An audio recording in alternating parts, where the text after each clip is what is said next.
for the necessary transport that they need. There is case study after case study. I can mention quite a few of them. And it impedes on the constitutional rights of those people, of those communities to education, but most importantly in this case, it will also take away their rights to administrative due process. Thank you. Honorable Manyi, then Boshoff. Chairperson, I'm going to ask the table to read into record clause 27, subsection 3, from paragraph Roman figure 3, and read all the way to subsection 5. If you could please do that, because the issues that are being raised are actually addressed here. So maybe can we just ask the table to read into record what is it? All right, I will allow our content advisor to do that. Substitution of Section 33 of Act 84 of 1996, Clause 27. The following section is hereby substituted for Section 33 of the South African Schools Act 1996, which deals with closure of public schools. 33, subsection 1. The member of the Executive Council may, by notice in the 50 Provincial Gazette, close a public school. Subsection 2.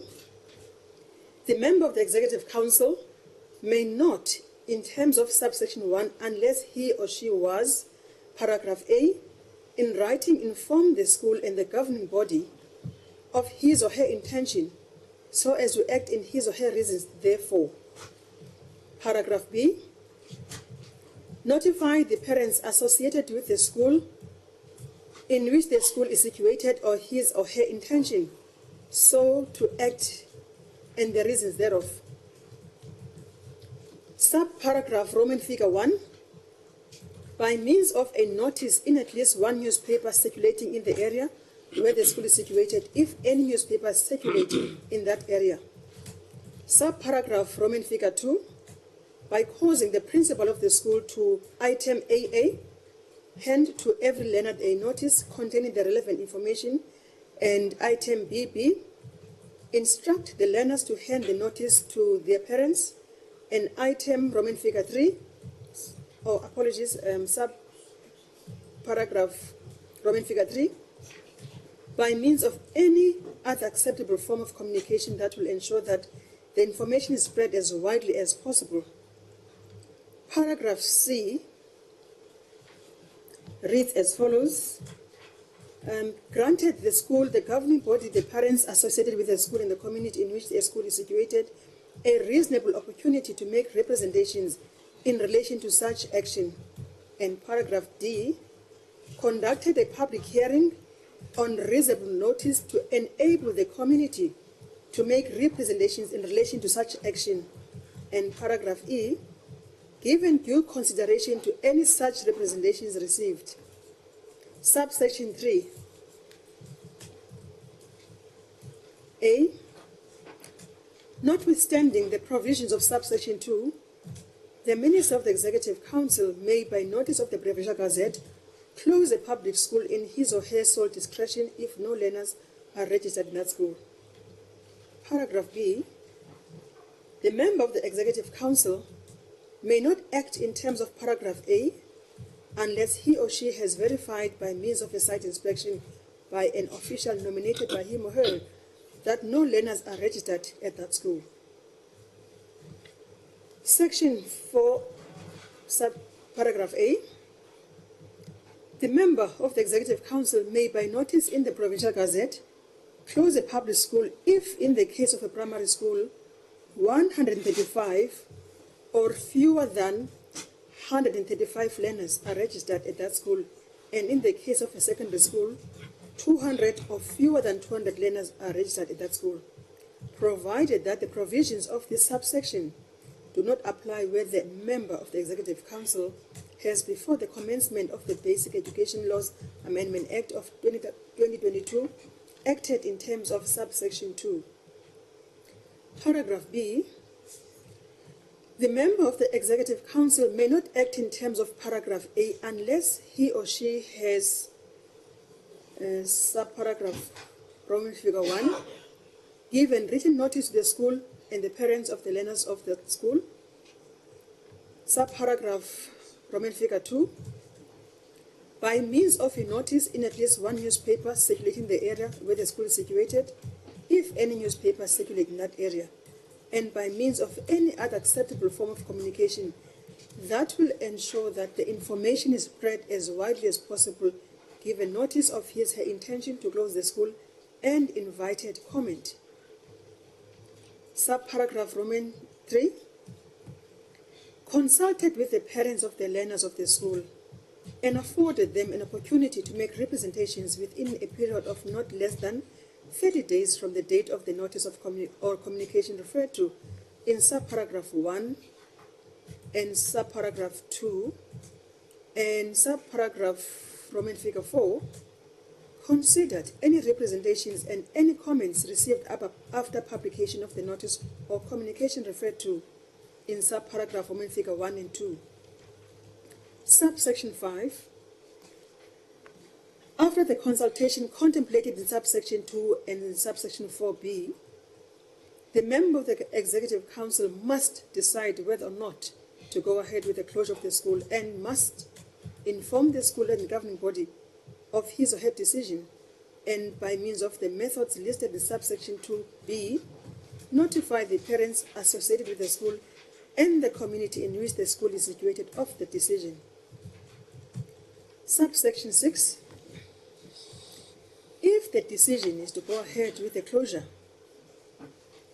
the member of the Executive Council must, where applicable and before the closure takes place, make alternative arrangements for the learners of the school to attend another school that is able to accommodate those learners, and where appropriate, make arrangements for the transport of qualifying learners to that school. Subsection 7, if a public school is closed in terms of this section, all assets and liabilities of such school must, subject to the condition of any donation, bequest or trust contemplated in section 37(4), devolve on the state unless otherwise agreed between the member of the Executive Council and the governing body of the school. Subsection 8, the member of the Executive Council, in determining whether to act under this subsection 1 or 4, must take into account A, the needs in general of the broader community in the education district in which the public school is situated, and B, factors including but not limited to Roman figure 1, the best interest of the child with emphasis on equality as provided for in section 9 of the Constitution, and equity. Subparagraph Roman figure 2, whether there are other schools in the community that are accessible to learners, and subparagraph Roman figure 3, the efficient and effective use of state resources. It ends there, Honorable Chair. Can I just round off, Chair? And just, you can see this, it's been a well-considered submission, this. There's all kinds of checks and balances. And I really don't think we should waste a lot of time on this, Chair, because if, for instance, there are concerns, here, this submission here shows that this thing is rational. Now, if somebody wants to argue that it's not rational, somebody is just high-handed, then you can take the person to court when they do something wrong. But I mean, if you look at this thing, this is all very fair, balanced, and make sure that the interests of the child are looked after.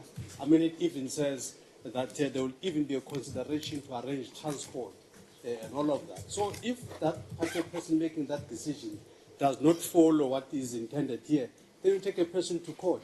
So I really think that this section is proper as it is, so we would support it. Honorable Boshoff. Thank you, Chair.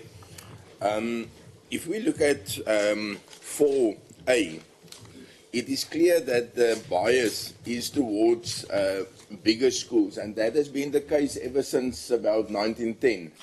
I've read about the Old Cape Colony and the Cape Province's educational policy, and that of the Old Transvaal as a colony and also as a province in South Africa. And right through to this day, the bias is to close off smaller schools and try to amalgamate them with bigger ones. Now, there's two things that I want to say about that.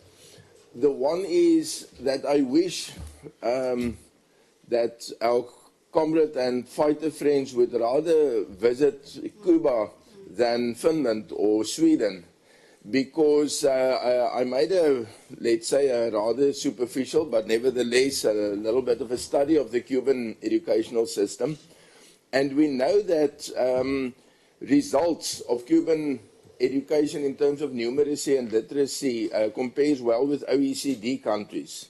In other words, it's not some kind of backward or whatever inefficient or ineffective educational system. And although one disagrees with the ideology manifested by Cuba, it doesn't prevent one from recognizing results. And one of the ground features of that system is to take education to where the children are. That means that the smallest schools have less than 10 children, 10 learners in a primary school. And the idea is, and it is expressly stated as such, that children need to be with their parents as long as possible and to go to school as near to home as possible. And therefore, in the training of teachers, they also lay a high level of emphasis on combination classes, how to turn combination classes into an educational asset rather than a burden, which is the perception in South Africa, that you burden the teacher and the learners with an ineffective education when they are in combined classes. So let's say as a principle, one understands that sometimes a school needs to be closed, especially if there's nobody there. I mean, that goes without saying. But then how do we go about? You know, it's like somebody, yeah, let's leave the similes a little bit aside. Let's just go to the point. The thing is, we have numbers here, 135 at the primary school and 200 at the secondary school. Now, the experience in the countryside and in smaller places is that you sometimes have schools below this threshold who do excellent work. The #1 academic school in the Northern Cape is a combined primary and secondary school with, I think, 250 odd learners in primary and secondary combined. It's a school which has been the top academic school in the province for several years now. Now, I know of all the checks and balances, which Honourable Mani mentioned, but a school like this will be under a constant threat. You know, we are below the threshold, so we constantly have to justify our very existence, despite excellent results on different levels, not just academic. So I think if one is in Gauteng, 200 and 135 respectively might sound like, let's rather just leave it. But if you go to the kind of areas where I come from, it's quite different. And then I want to cite a specific example with which this committee dealt, I think, in the previous parliament, the 17th parliament, not the 5th. And that is the Griqua community of Gongong, outside Berkeley West in Dikatlong. Now, their application to have a school of their own was rejected by this committee and in this present parliament. I went to visit them over there in their area, and the information about how many children there are was just patently not accurate. They denied it in their presentations.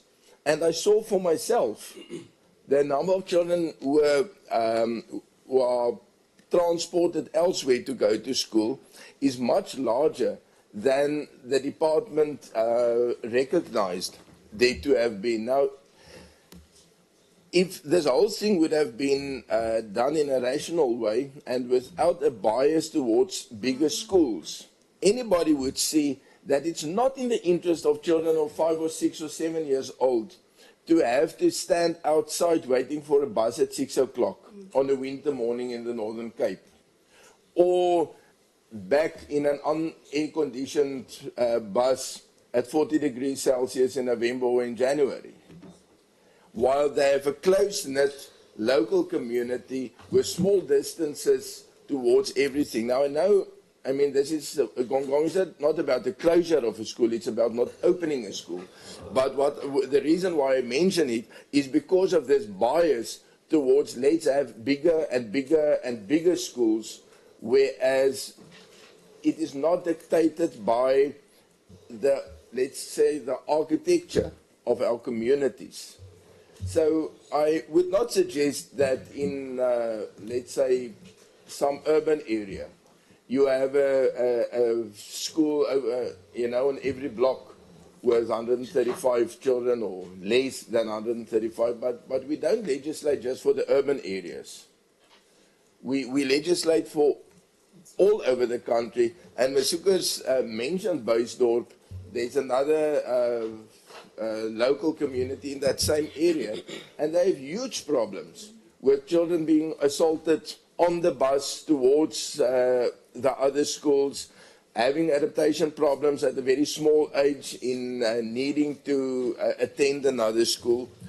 So either one could just scrap the whole thing about numbers or put other numbers to it, or there should also be an indication of what should dictate the minister or the MEC not to close a school. Because, yeah, all the checks and balances, he can ask this and he can ask that, and a notice here and the notice there, and then he decides by himself. Your 2 minutes is up. Thank you. I just needed the 3 minutes. Thank you.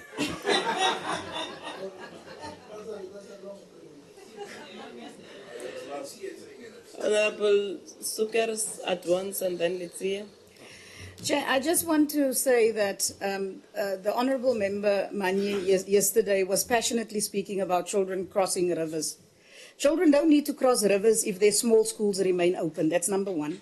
Number two, the poor does not have money to take government to court. And Siyakugat is a perfect example of that. That community doesn't have 26 million rand to defend their case. They don't. So to say that there is recourse for them, there is no such recourse. And once their schools are closed, then we must put a provision in this amendment that once a school is closed, that they must, then we need to look at an amendment for that. But the most importantly, Honourable Manye also asked that it be read. The point that is missing is what I asked, and I asked for the legal opinion, is that there is silent. Why should a school of 135 not be given the reasons? Under 135 not be given the reasons. But yet a school of 135 needs to be given the reasons. The Siyakugat case is because of a notice in a gazette that was 3 months after those very same people received the letter. So no, I think that it is anti-poor. That's what I think. Thank you, Chair. Honorable at once. Thank you very much, Chairperson, and good morning to yourself and everyone in the House. Chair, Honorable Boshoff must verify his information about Gongong. The petition of Gongong was supported by this committee. The report was adopted in the House of Parliament. So he must really verify, because that school, we agreed that it must not be closed. That is the first one. But the second one, Chair, I think we like to create problems where there is none.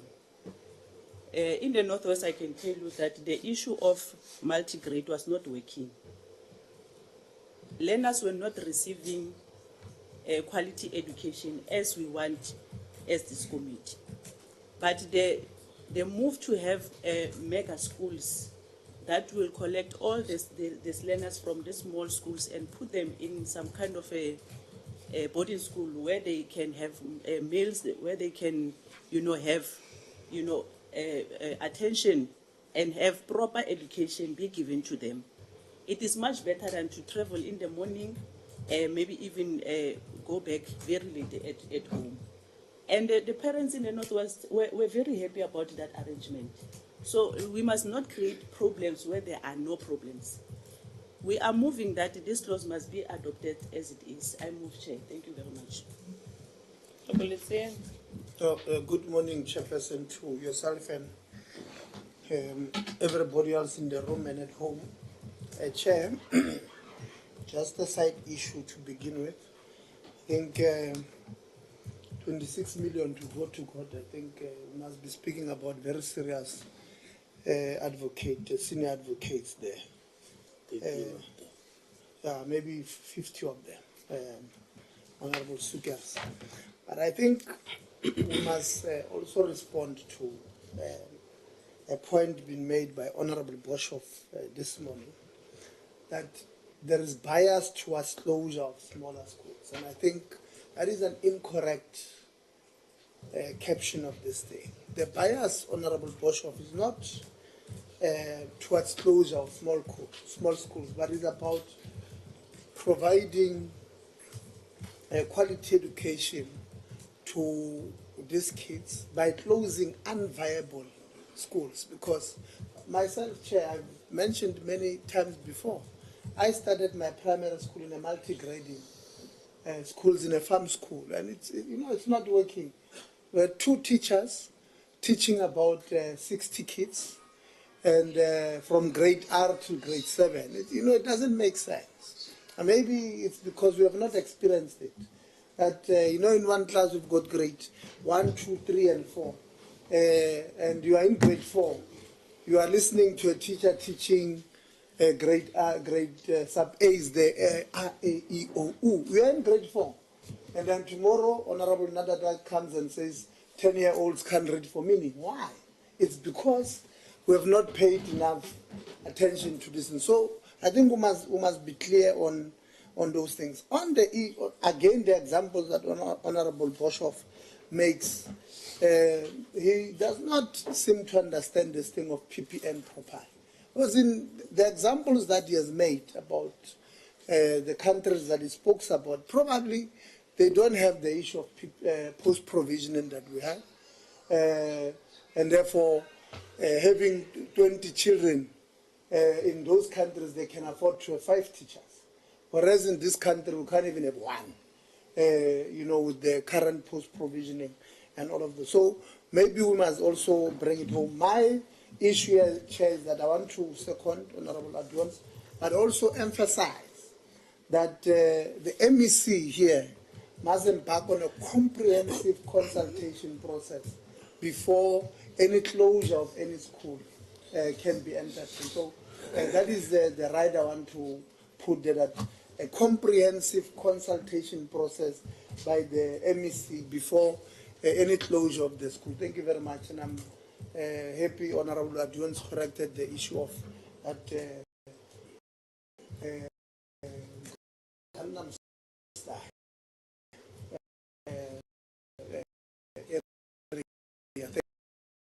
Thank you.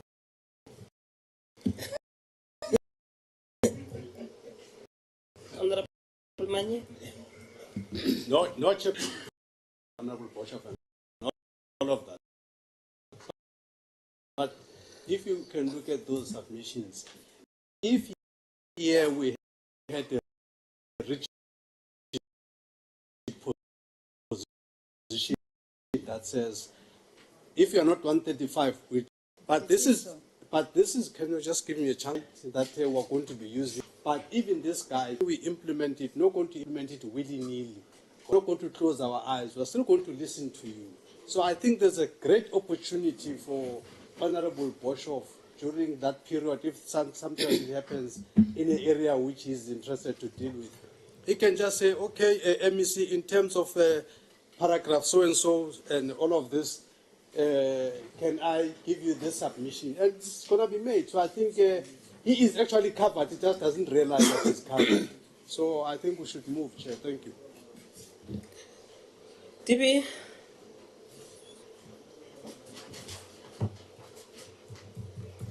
So thank you, Chairperson.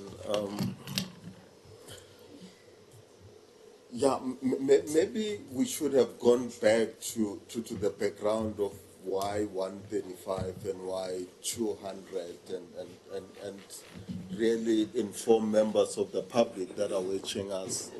Because it's just not the number game only. There are other considerations why 135. I can give this better in an example that there's a school with 105 children, 105, it's a secondary school, grade 8 to 12. And they were complaining that they needed to be merged with a school that was 2 kilometers away. And all sorts of reasons come in why they should not be merged. It belongs to another traditional leader and another traditional leader. The school has history of producing and all that, but it's 105 learners now. Our entry point was to call the community, the SGBs, because it was an appeal to the minister. Then we are attending to the appeal. And how we went about it was to ask 105, how many teachers do you have? 4. And the post-provisioning that Honorable Letty is talking about says if it's 105, it's 3 teachers. But they had an additional one that the department gave. So it's 4. Then we say to the principal, here's a chalkboard, list these teachers, 4 of them, list the number of subjects that a grade 8 child must do. It's 9 subjects. Grade 9, 9 subjects. Grade 10, it goes on. Grade 12, so you list the number of subjects that are there. Then you say, out of the 4 teachers, who is teaching what? And they indicate, I teach Chivenda, it was in Venda, I teach English, I teach that. Then we tick. Then we said, how many subjects are not taught? There are more than the subjects that are taught. And what causes that? The number of teachers cannot deal with the number of subjects to teach the entire grade 8 to 12. So the majority of the subjects are not taught. Besides that, the timetable, the norm timetable says if you're doing home language, for example, in grade 4 to 6, you need 6 hours per child, 6 hours. If you do another additional language, it's 5 hours per week. Maths, it's 6 hours. Then you add those hours. They are not teaching these subjects. They can't even afford to teach the number of hours that are required. It's just impossible for people to do that. Then which means these children go to school to be babysitted. They are lucky to have listened to that teacher there, but eventually these children are not taught. Then we turn to the children, because it's a community. Then you have children that are attending school there. You say to these children, have you applied anywhere to university? It was around April. And the children says, what for? Because we know nothing. And these are children that are in grade 12, and they have been exposed to that life throughout their secondary school life. They have never been taught. Which university are they going to apply to and compete with which child who are receiving education? Because universities take the best out of them. So these are children that gets to matric only to be pushed out and roam the streets forever. Then we continue and said, okay, let's talk to teachers. How are you coping? How many preparations do you make per day? And the teacher says, I prepare for that, grade 8 to 12. And so the number of preparations per teacher just out of order. When you set tests, maths, matric has 3 papers. Grade 11 has 3 papers. So add your grade 10, 11, 9, and how many papers do you set? And the teacher says, to be honest with you, this is killing us. The sooner you match us with another school so that we can share these maths with other people, the better. We're not copying because of these numbers. Then you ask the principal, how do you run the school? And I've traveled the whole country. Principal will tell you that the number of children that I have doesn't allow me to have enough money to even buy a photocopier. I can't even feed these children from the money that I get. I can't even buy dual paper. And as principals, we're spending a lot of money out of our pocket. Because anything that happens, there's no tissue in the school because the school doesn't have money. The funding that we receive is nothing. Principal, there's no tissue. I have to dip into my pocket and do that. One traditional leader, the chairperson, said to us, you coming to us as a department and tell us reasons why these children are not making it. I ran this region here as a traditional leader. I didn't understand why my children are dropouts. And you, department, you knew from the beginning that these children are dropouts because they are not taught from grade 1 until by the time they get to secondary school, they can't cope. They run away because they have not been taught. They've been babysitted. So every time we talk about the merger and closure of schools, we're talking about other factors and we're not looking at curriculum. And the reason why these small and non-viable schools are to be closed is because we want children to be taught the right number of subjects, the right number of hours, which is impossible with a school run by 2 teachers. Let's differentiate. There are small schools that are viable. There are small schools that are non-viable. The school that Honorable Boshoff is referring to, probably it's a small school but viable because it is producing class. So there's no reason why such a school could be affected by this when you start to engage. It's probably the community is even able to supplement teachers and they have a way in which these challenges of subject and the number of hours are covered. And when we deal with the closure and the measure of schools, it's not closing schools at all cost. There are conditions. If you don't put scholar transport there, if a school is the only school in the mountainous area, you can't close it. If the school is divided by a river, you can't make it. Those conditions are there. And these are things that this bill is trying to indicate that before you even think of closing the school, the number is your starting point. But there are other factors that you need to build in there.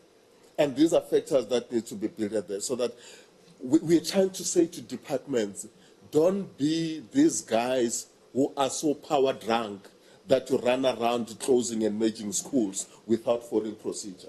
And all the complaints you're bringing are the departments that did not follow this. It was in the guidelines. They ignored it. We're putting it in the law now so that they should not ignore it. Thanks, Chairperson. Our learned legal people.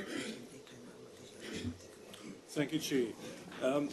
Chair, the provision does provide for a more extensive consultation process, and in accordance with the department's constitutional obligations, the provision does provide that before a decision is made to close a school, the best interests of the child must be considered.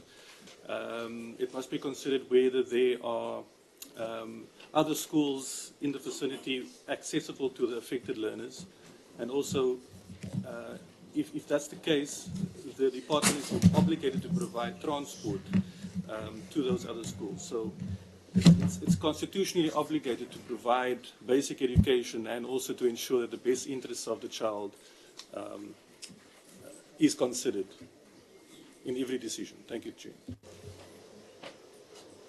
Okay. Thank you, Chair. Chair, it was mentioned here that this specific provision does not indicate that the MEC must provide reasons in the case where the numbers, the 135 and the 200, where that's applicable.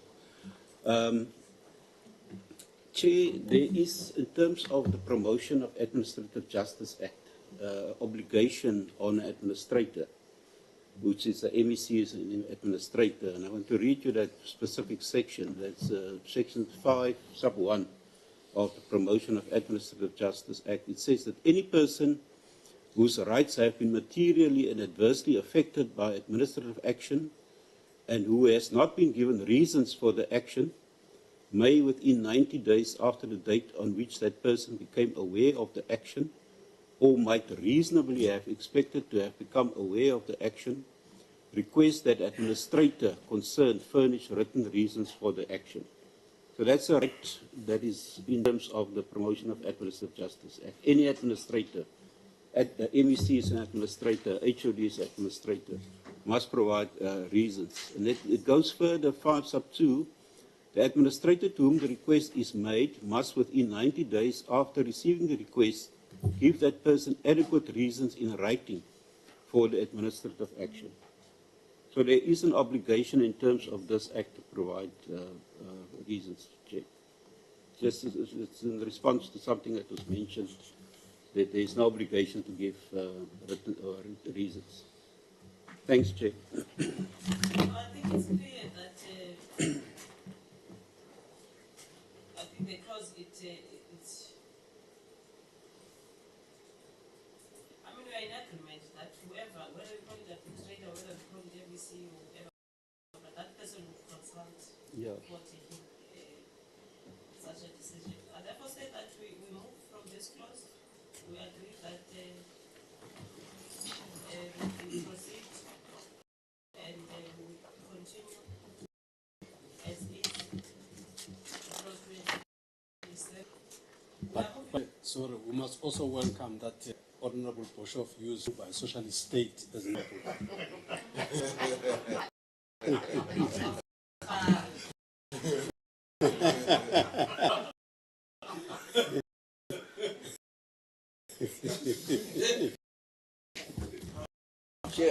I think I must respond. I regard as things in other people's work, people whom one disagrees, and I would like to extend my invitation to Mr. Ndlende to visit Orania, because we started exactly from this problem of few children spread over a lot of grades or standards as it was at that stage, and to devise a way to deal with it. And we did. We have a very good system, and 5 of my children, the only 5 I have,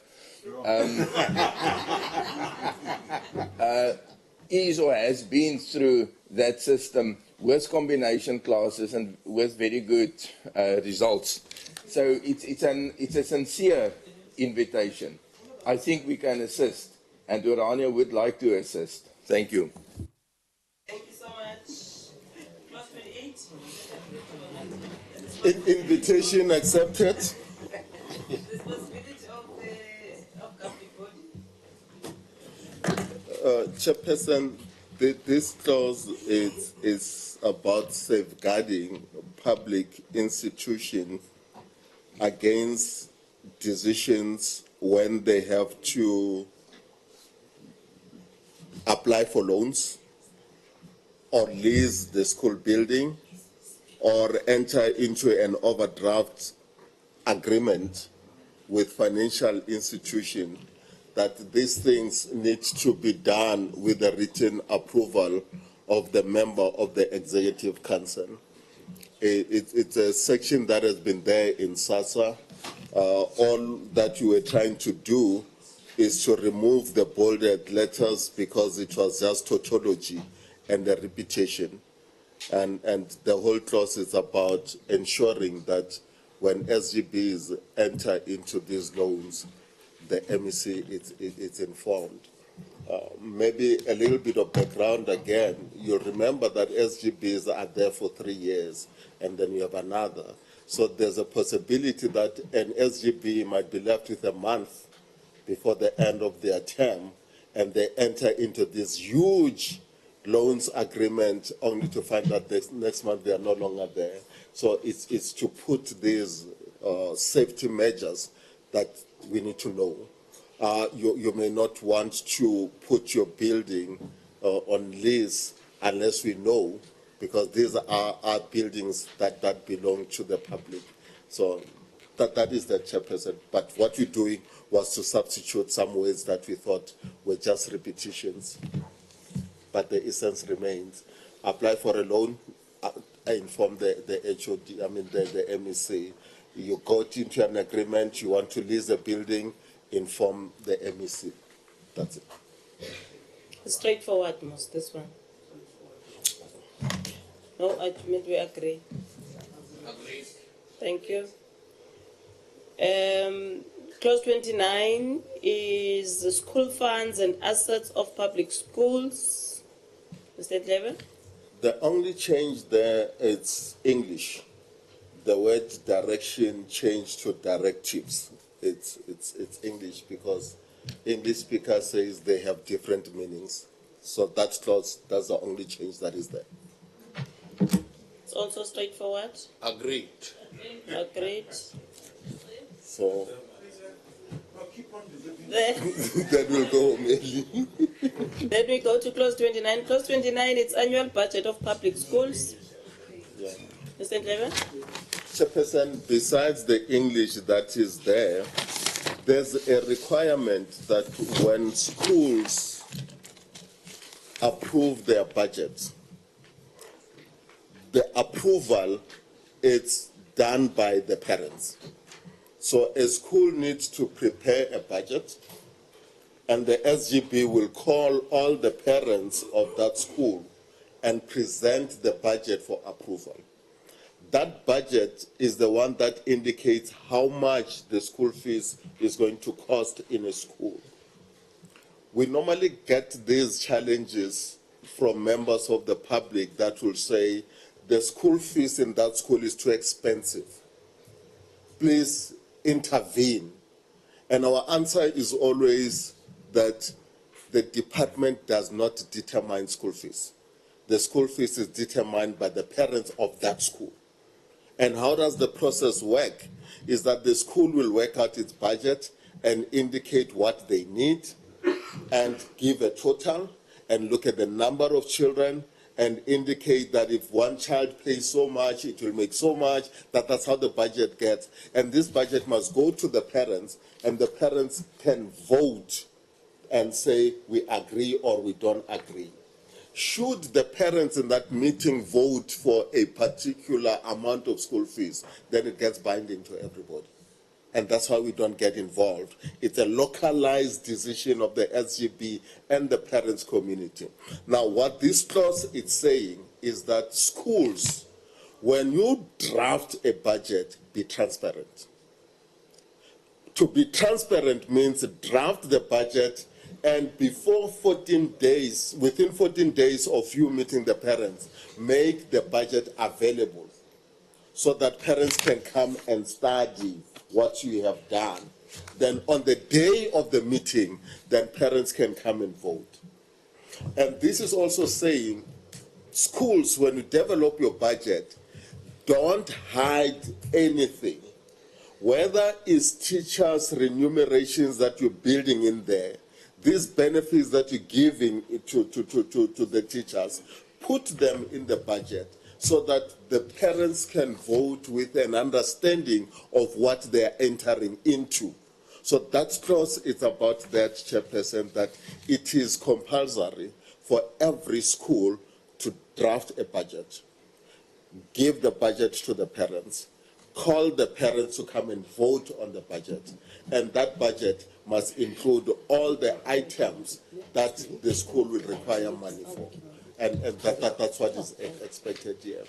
What we were trying to correct here, we are trying to correct instances where parents are never informed about the budget and they never had a say, they never voted. We're trying to curb that. We're trying to curb issues where a budget gets passed, but the parents were not told about all items that are supposed to be there. They only learn later that there's a teacher that is earning so much, but it was not indicated in the budget. So we're trying to say, these are the steps that you need to take, Chairperson. Thank you very much. Thank you. Members, Honorable Mani. Yeah, Chair, I support the clause. We support the clause, but we want to propose that, I think we in this committee already agreed now that wherever there's 14, it must be 30 days. Also because parents have to, some of the parents have to consult their children that are much more literate and all of that. It takes time. Others must wait for month end before they go home to have their parents and all of that. So 14 days is just too short, especially for the not so affluent areas. So there are a lot of 14 days here. I think wherever we see 14 days, we must make it 30 days as a standard. Thank you. Okay. There's a proposal to increase the number of days from 14 to 30. Honorable Itia. No, sorry, we're agreeing with the fight on this one, what we get. Okay. Okay, so then it's agreed to. Anything from legal people? Nothing? So we change 14 to 30 in all sentences with what? With 14. We are at clause 30. Clause 30, it's the annual budget of public schools. Stand level. We're on 30.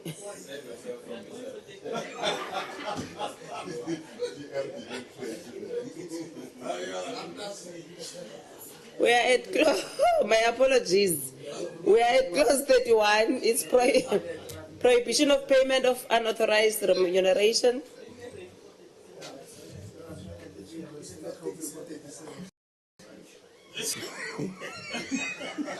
Both walk out.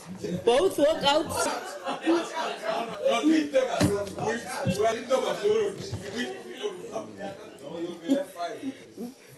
All right. Can you allow Honorable York? He must receive. He must just receive. Okay.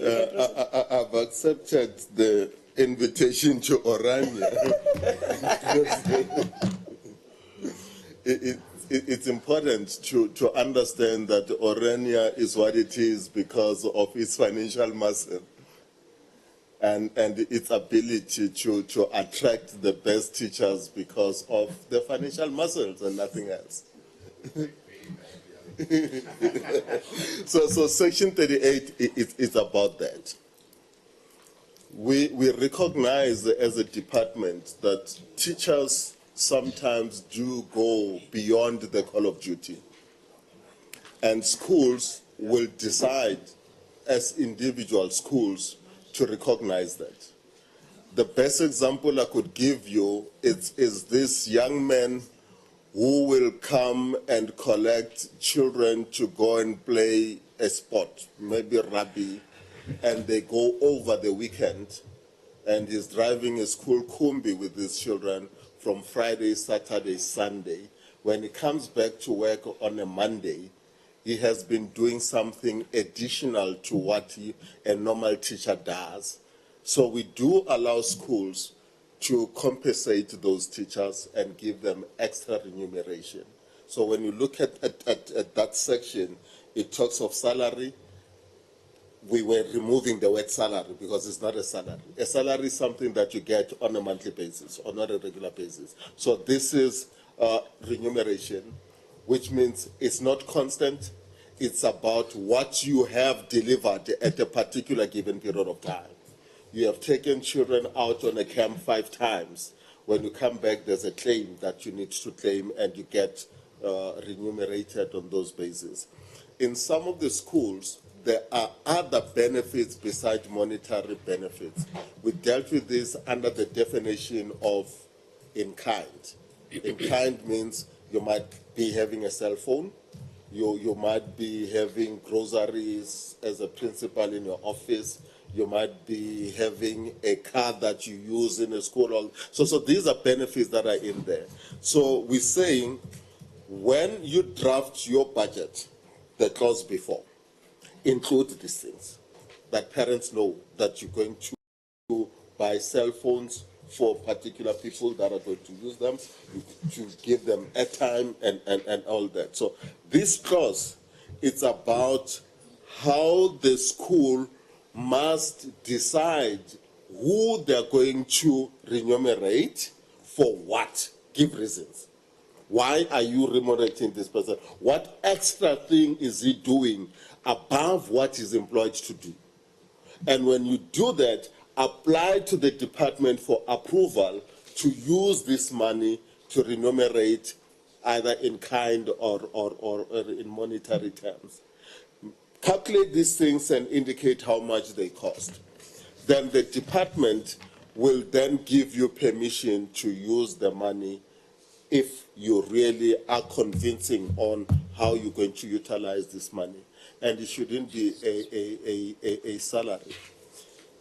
In the current SASSA, if you go down, it will give you conditions under which this Section 38 is supposed to be used. And one of the conditions is that it is not a salary. So you can't decide to give somebody 5,000 rand every month, then that's a salary.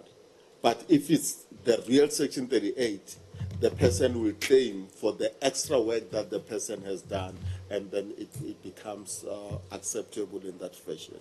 So here we were changing the word salary to, and we're adding a lot of definitions that you've dealt with. What does it mean to pay people in kind?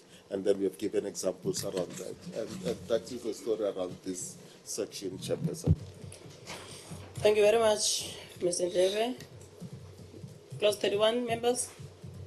Honorable Manyi. I'm just checking, Chair, having listened to the explanation, whether is remuneration also the right word. Should we be talking maybe reimbursement? I mean, if you are going to, if you remunerate somebody, that person can do as he pleases or she pleases with the money. But if they are, unless I've understood incorrectly, but if this money is to compensate for what you've done for the benefit of the project, of what you're doing, that's reimbursement. So I'm just wondering if maybe did I not mean that the explanation talk to reimbursement. It doesn't talk to remuneration. Unless I've misunderstood, Chair. Thank you. Can you clarify, Mr. Ndlebe? Mr. Ndlebe? Yeah. Oh, sorry. Reimbursement for us means we replace what you have spent. You spend 10 rand, we reimburse you 10 rand. But this is, it's a payment. But payment, we're avoiding it because payment then becomes regular. An incentive, yeah. It's an incentive for you to have organized this big drama music where you spend the whole month raising the children, going home at night, like we stayed here until night. So when you go back home, you say, hey, I should have left at 6, but I left at 9. It's that type of a thing.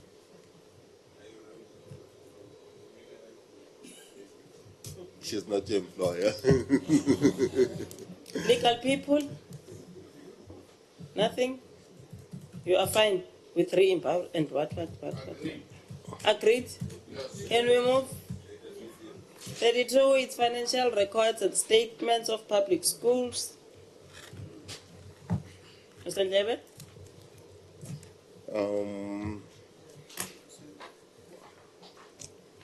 What is this?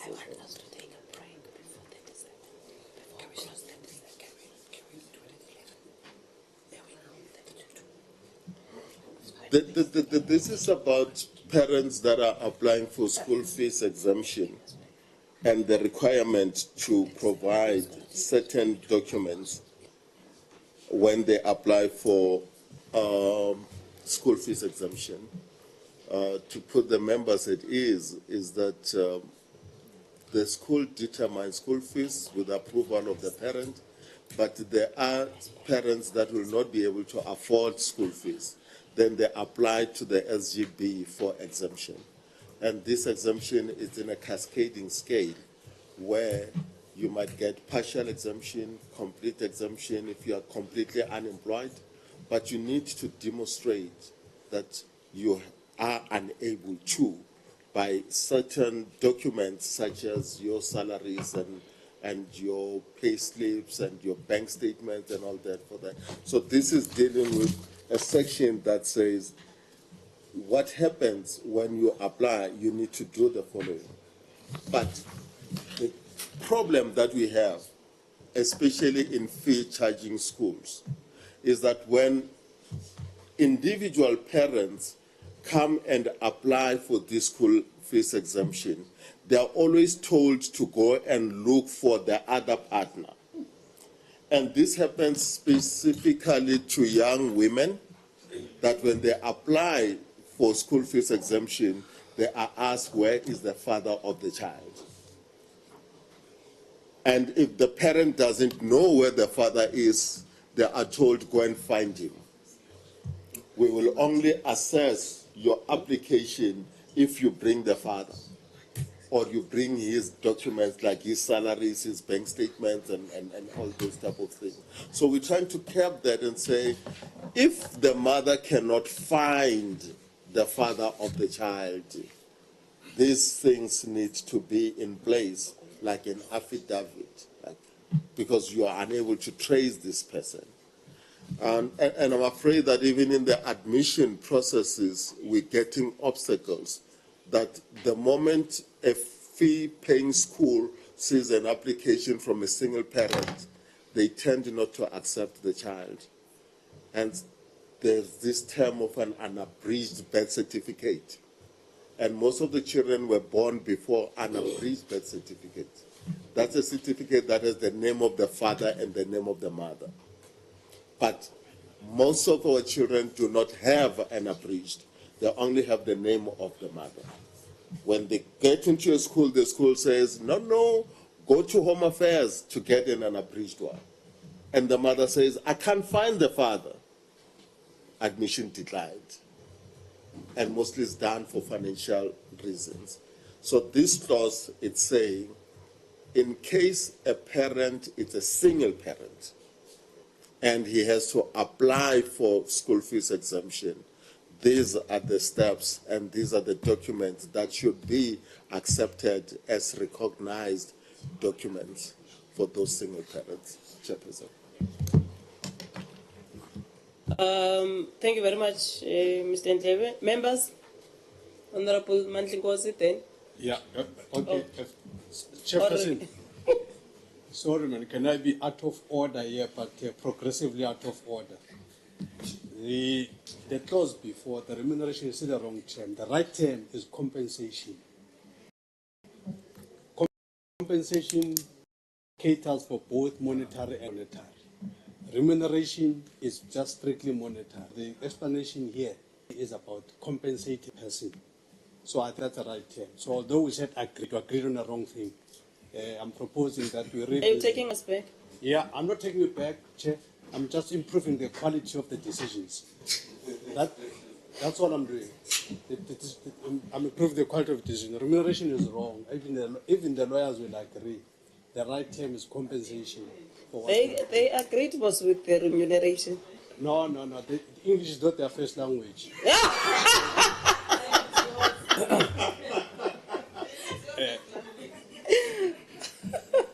But I'm serious, Chair. Compensation is the right term.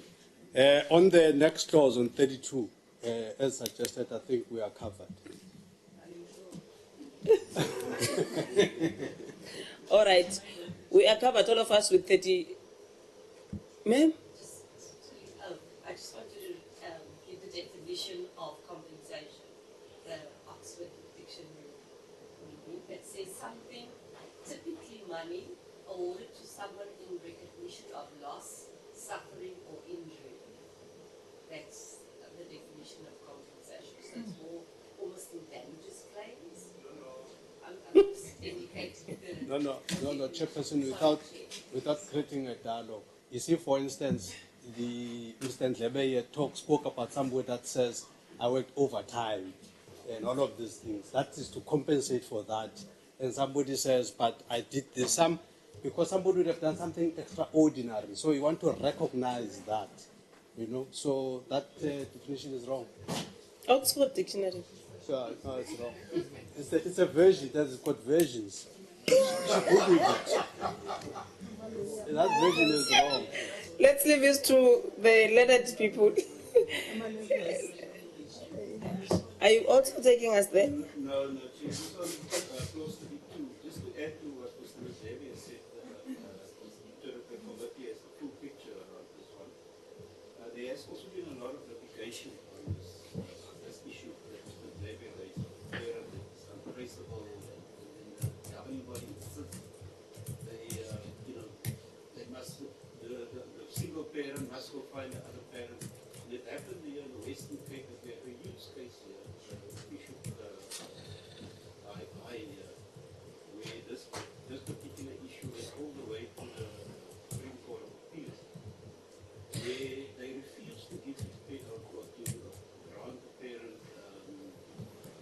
exemption because of this issue that they can't find the other bed. And that's also why this need to be put in registration. Okay. Prevent this kind of use. Thank you. No, it's fine. So we are fine with 32. Clause 33 is the financial records and statements of public schools. Mr. Ndlebe? The mischief here, Chairperson, is that after the parents have voted and approved the budget, that is the last time they hear of what is going on. There hasn't been mechanisms for schools to come back to the parents to report on how they've used the parents' money. So this clause is about that schools need to go back to the parents and give them their financial records. Give them 14 days, Honorable Manya, that is there for parents to peruse, and then a meeting where they can. And we're saying that statement should not just be monetary reports. It should be about everything, including investment, donations, and funds received and spent by the school. So we're compelling schools because these are public schools. Therefore, the public needs to know how you are utilizing the public funds. Thank you very much. That's clause 33. Members? Are we okay? Cacile? Then we move to clause 34. Audit or examination of financial records and statements. Mr. Ndlebe? We putting that section in there that the head of department needs to scrutinize financial records of the school, especially where there is suspicion of financial mismanagement. You have no idea how many emails and complaints we get about financial irregularities and mismanagement of schools. So we want to empower HODs to appoint financial officials to get into the books. And normally when schools are audited under this, normally not departmental officials, we get outsiders to go and zoom into it. So it's a request here for the HOD to be given that authority to get into the school books and audit where the suspicion of That is clause 34.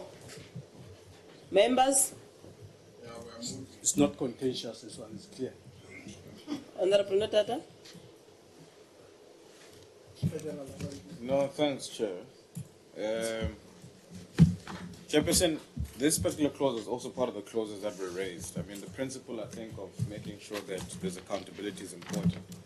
But there's also an indication there that school governing bodies must provide quarterly reports, which is also going to place an administrative burden on the school governing bodies. So I just wanted to check, Chair, whether the department had done any investigation in terms of the administrative burden that this could cause for them, for SGBs to produce reports on a quarterly basis, and whether that is based on their inputs or listening to the inputs of the school governing bodies. Because yesterday you referred that school governing bodies brought these issues, and this was with them to say, look, this is going to place in for the quarterly report. Because as you know, capacity-wise, within the schools, there is that challenge. So there is, obviously, if you look at clause 34, 5A, within 30 days after the end of each quarter, a copy of the quarter report on all income and expenditure in accordance with this directive is issued by the HOD. So that also is going to place a burden. So I just want to hear a comment from thanks. Okay, Litsia? No, thank you very much, Chair. Just to assist my Frenchman brother here, that at this point in time, the SGBs only submit submit annual reports and fraud and all of that. By the time the reports are submitted, it's too late to act on those people. So the thinking around here is that the reports must be submitted quarterly, so that the HOD may immediately find ways to meet misconduct in that particular financial financial year. And we know that it's only the annual report that needs to be audited. So the quarterly report will not be audited. So there will be no financial implication. Here it's just the school, the SGB, sending the report that they should have in any case to the HOD, so that if there are issues of financial misconduct, you can mitigate that particular financial year instead of waiting for end of the year, which might be late. So here I think the concern raised about financial implications is clarified. There should be no financial implications, except that here the HOD might assist in mitigating against the financial misconduct in that particular year, instead of waiting for at the end of the year. Thank you very much. Supporting, no issues. Mr. Clever, just to be carried. Yeah, thank you, Chairperson. Honorable Notary is correct. This is one where we and the SGBs have gone as ways, but it also depended on the SGB from which others were saying we're fine, and educators were saying we're fine. That there is this belief that if you say submit to the head of department, people are thinking of 24,000 schools submitting boxes and boxes of information. And that's not how the department operates. The department has 9 provinces. If you take a province, let's take Gauteng, for example, it will have districts, then it will have seconds. So when you say schools must submit, who do they submit to? And 30 schools must to manage. So when you say submit, there's not all schools that are going to be piling up things. There'll be 30 to this person, 30 to that person, 30 to that person, and this person scrutinizes what he sees out of the 30 schools and comment. Then if financial irregularities are picked up there, then I'll only focus on these. There are administrative processes in the department. The Western Cape uses what we call a SIMIS. The rest of the provinces use what we call EMIS.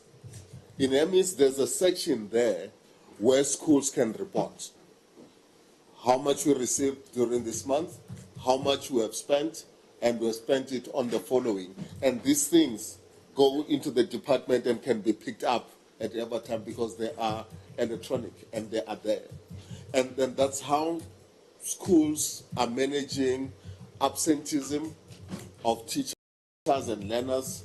I can promise you in the Western Cape, around about 9 o'clock in the morning, the whole Western Cape knows how many teachers are in school and how many are not, because of the records that come through in there. So these quarterly reports will also come in that type of a fashion. It's not a bulky thing like an audited financial statement, as Honorable Lutia says. It's a summary of what we spend, what we have remaining, and which can be picked up very, very quickly. And we are able to pick up irregularities very quickly by just looking at the thing that is done electronically, Chairperson.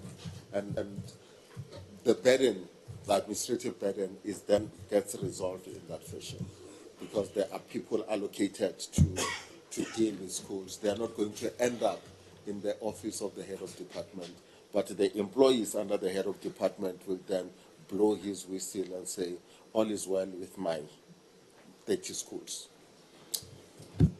Are you fine? That clarity? Not that. I'm fine. All right, we are fine. Clause 34. We are moving. Yeah, man. We are moving to clause 35. Ms. Ndebe? This is about falsification of documents. We get this especially when people apply for school fees exemption. We get this when people try to have their learners admitted in particular schools. Then they forge documents. They falsify them in order to benefit. So we're trying to legalize that, Chairperson, that next time don't come and ask for my home address so that the child can be taken into a school. Then we're saying you need to get arrested if you do that, because it's creating a lot of problems, especially during admissions. Limpopo comes in mind in that Madimecha, that you say, how many Masemulas are there just in Limpopo, in Polokwane? Then your home address of this Masemula will be given to all the Masemulas in all the villages to access school in Polokwane, because they have a home address and the name is Masemula. So we're trying to say, I know. Can you put it in? Thanks, Chair. That's clause 5, registration of independent schools. Any issue, Honorable Mani? Looks straightforward, Chair. Supported. Supported? Seconded.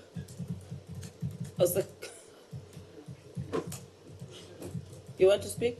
Yes. Okay. Yes, Chair.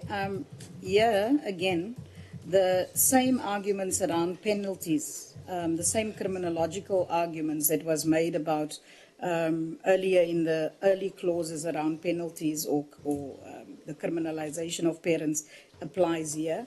I propose that as part of the request to widen the Act, we also add provisions for independent micro schools called cottage schools and curriculum providers who currently operate outside the confines of the law.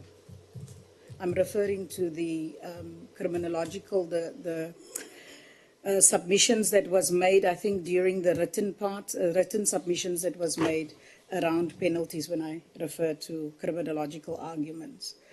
These are severe and harsh. Thank you. So you are adding a provision now? Or, Mr. I propose.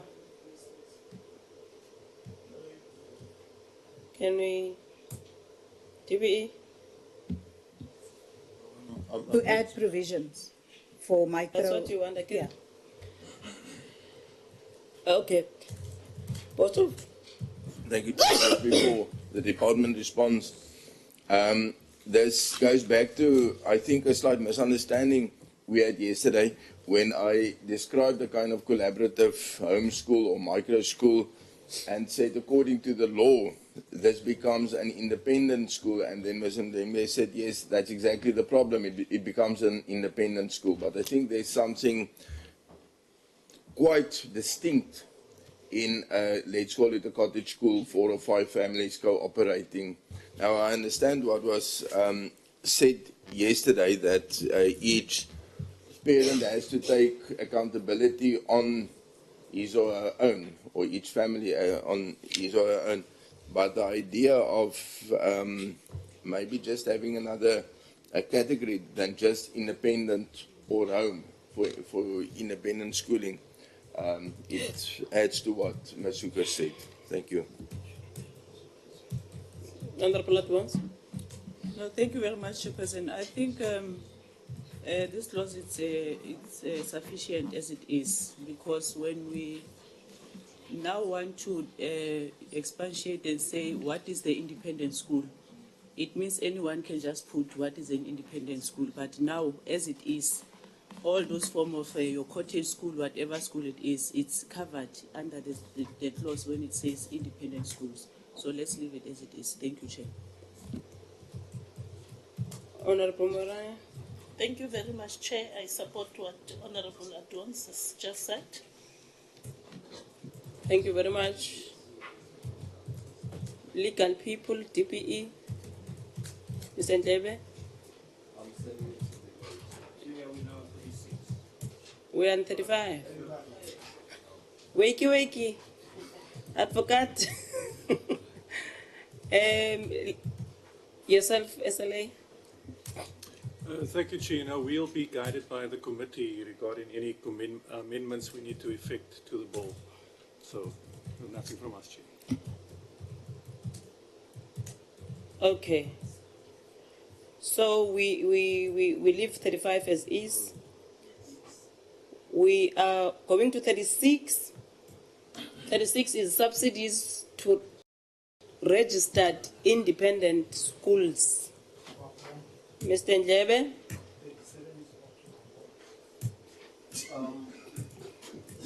Chairperson, it has been happening. Independent schools have been complying to that without a problem. But the issue that they raised is that their terms are not the same as ours. For example, we have 4 terms, they have 3. So they were requesting that we consider them and allow them to provide us with 3 terms instead of 4. And we don't have a problem with it. We don't have a problem with it. Straightforward? Okay. Notada?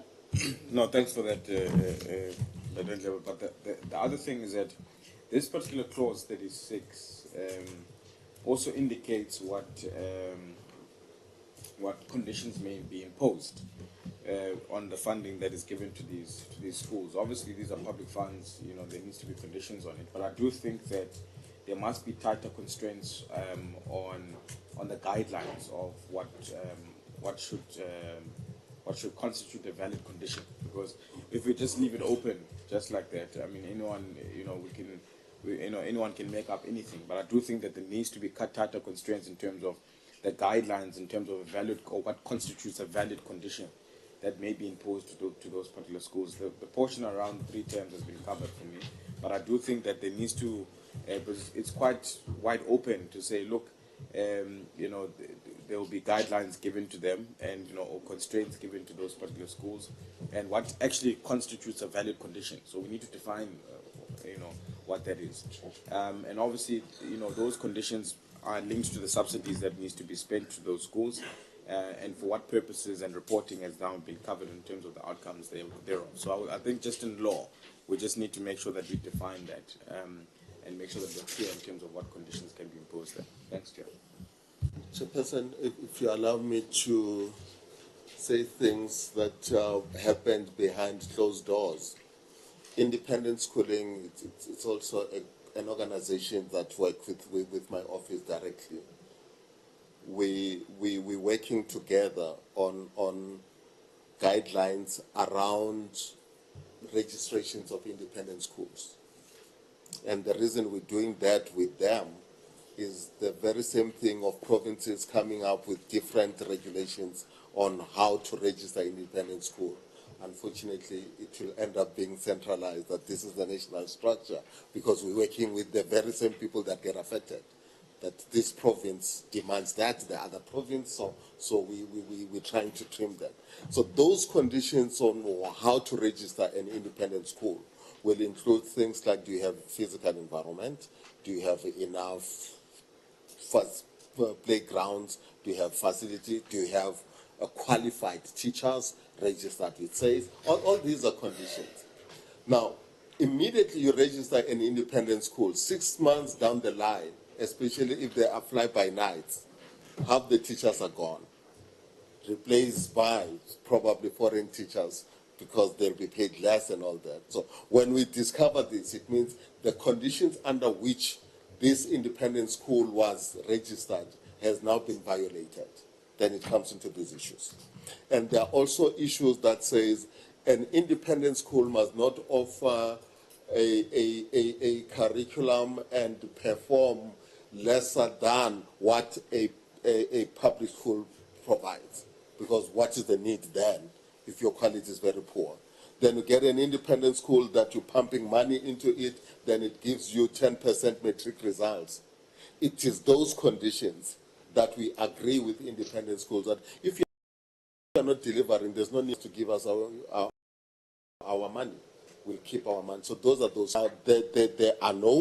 All we need to do now is to formalize them and push them. Tomorrow, there's a meeting between Umalusi, ourselves, and the independent schools to talk exactly about these guidelines of registering independent schools and how you accredit them. Because even to offer matric and be given an exam number follows a lot of criteria that you must satisfy, because you can't just give you permission to write matric. So they are built in there, they are known, and all you need to do is to formalize them. Okay, Honorable Sia, then Honorable Nodada. No, thanks, Chair. Just wanted to add there that to monitor all of what Mr. Ndlebe is talking about, maybe we must also add a clause that then says every year these independent schools must renew their operating licenses. I'm not sure if I'm putting it correct, because if the condition is that you must have a certain percentage of teachers who are registered, it says, South Africa, 100%, yeah, it's a certain percentage, a certain percentage of teachers. And then 3 months after getting the license, they then remove these teachers and put foreign teachers. How are we then going to see those things there? So I want us to put that independent schools, caveat, must then every year submit their annual report. Well, in a sense, maybe annual report to the department, so that we are able to monitor if they are still on time and doing what is right. And if not, then their licenses can be revoked. I think, Chair, to safeguard that space, that's the only way we can try and help that situation. Thanks. I'm worried about Honorable Itzia behind me, because he gave us Commander then, Joburg. That's besides the point. But I think, Chair, I hear what Mr. Ndlebe is saying, but I just think, DB, I think if that work is being done, it must be worked into this, so that we know exactly what is the condition, so that someone doesn't come up with their own, like I'm saying, I mean, someone else interprets this differently, because there's some comments that we've seen from other provinces on what is expected, because they say, well, this is state money that we're giving you, so we expect X, Y, and Z, different conditions. So a valid condition must give some form of legislative certainty, and I think that's probably what I'm raising, and maybe you will guide with what in raised behind it, but I think it's just another administrative burden. But I'm sure there is risks for independent schools don't meet don't meet the stipulated regulations, that there should be recourse for that. Thanks, Chair. Fine. All right. The issue raised by Litsie. Not that as administrative burden, it falls under that category. We can't manage to do it every year. Okay. But I can indicate to you that on a regular basis, I think it's quarterly, that officials visit independent schools to even do head counts. Remember, we're giving them money on the basis of the number of children. So they go and physically count. It is during that process that we check whether the teachers are still the same that were supposed to be there and so on. So it can be picked up instead of saying at the end of the year, the renewal. St. Barnabas will remain St. Barnabas for a long time to come. So we can't expect them to keep applying. Okay, so we agreed on, we are agreeing on clause 36. It's going to. Now we are going to take a break. It's 10:55, a tea break. We are going to take a tea break for us to get some air. It's very hot in here, and have tea. We are going to resume at 11:15. Which class? We are going to resume at 11:15. Thank you very much. Let's go.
Like we are going to resume, the time is 11:17.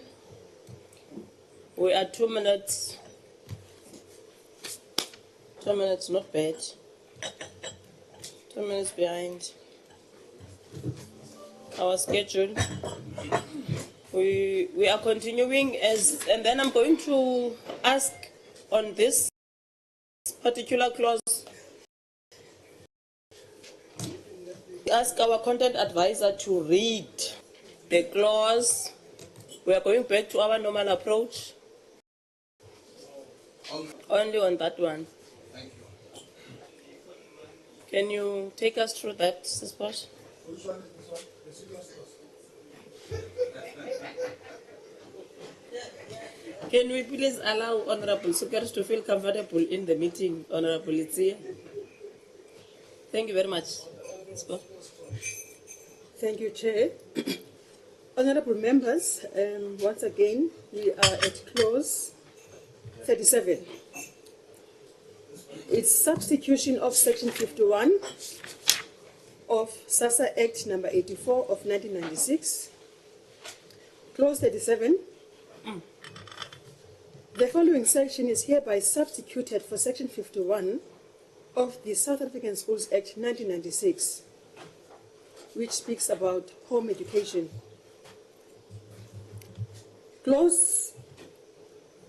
Section 51, subsection 1. If the parent of a learner who is subject to compulsory attendance as contemplated in section 3, subsection 1, chooses to educate the learner at home, such parent must apply to the head of department for the registration of the learner to receive home education. Subsection 2, the head of department must approve the application and register the learner as contemplated in subsection.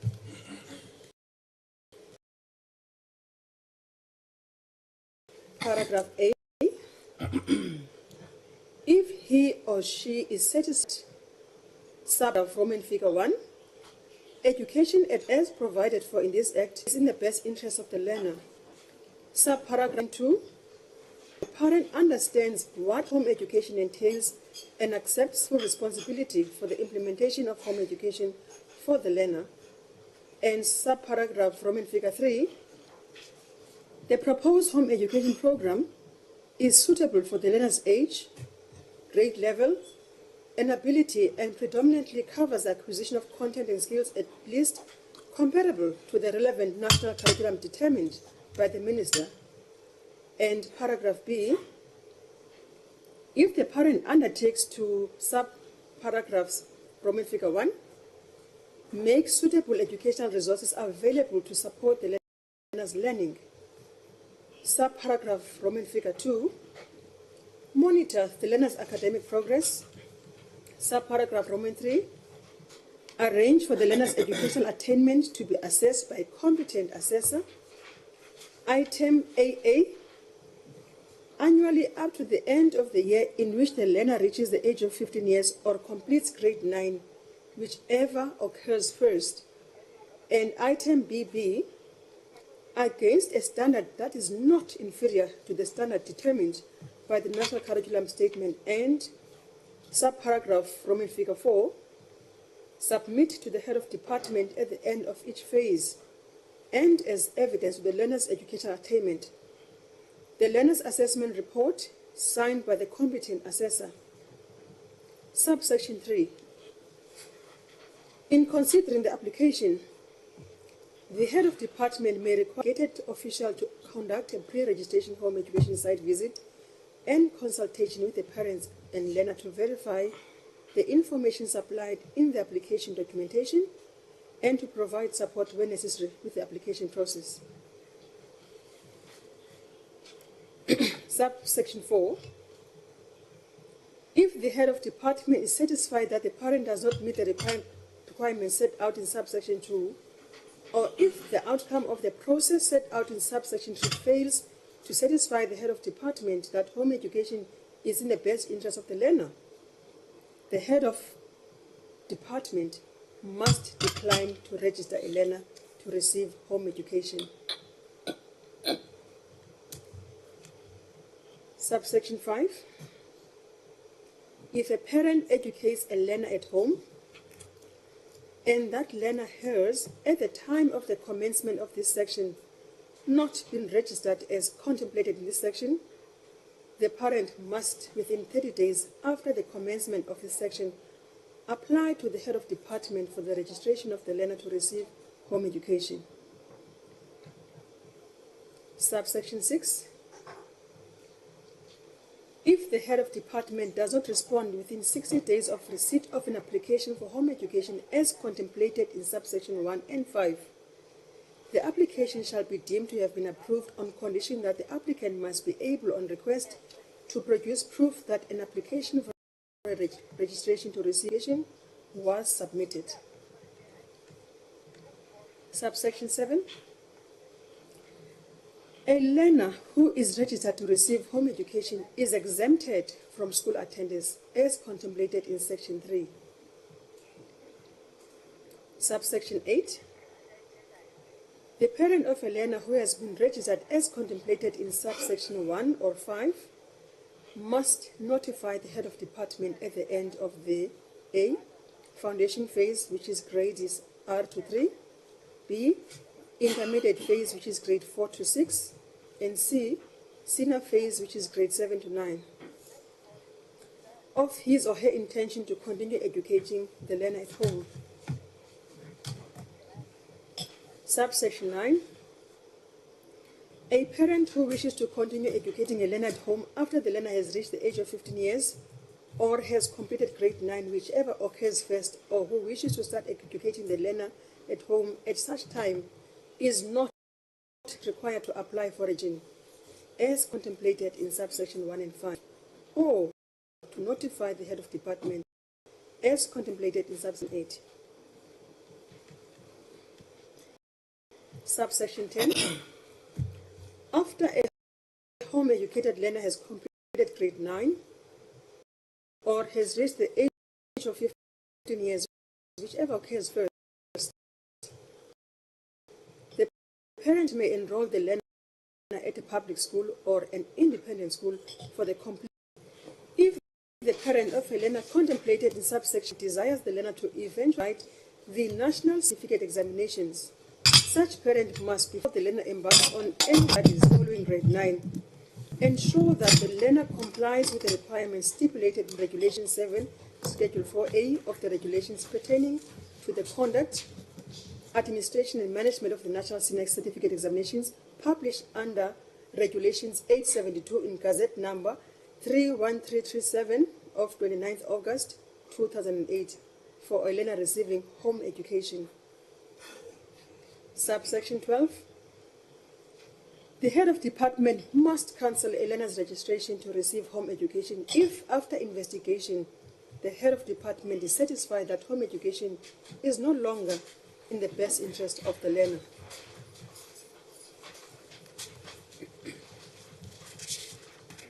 Subsection 13.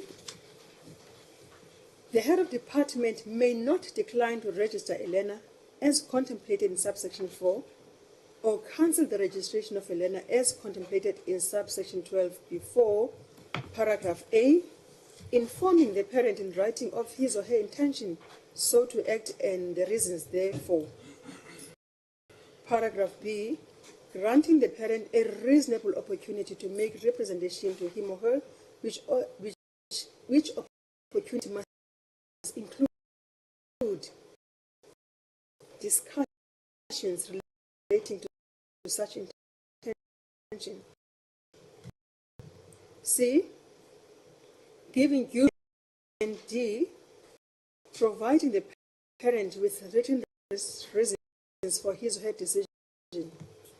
Subsection 14, paragraph A, giving notice.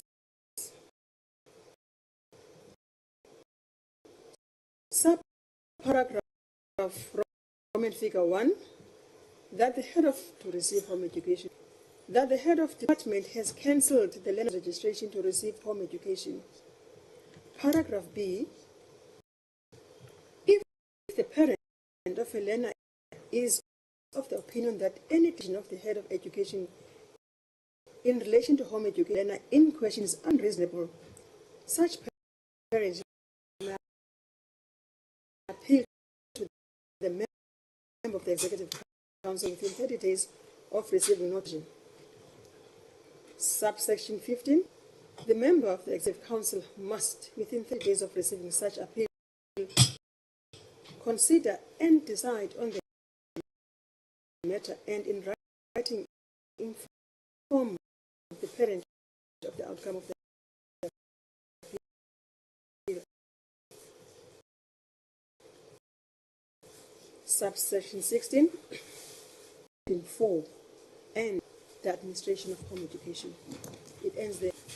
That is clause 37, the home education.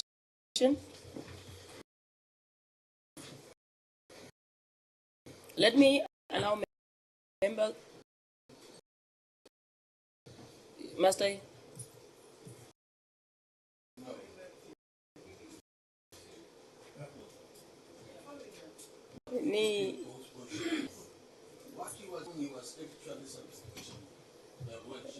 That's my understanding. So, and yes, what is this boiling of yours?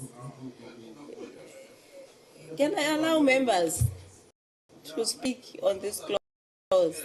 Honorable Man. Thank you, Chair.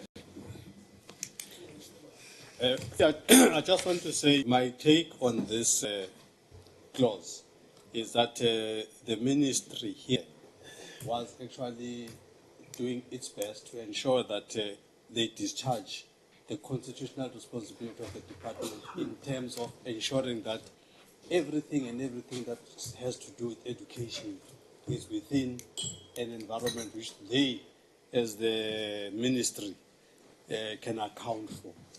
And I see a very transparent process here, so that you don't have a situation where parents or kids of children, they keep under the chin and it turns out that it's something else. So this provides all of those checks and balances and all of that. So, and I've heard people saying there's something controversial here. I read this last night. I didn't see anything controversial here. I think, Chairperson, this is straightforward, and I think we should support this. It does not stop anything. It's this section here. It's protecting the interest of the child. Even if as a parent you say, "Oh, my child," doesn't stop you. Then just let's see if they were withhold and all of that. So I think it's a very progressive submission. This we would support it. Thank you. All right.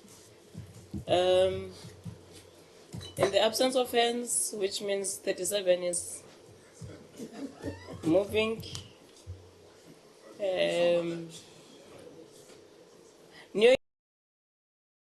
Ikuthetha or kwenzeka ntoni?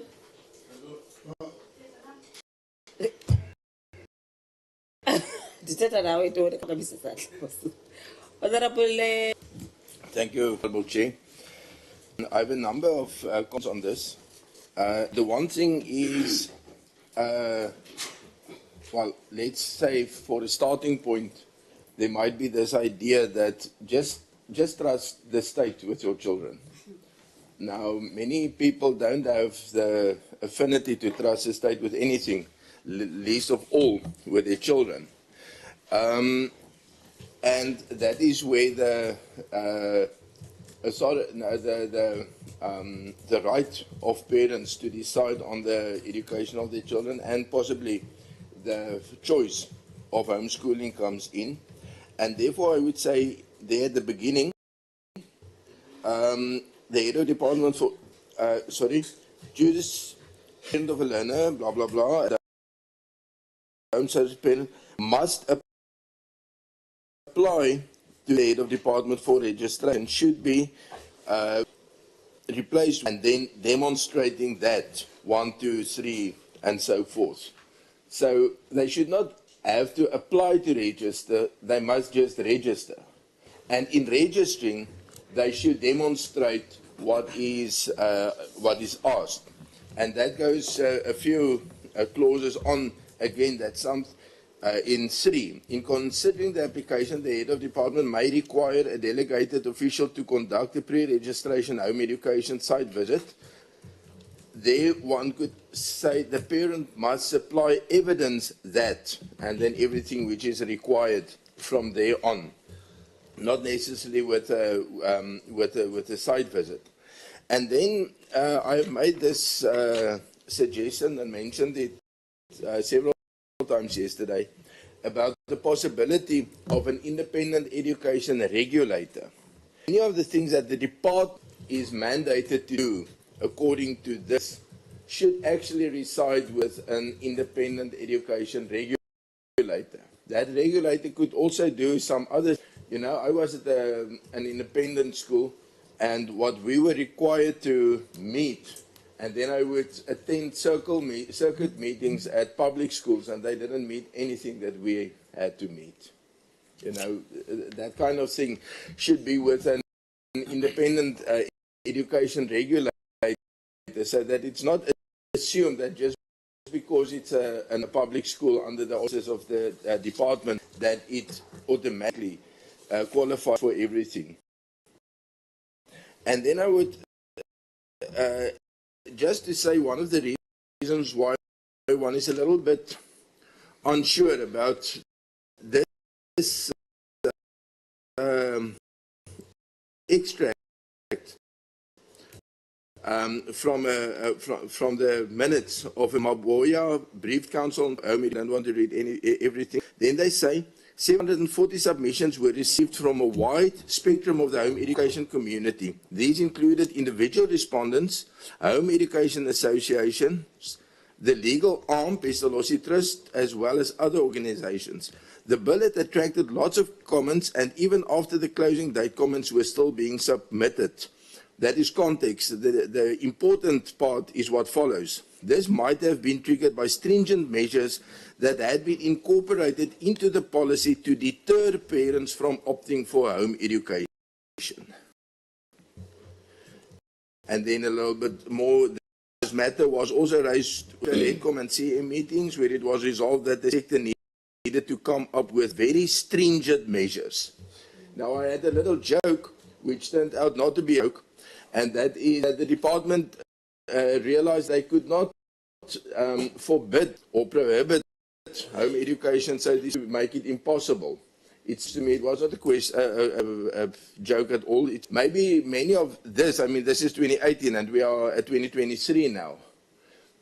But this kind of thing creates that suspicion that, yes, it's all good and well on paper, but we must look very closely what's on paper, because the iota and tittle will be used somewhere to throw a stone on path. I mean, Mr. Ndle can be, he can retire at sometimes. He seems to me like a very reasonable man, but if the law to protect everything, we can't satisfy ourselves by having a very reasonable official. Ma'am. Thank you very much, Honorable Nodada. Thank you so much, Chairperson. Chair, yesterday I spoke a lot about principle when we spoke about centralization and other things. Again, I'm going to talk about principle on this one as well.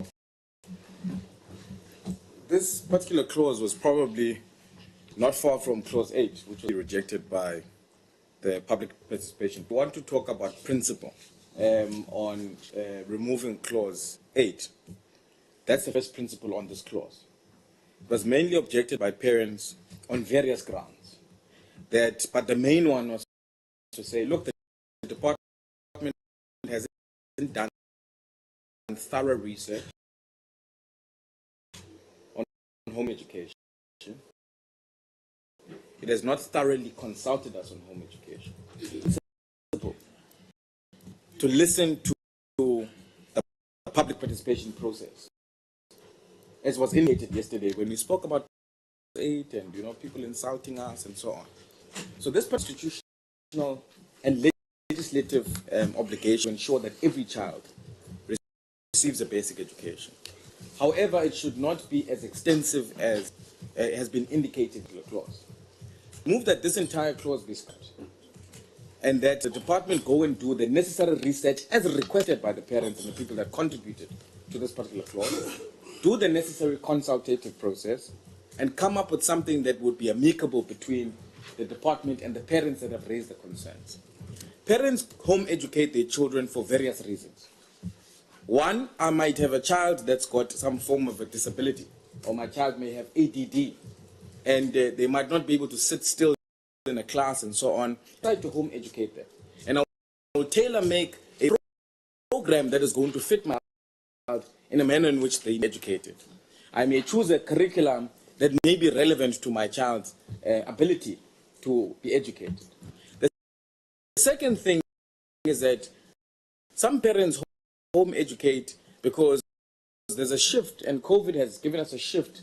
If you would have seen, some parents call their children because they felt that their children are not safe in schools, and ultimately ended up enjoying that decide to homeschool my child.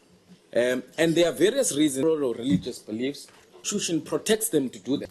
That they've got the parental choice to see how their children can be educated. Now, if you're going to have a government that's going to say, look, you know, yes, you can home educate your child, but you know what, come and apply to us. We'll give you, we will go and give you an assess, someone who can come and assess your child. I don't know how you assess something that you've never taught, but I mean, we'll come and assess your child on a curriculum that they don't even know, and how that child has been taught, and what type of assessment are you going to do for an ADD child or a disability child, whatever the case may be. I think the principle here is that as much as the department or basic education has a constitutional and legislative obligation to make sure that a child is in basic education, the parents can simply inform. Ultimately, on a yearly basis, you can set something up where parents can be able to inform the department that, look, I am homeschooling my child. You can use an online portal and say, look, inform us here. You know, if you don't want to call it registration, then inform us, call it informing us, whatever the case may be.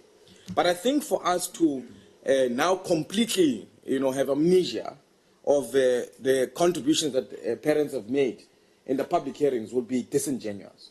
And we've got a responsibility to be representatives of the people to make sure that those particular voices must be heard. Without being exhaustive, Chairperson, I do think that I'd even raised being able to define online.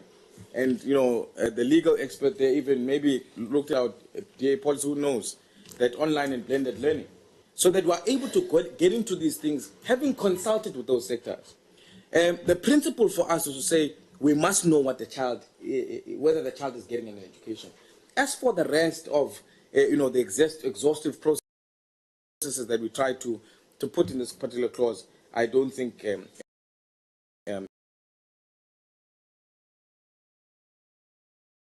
is assistive. So I do think that I move, Chair, that this part be removed in that sector that's heavily affected. We remove it on the principle that the majority of parents, if not 90 to 100% of laws, there are valid concerns that are based to say, look, some parents make education to vaccinate their children or use home education with the example that Honorable Letsia made yesterday to say, I'm home educating my child, yet the child is maybe begging on the streets to get food.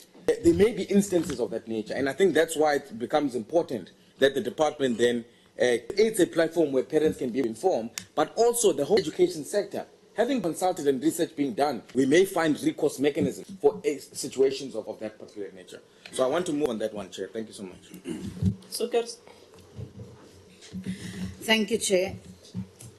I want to support what was said by Honourable Madada in terms of moving to remove clause 37. I will start firstly by saying, Chair, the following. The protection of home. Are you walking out? No. You want The protection of home in the context of religious freedom, cultural identity and choice is a fundamental human right. And this found expression in the many oral and written submissions that was made to the committee. the onus, public participation, rather, must be meaningful. Therefore, the onus is on the committee to show for those hundreds of parents that came to make their voices heard at the public hearings and those that has made written submissions concerning this clause. And it is the community, that is affected by this clause, whose voices must be considered as we consider the amendment. Chair, Clause 37 poses a risk and a conflict for those parents, and they've outlaid to us the various things that they are concerned about. One of the most important things that was highlighted and why the DBE has to go back to the drawing board and in order for them to relook the amendment, and why the committee asked DBE to do so, is the issue around the social environmental impact assessment. There are a number of reasons that was raised. I'm going to go into it, but specifically want to make the example of assessors that was made by Honorable Nodada. When Penn stood up to speak, they said, as Clause 37 stands now, the cost for parents that are homeschooling, if they have to meet the requirements set out, would make homeschooling impossible. And we also this morning heard basic education is a fundamental right. It is the burden, that burden is placed on the state, provide basic education. It is these parents, homeschoolers, who alleviate, especially in the rural and in congested cities, they alleviate that burden of the state.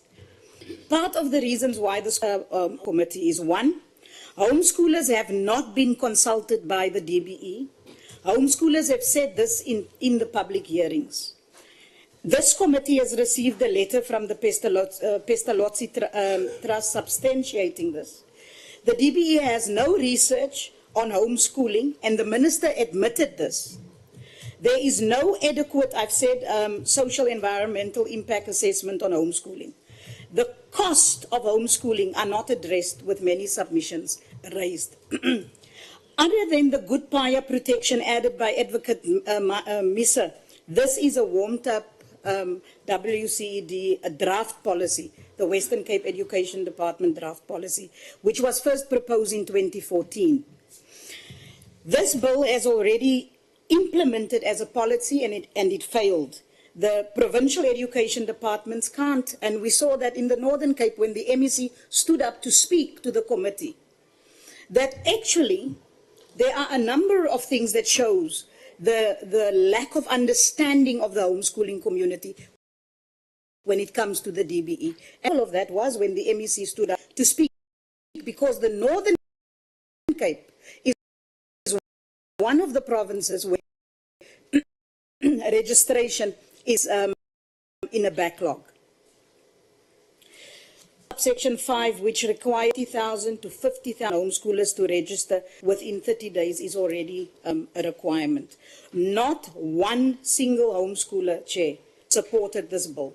And the onus is on us as this committee to give meaning to their voices. And last, in the judgment that I mentioned on Tuesday, the court found that Parliament did not consider in the case of the Khoisan case, where meaningful participation was not embarked on, and because of that, the court found that communities' rights were violated. So it's exactly in the same year that I'm pleading with the committee to consider those many voices that spoke on that, and to ask DBE to go back to the drawing board and for them to engage the homeschooling community and make an amendment that considers their inputs. Thank you, Chair. Thank you very much, Honourable Principal. Mulila stulo eri rudi medise uti rudi medise le manoko kamoka. Are all these important portfolio committee. Chairperson, Yeah. Chairperson, for starters, let us admit that the clause number 37 drew more than enough interest during the public hearings. But like some of us indicated when we were discussing the national report, there was an insertion put after the national report was presented to this portfolio committee that the point, like it happened in clause number 8,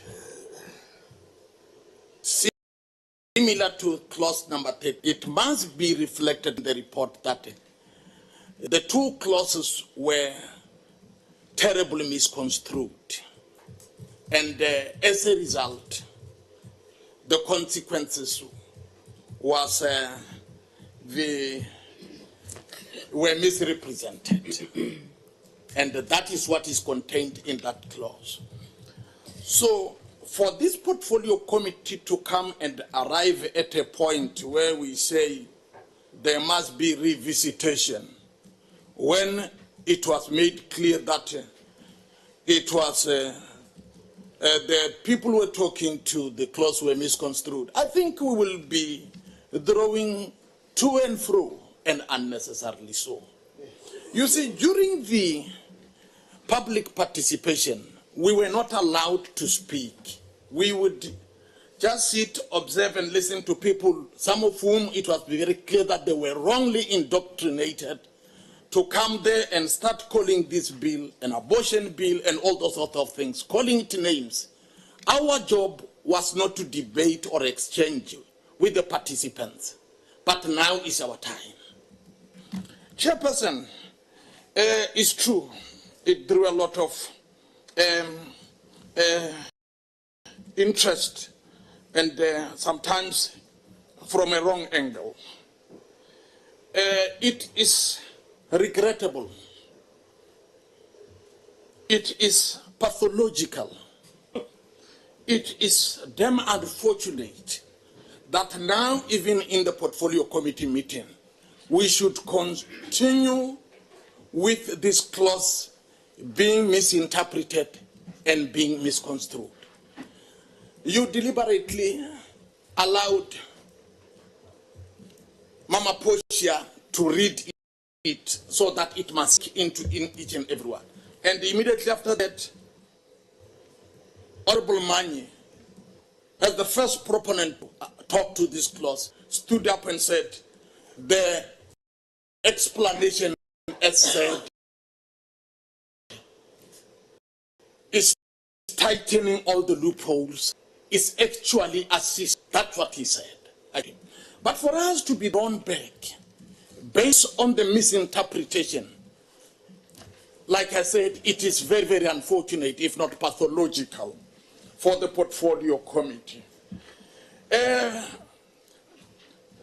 My understanding, after the reading by Mamposia, it becomes very clear that the clause seeks to put in place conditions which will help homeschoolers to operate within our constitution.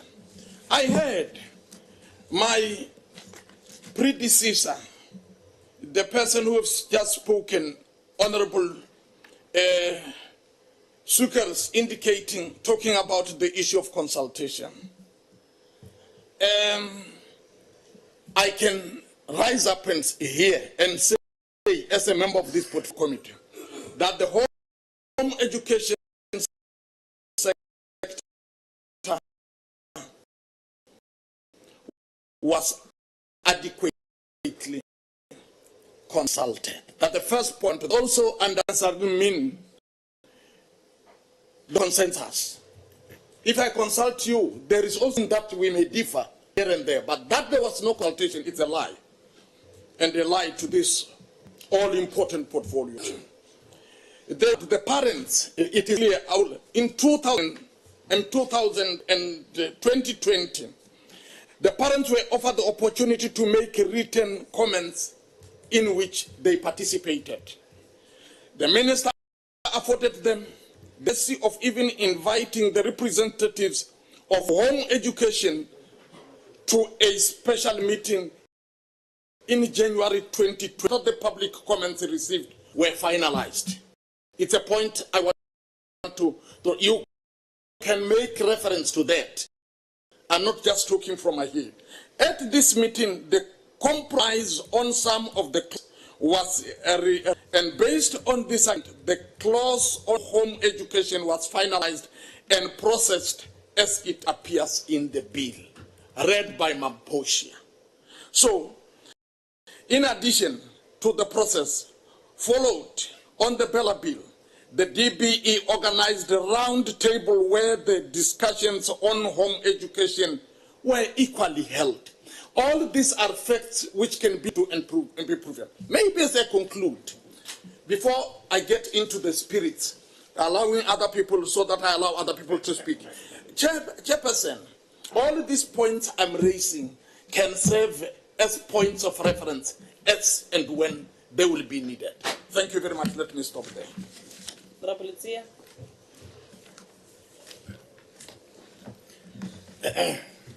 Good morning again, Chair.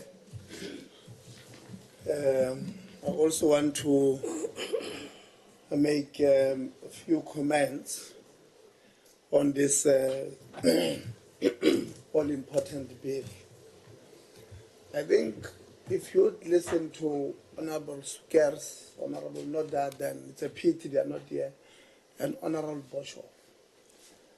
There's a deliberate intention to misconstrue what Mamposia read.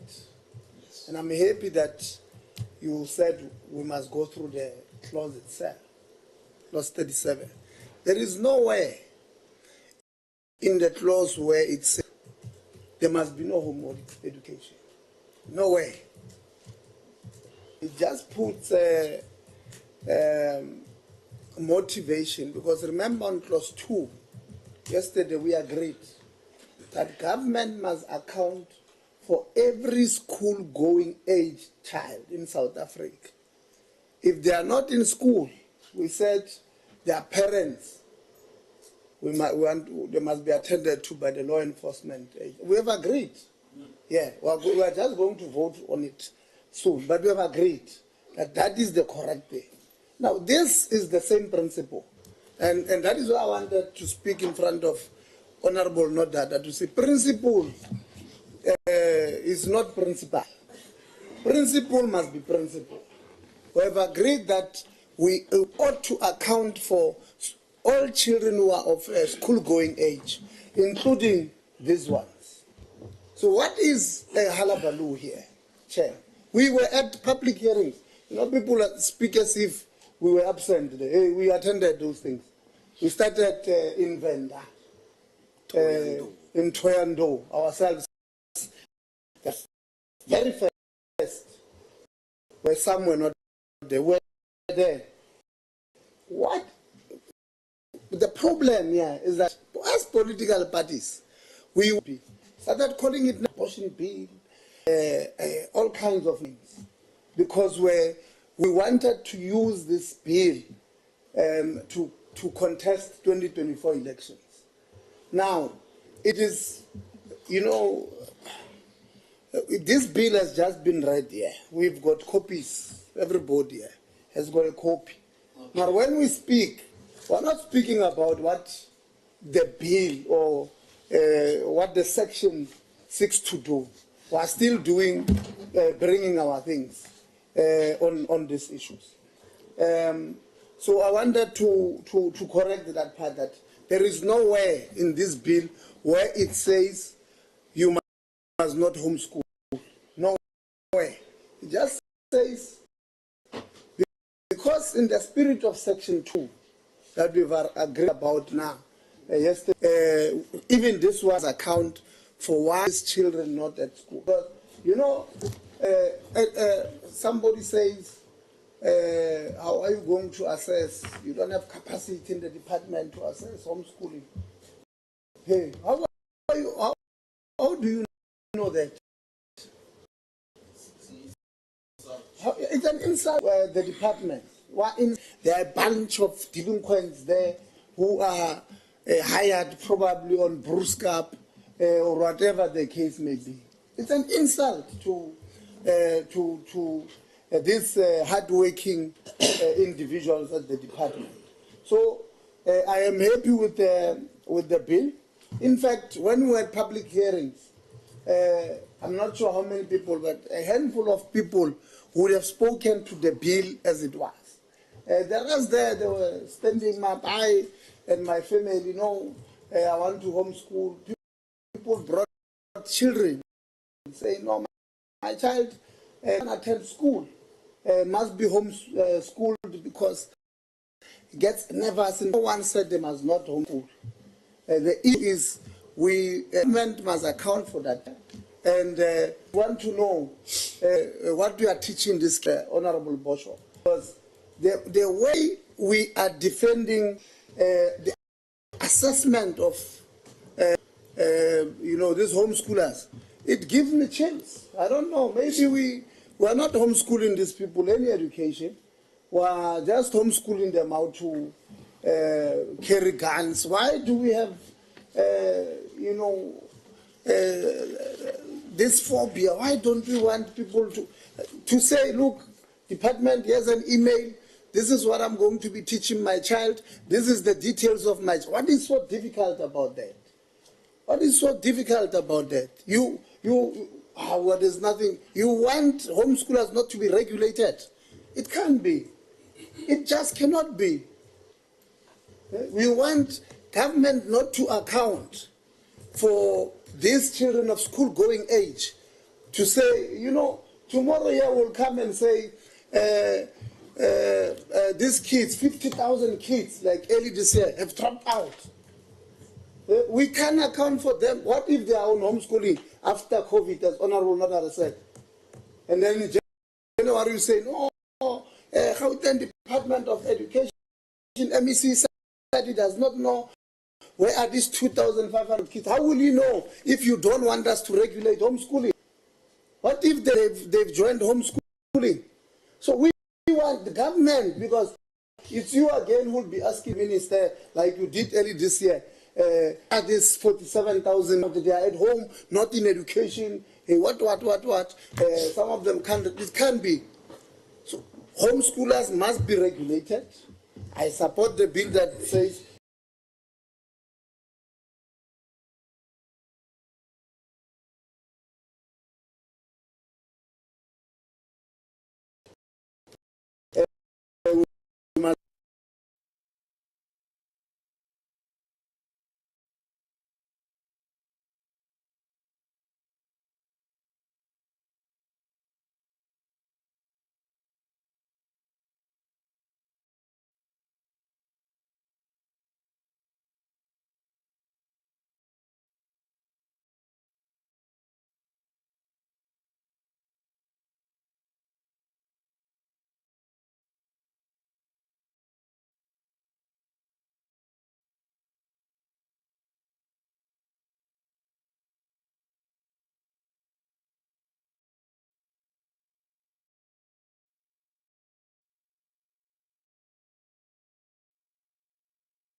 of the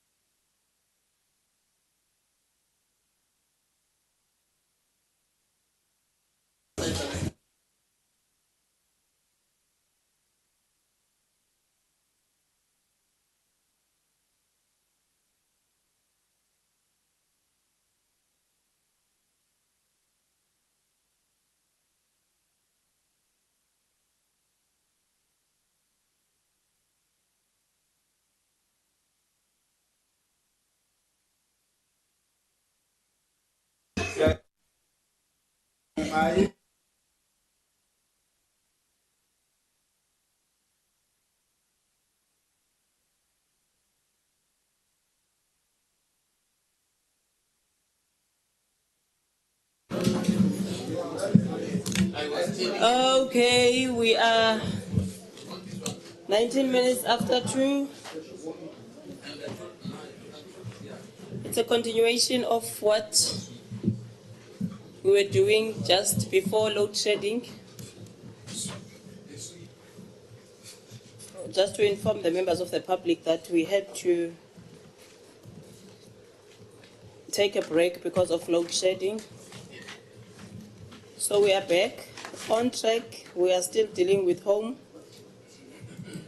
education, clause 37. And we will just proceed because Honorable Itzia was on the floor. We will continue. Honorable Itzia. No, thank you very much, Chair. Maybe just on the lighter note, to say that it looks like we were sabotaged, but right when, we're in the spirit. But I think, Chair, I would have said many of the things that I would have wanted to say about the regulation. I think Honorable Manye started and said these proposals are well thought of. They are covering everybody. We also want to say, Chairperson, that we support these issues. Maybe one or two things, Chair, what I would have wanted to say earlier on is that it's very interesting that the Homeschoolers Association have a problem with following the regulations of the department. We've listened to honorable members who spoke. The impression that they are giving us is that really the homeschoolers have a problem with the department, registering with them, being assessed, and all of that, but my worry with them is that they lack consistency sometimes. Because when they get to matric, they register with the same government that they've never trusted throughout the education system of their children. But when they get to matric, all of a sudden, they are trusting it. So it raises suspicion. Or maybe the problem is really not trusting this government, whether they are going to do things. Maybe it's you don't want this government to know what is it that you are teaching your children. I know I'm generalizing, but maybe not all of them. But it looks like there are some who really have a problem in, disclosing the curriculum that they are teaching. And remember, even there on the curriculum, government does not say you must teach this curriculum. And it ends there. That's not what they are saying. They are saying this curriculum of yours must not be graded lower than what is allowed in the country, or what is being taught in the country. So really, we're just asking that we accept these things as they are. We don't want to be now, our minds must start running that maybe the curriculum that is being taught here is military, or it's hatred against this race or that race. We don't want to think that. But, you know, you are not assisting us. When we listened to the homeschoolers at home during public hearings, a majority of them, honestly, Chair, even brought their children, you know, to say, this child of mine has got 1, 2, 3, 4, can't be taught in a school, as if Clause 37 was saying don't do homeschooling. Many of them were doing that. And for me, they missed an opportunity at least to convince us on why is it that they don't want these regulations. Because for me, they missed an opportunity.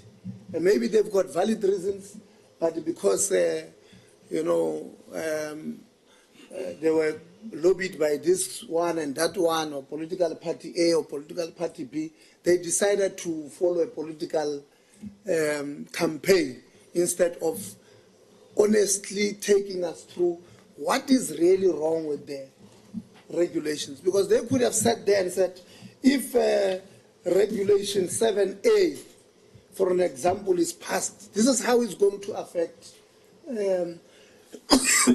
sorry, this is how it's going to affect the homeschooling.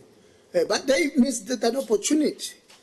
They were just, you know, not assisting us. So, having not been convinced by them about these regulations that are proposed, as to how negative are these regulations going to affect homeschooling, I believe that, Chairperson, we must accept them as they are. We are moving for the adoption as they are. So that is what we'll be supporting. Thank you very much, Chairperson. Thank you, Honorable Mani. Then you can say. Yeah, thank you, Chairperson.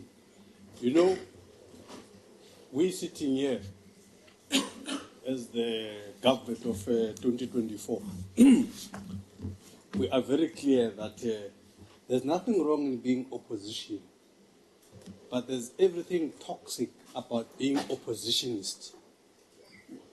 You know, we can't have a situation where people just are committed not to understand, are committed to just disagree. And even if you want to entertain the disagreement, and then you say, okay, fine, what are you putting on the table? And then the challenges, but we just disagree. Oxalai, this is the problem. So we can't have oppositionist posture here.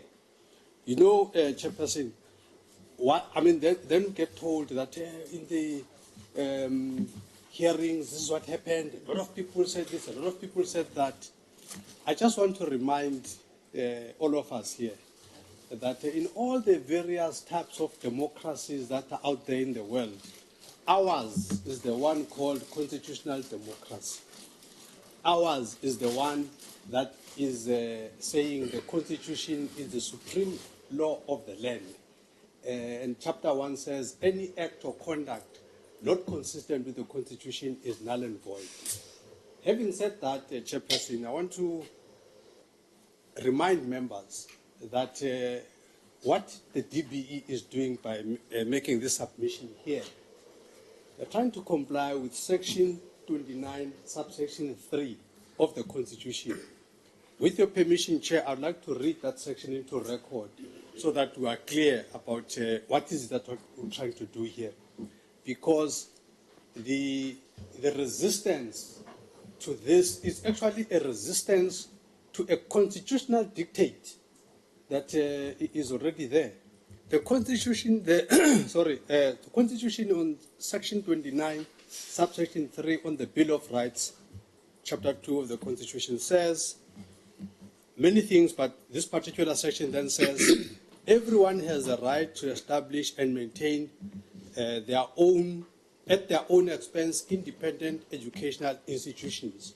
Now, this homeschooling is in that realm of independent institutions, educational institutions. So it's in that, it's a subset of that. So everyone has a right at their own expense to establish these institutions. But then it then says, but these institutions must not discriminate on the basis of race. That's the one thing. Number two, registered with the state. Now, this is the whole subject of this clause. What clause is this? Clause 37. Clause 37 is all about registering. This is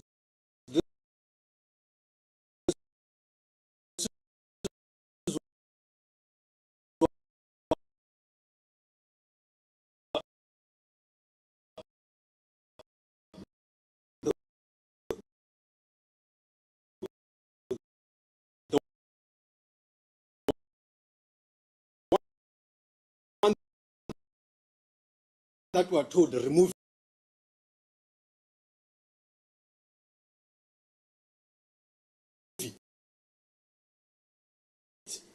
When you say actually fighting with the constitution,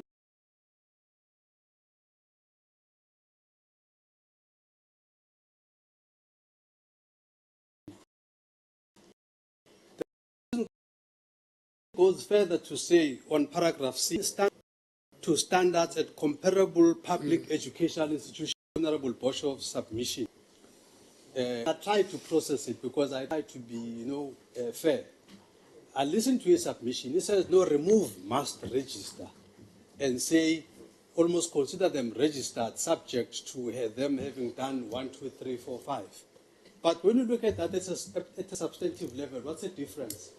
There's no difference there, because if they have not done 1, 2, 3, 4, 5, then they are not registered. So what's the difference? So it's just all those semantics and things that were being subjected to here, but at a substantive level, are not improving the conversations that we're having here, Chair. So my advice to all those that differ with this section is that there's an opportunity called amendment of the law. So let's allow the process to take its natural course and not stop the whole bus because we have a problem with Section 37. And then at a later stage, they can, because even now, they don't have an immediate substitution of what is on the table. They just know that they just don't want this, but they're not replacing it with anything that they want. So what we're saying from our side is that let's not then stop the whole thing because you know what you want, but you have not formulated it. So what we're then saying is that let's allow the process to take its course, let the clause go in because the clause passes the constitutional muster, and then let's proceed with the process. And then at some point, whenever you are ready, you can always make your submission for an amendment or something at that point. But what should not be allowed is that simply because you are not ready here and now, therefore everything must stop. I think that would be a very irresponsible approach. Thank you, Chair. Ansel. Thank you, Chairperson. Switch yours off.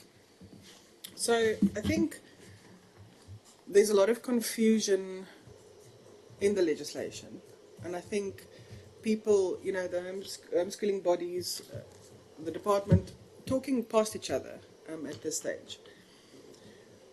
I heard what Honourable Mani has said about Section 29, that it must be, a child must be registered. But I think here in this legislation, it talks about apply. And apply would then have the consequence of it possibly being rejected. So you can be denied that opportunity to actually homeschool your child. So I think we need to be looking at something that says you can notify the department instead of an application that has the possibility of it being rejected, because there's an application, and by application it means rejection. I think the thing also about the assessors, the external assessors, like someone mentioned earlier, we are creating law for urban areas. We must remember the rural areas are very vast. I'm thinking of the Northern Cape that we've gone to, even parts of the Eastern Cape. these areas are very far. These farming areas, or whatever the case may be, where these homeschool children are, you have to pay them, because it also says you have to bear the cost of being assessed. So that becomes very expensive when you have to start putting up someone to come to your house. You have to start paying per kilometer to come to your house.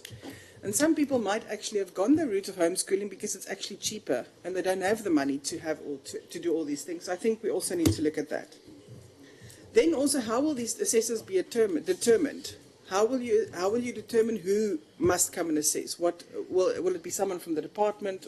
What is the thing there? Then Mr. Ndlebe also, on a couple of occasions in our public hearings, spoke about the freedom of curriculum choice. He said it will be incorporated, it will be, I remember that quite clearly, and that's not expressly viewed, unless I've missed it, within this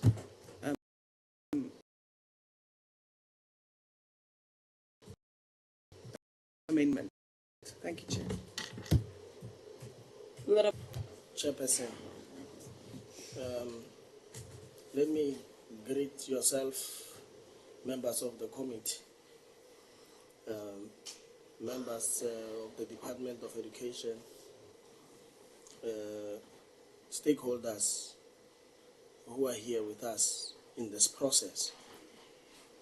Chair, let me start off by stating upfront that this section is not a new section. It's an amendment which inserts additional conditionalities to regulating homeschooling. It's not new. And this section seeks to clean up ambiguities that are created by the old section that deals with homeschooling. And so to put context to it, Chair, the old homeschooling section has 5 subsections. The new one has 16. But what the new one does, which then creates the additional 11 subsections, is that it then clears up any ambiguity that would have been created by the Principal Act. All right? I need you to follow my train of thought. With creating a cleanup of the previous ambiguities, let me give you a practical example. On 51, subsection 1, it reads, and I will read the first part. It reads, a parent may apply to the head of department. So the prerequisite for application is there. It's only that it is not enforceable, because it's not a must, it's a may. So it's an option you can exercise. You may apply. Whereas in the current version in the bill, it's a must. You must apply. So application has never been under question, even in the Principal Act. It cannot arise today, because apply has been used as a word and a term in the Principal Act. It was not some other word. It apply. It's here. You've got Google. You can pull it out for yourselves. Apply has always been there. What the Act did was that it allowed parents to make a play on the may. And it gave them room to maneuver because it was optional. You can, or you might, you may, or you may not. All right? Although, if you are going to apply technical, legal analysis on this portion, you may reach a different conclusion on what may means, because in the following subsection, it then enjoins the head of department to register a learner as contemplated in subsection 1. I'm reading the Principal Act. I'm not yet on the bill. And so the HOD has a responsibility, even in the Principal Act, to register such learners. The whole furore that now we are picking up, I'll tell you where that furore comes from. Slalo. That furore comes from subsection 3 of the new Bella Bill. Let dust, this dust that we are subjected to, comes from that. Let me read it for you. In considering the application, the head of department may require a delegated official to conduct a pre-registration home education site visit and consultation with the parents and learner to verify the information supplied in the application documentation and to provide support when necessary with the application process. That's where the dust comes from. The dust does not come from what is already there in the Principal Act. Because if you go and read the 5 subsections of the Principal Act, everything that has up to now been brought upon this process or brought to bear as a reason why this thing must not be pushed through is there. Everything that we've been listening to, no, this part cannot be, and for this, because all of it is here in the Principal Act. The only thing that is not there in the Principal Act is that there must be and it's a may, Batumamudi. It's a may, this visit. The HOD may delegate an official. So as part of process and regulation, there might be a regulation that the minister might say, this is the process to be followed for this site visit to happen. Or the department can say, no, let's pack it for now. We don't have the capacity. Let's build capacity. It creates room for the department to be able to build their own capacity before implementing it. It does not say must, it says may. And this may, it means the department holds the discretion at any given time to start with these visits. And so, Chair, the furore is about this, in my opinion, because every other thing here, it is unpacking what is already in the section 51. When they unpack foundation phase, intermediate phase, senior phase, it adds on, but it's here. It's just, disaggregating what is aggregated. And I'm saying until, those who advocate for homeschooling say, no, the minister should have done scientific research. But the scientific research that is demanded of the minister is for things that are already existing here. In 51, 1 to 5, already. So which new research must the minister do? All these years, people have been comfortable with section 51, which has got 5 subsections. Now that it's 16 sections, and boom, there's a subsection 3 that says there might be a visit. Ha! Hey, where? To whose house? No, you can't come to my house. We are parents. We reserve the right.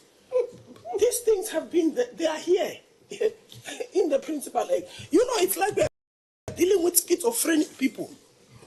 It's like we are dealing with schizophrenia. You are disputing what is already legislated. But you've been comfortable with it. You've been homeschooling under the law that is in existence. Today, the department does justice. They remove ambiguities, they clean up the law, they put correct terminology there, they break it down for all of us to understand so that there is no ambiguity created in this clause. Ha! There's dust. Where am I made? I do not agree with that type of reasoning. It is devoid of scientific thinking. The same people who are arguing science today are the same people who have been regulated by Clause 51 with 5 subsections, which had truncated the law into 5. The department has gone and disaggregated the 5 to 16 because there's an addition that says visit. No. There's a problem. And the visit is a problem because now the truth must come to the fore. The department must sit with the parent and the child. We are not aloof, Chairperson. There is no automatic care that parents give to their children. We have seen atrocities that parents have done to their children.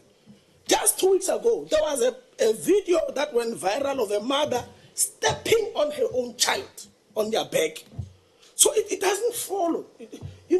I'm your parent, and therefore it follows. It doesn't follow. It doesn't follow that as a parent, you will have the best interest of the child. It doesn't follow. We refuse to believe it. We have seen evidence of things happening to children done by parents. Bad things. So government bears the responsibility to regulate this homeschooling. They have accepted 51 all these years. They can accept 37. The only thing that 37 introduces is a disaggregation and a visit. Thank you very much. Thank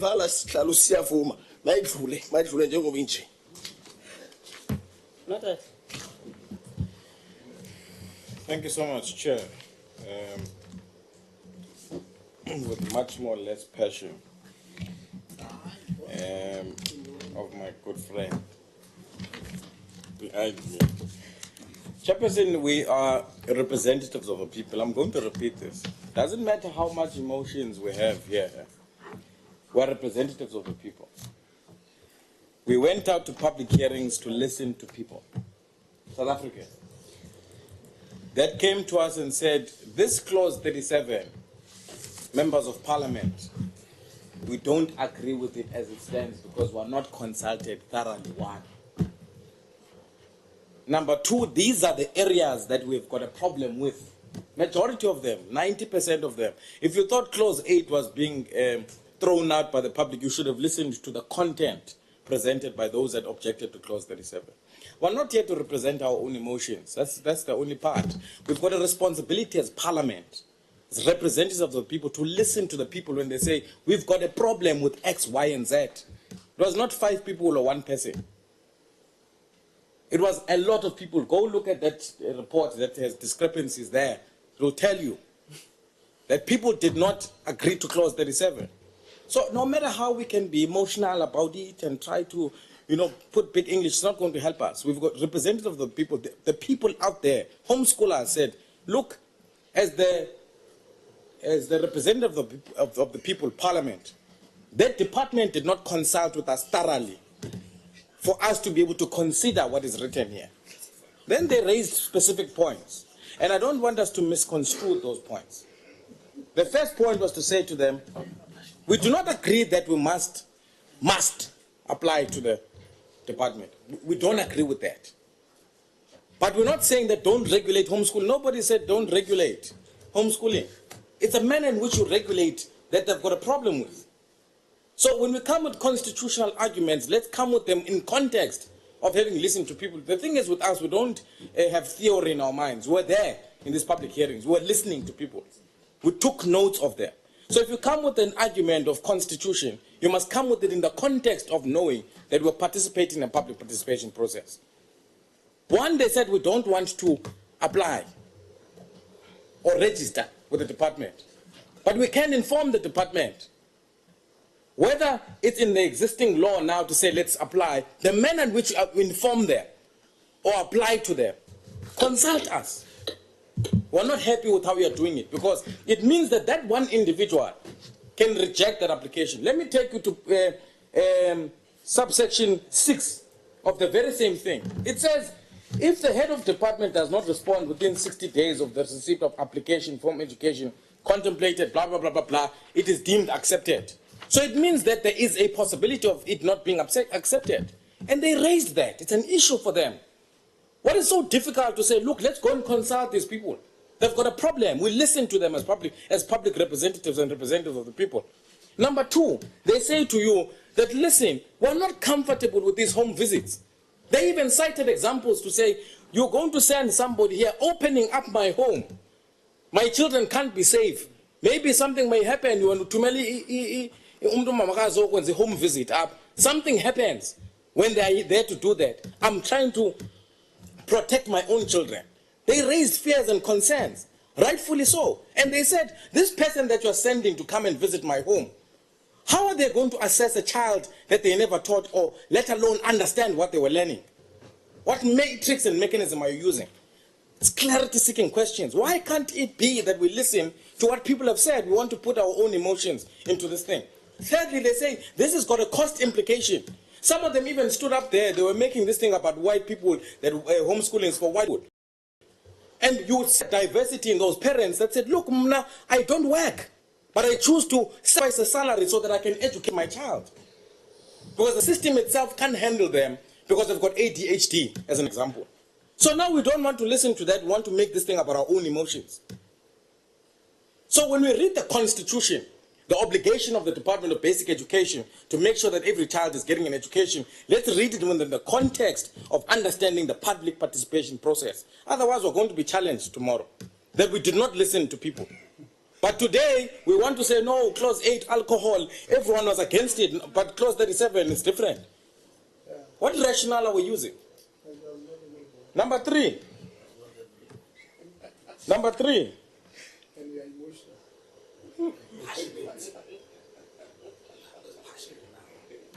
Number three, like I said, I want to make a suggestion. Because people think that, when they're making their points and ultimately they misconstrue the truth that happened in public hearings, we're going to heed to that. We're not going to heed to that. The public said, listen, this thing, halt it, come consult us. That is why when I initially made the suggestion that nobody said don't regulate homeschooling, but the proposed amendments here, halt them, scrap them, consult homeschooling sector, consult the parents that came to public hearings and said these are our problems, so that you are able to allay their fears and put in laws that are going to regulate in the manner in which they would be consulted in. Not in our own way of viewing things. So that is the point I'm trying to make, Chairperson. That even in putting our points across, let's be honest about that. And let's not choose which principle we follow when it suits us. When it doesn't, we don't want to follow that principle. And if majority of people rejected Clause 37, let's not force it down their throats. Let's consult them. Thanks, Chair. Honorable Boshoff. Thank you, Chair. I'll also try to be as dispassionate as the previous two members.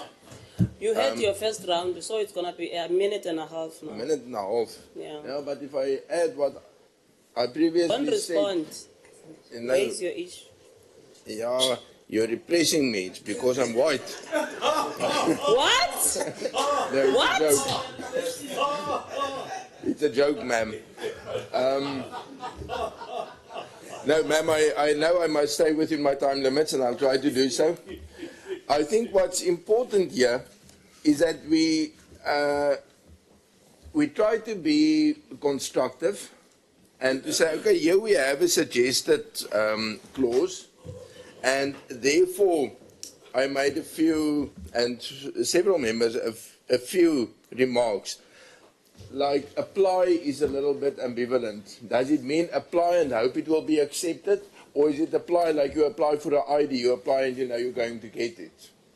What do we mean with apply here? That should be clarified.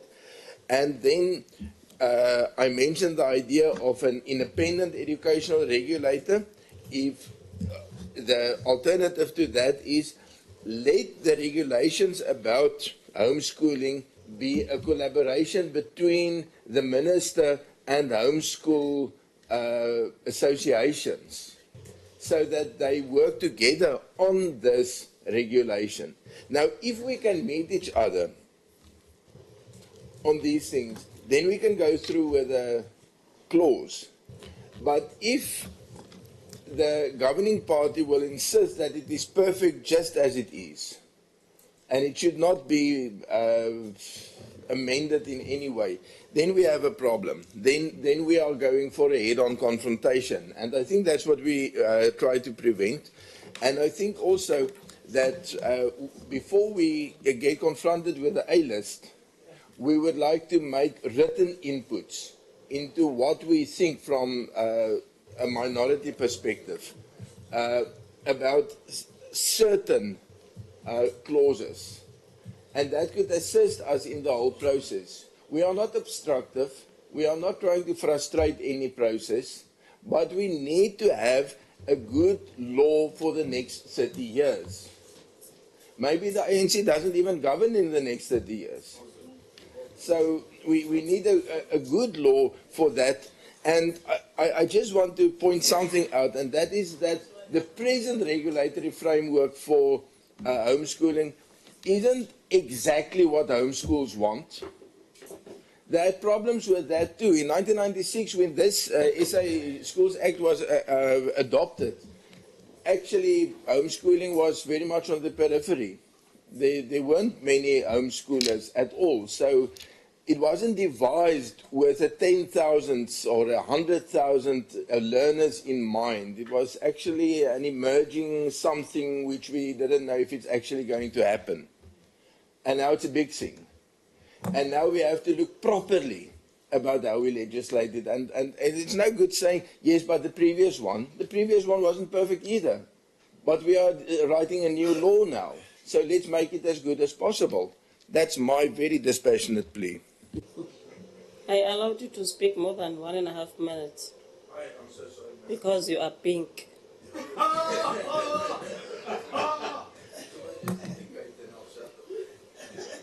Honorable Sukers. Thank you, Chair. I want to start with the issue of diversity as addressed by Honorable Letsie. Firstly, homeschooling parents and communities are diverse. I come from a missions background. There are many parents that are out in missions that does homeschooling. There are parents in city centers that does homeschooling.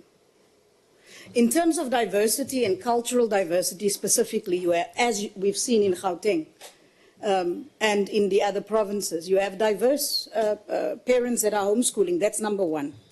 So the issue around race or the issue around exclusivity, what we've seen in the public hearings, we need to acknowledge that it mirrors diversity. That's number one. So the argument around protectionism on the basis of culture or race or prejudice is one that I think it refutes the evidence that was in the public hearings. Then number two, on the issue of constitutionality, yes, absolutely. Every single home parent, most of them in most of the province, actually lauded their constitutional right. So they are also standing on their constitutional rights and freedom of choice to teach their children in line with their beliefs. So that is the motivation. Then let's talk about the practicalities as referred to by my colleagues. The issues of assessment, if you are going to regulate and you're going to be a regulator, then you need to understand the environment that you are going to regulate. And what is abundantly clear from the DBE's own submissions, officials who made submissions in the public hearings, is that they do not understand homeschooling. That's number two. And so the homeschooling community made a plea and said the social environmental impact assessment was not complete. And the DBE needs to get to know the homeschooling community and do another one. They also asked for consultation. So they have never said they don't want to work with the DBE. What they did, however, state in terms of diversity and what I've just spoken of in terms of rural cities, The homeschooling community is diverse, so assessments cannot be a one-size-fits-all. And if you do not know the environment, how are you going to assess a child and a system that is so diverse? And this is the reason, Chair, why we are asking that this clause be removed and asking the DBE to go back to the drawing board. We are not saying, people are not saying, and certainly we are not saying that parents don't want to work with the DBE. They don't want to. They are saying, come and consult. Come and get to know who we are. And especially for our colleagues here that so passionately spoke on the issue of people following political parties. No, it is South Africans standing on their constitutional rights in terms of basic education and them using homeschooling as their choice. And secondly, they are using their right as a South African parent to decide what curriculum their child would be educated in. Thank you, Chair. No, thank you very much, Chairperson. I don't know because Honorable Murasetla has gone deeper in explaining the consultation that was done, including all what the Minister has done to make sure that consultation is done in all aspects. In actual fact, I want to support first, Chairperson, that this bill must continue in terms of what is indicated in terms of homeschooling, more especially to make sure that these children are protected, as just has been indicated by Honorable Member Letsie, and that other children are not safe even in the hands of parents. So for the protection of vulnerable children, and also we must make sure that government is aware of what is happening. This is a constitutional obligation of the state to ensure that every child of compulsory school-going age receive basic education. Therefore, it is imperative for the learner to be registered with the relevant PED for home education, as it is indicated that how then a department is trusted at grade 12 and not trusted in the other schooling. The HOD is required to approve the registration application. And also government needs to account for the whereabouts of every compulsory school-going age, as it is obliged to report to UNESCO about access to education. I think the last thing that I need to indicate, Chairperson, is that a parent cannot be a player and a referee in determining the child's education attainment. Thank you very much, Chairperson. On that note, then Honorable Yabo. No, Slalo. With less passion and emotion this time. But with an upper voice. With less passion. with less emotion.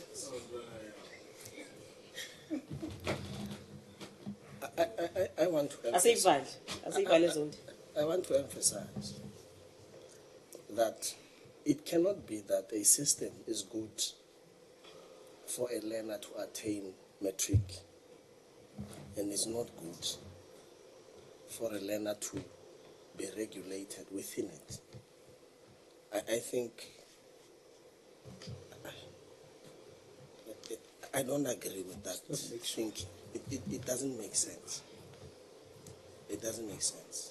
But Masiva Leche, like it. At once. No, ke a leboga ke re le nna ke latlhele la motlapitšong gore I support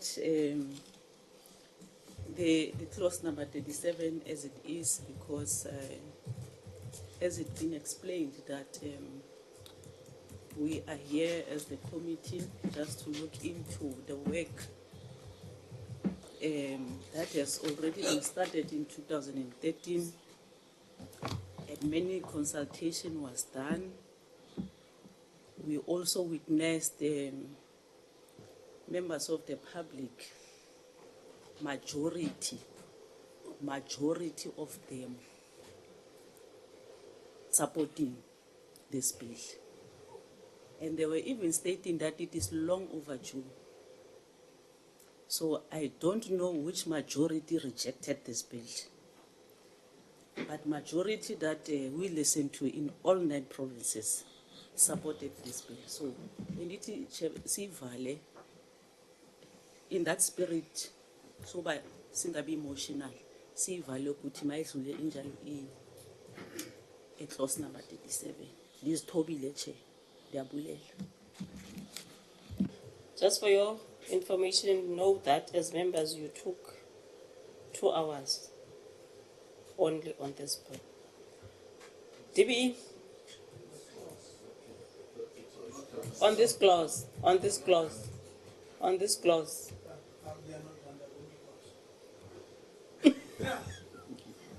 DBE. Yeah, thank you, Chairperson. Yeah, after listening to 2 hours of going to and fro, it's like the hearing again. There's load shedding. Chairperson, I think I was covered, or DPE is covered by the fact that members were able to identify that this is a constitutional imperative. That's section 29 that says this what must happen. And if you read that section which Honorable Manye read, that's what you find in there, complying with that. With that. So there are different terminologies that are used and things that are being opposed. And the department has been there in those hearings from the beginning to the end. And they had the objections that members of the public were raising. But the only problem with the objections that were raised is that we tried to link them to what is in the proposed bill, and we found very little. The oppositions were as if the department was doing away with homeschooling.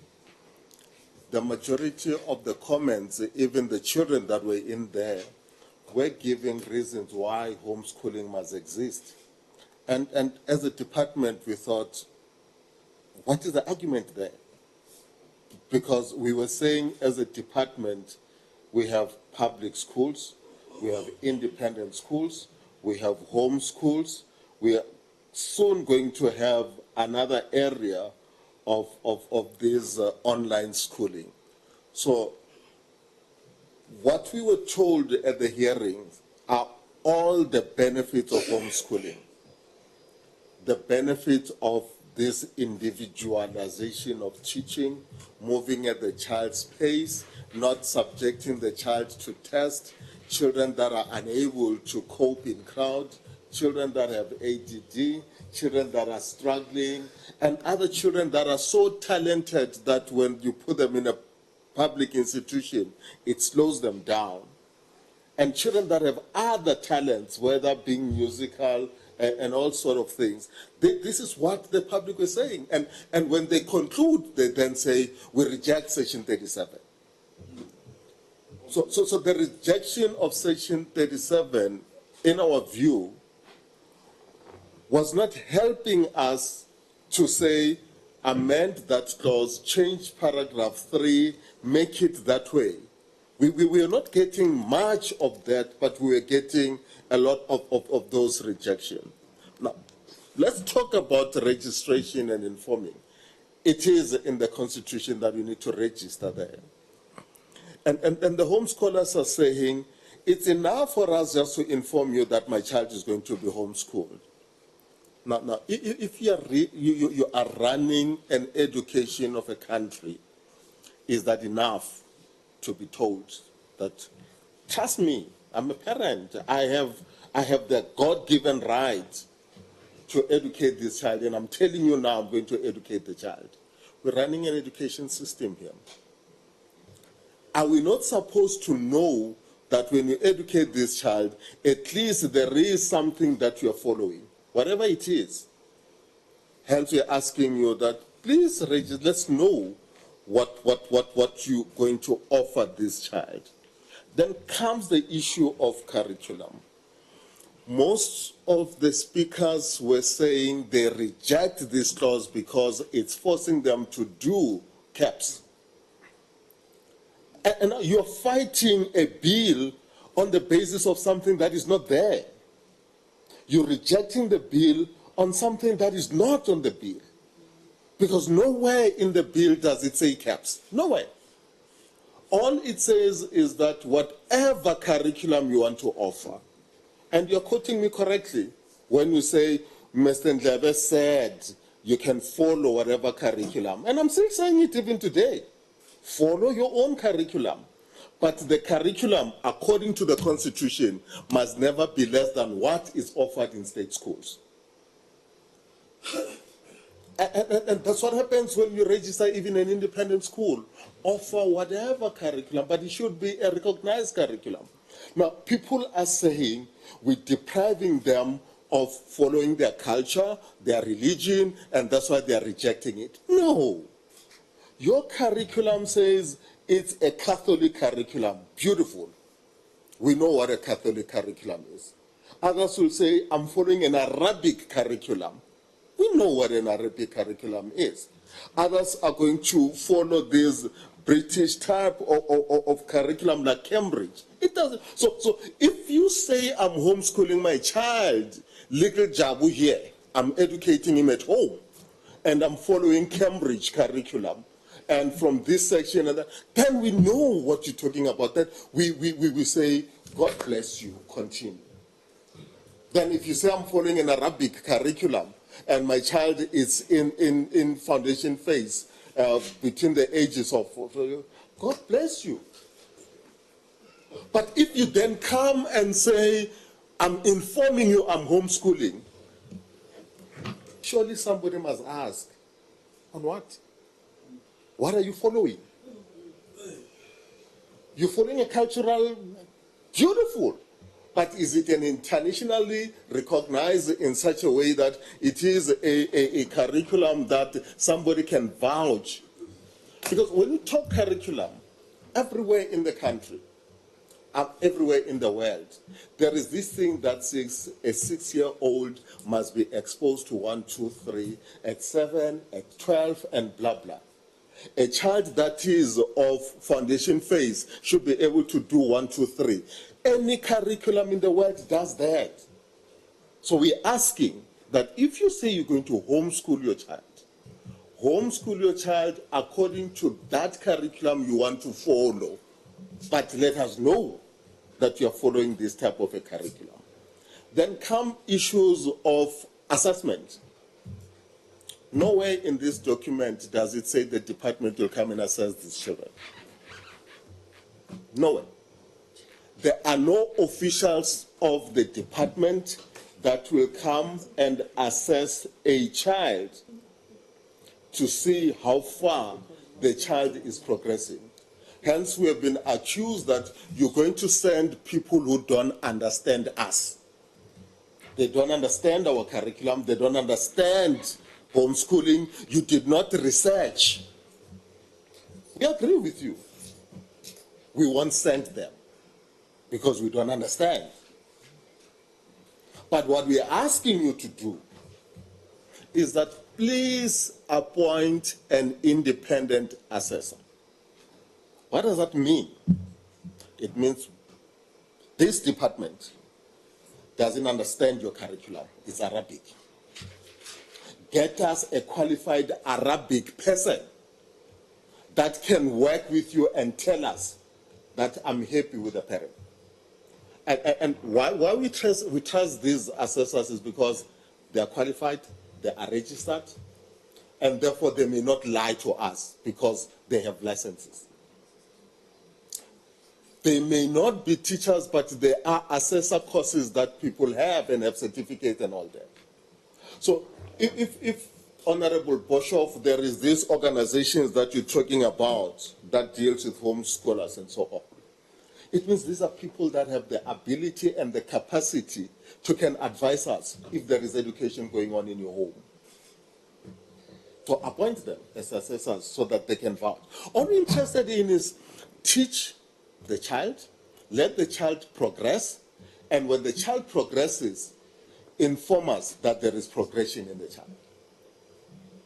Somewhere it was saying do it on an annual basis. On an annual basis.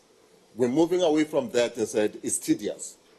Let's do it phase by phase.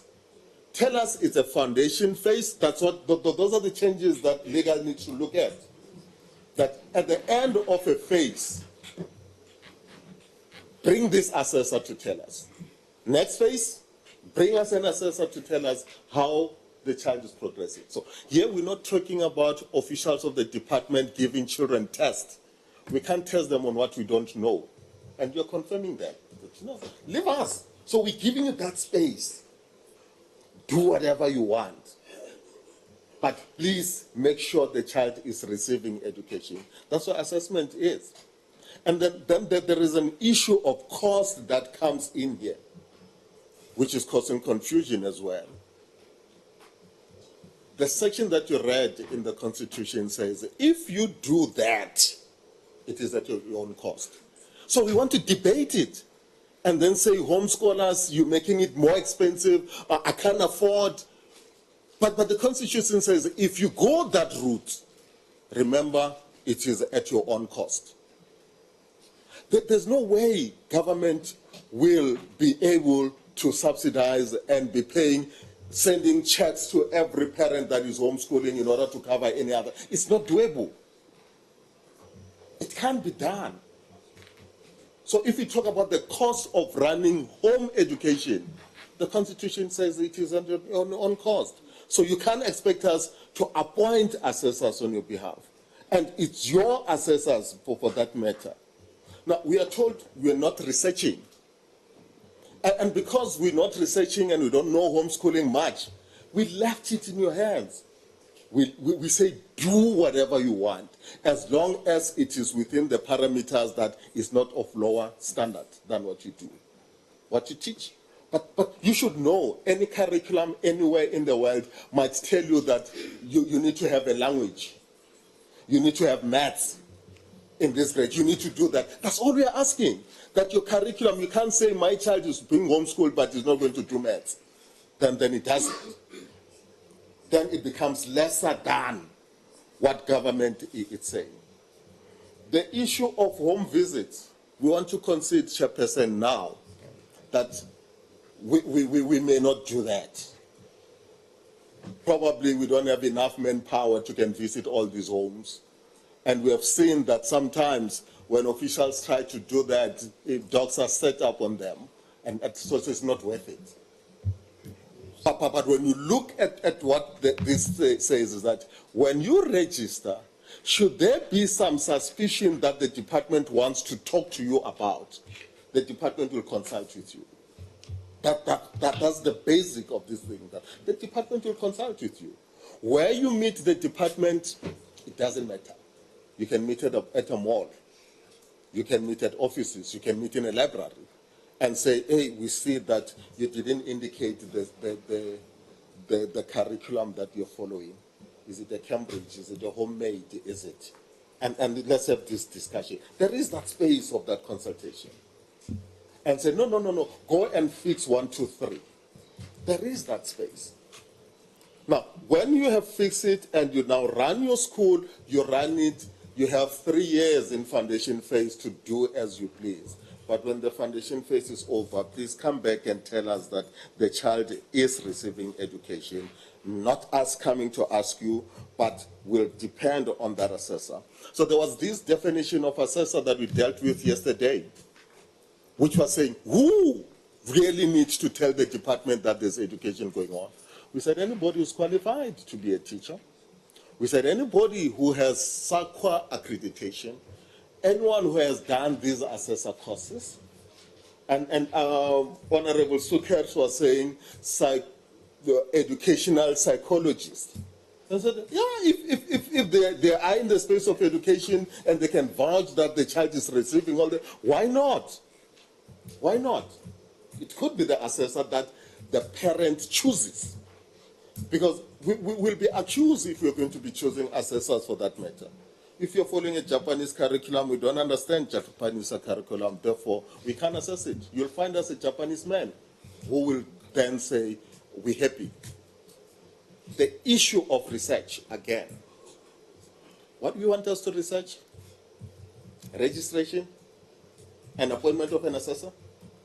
Because if we are to research, we need to research how homeschooling teaches, how homeschooling assesses their children, how homeschooling conducts their business. But you're saying we are out of it. We're leaving it to you to run homeschooling the way you deem fit, as long as it is within the following. Chairperson, I want to read something that I've insisted I needed from the department to send. And some of them I have been involved, but it is important that we would then look at what this thing is saying as the last parting shot on this issue. It is the issue of consultation.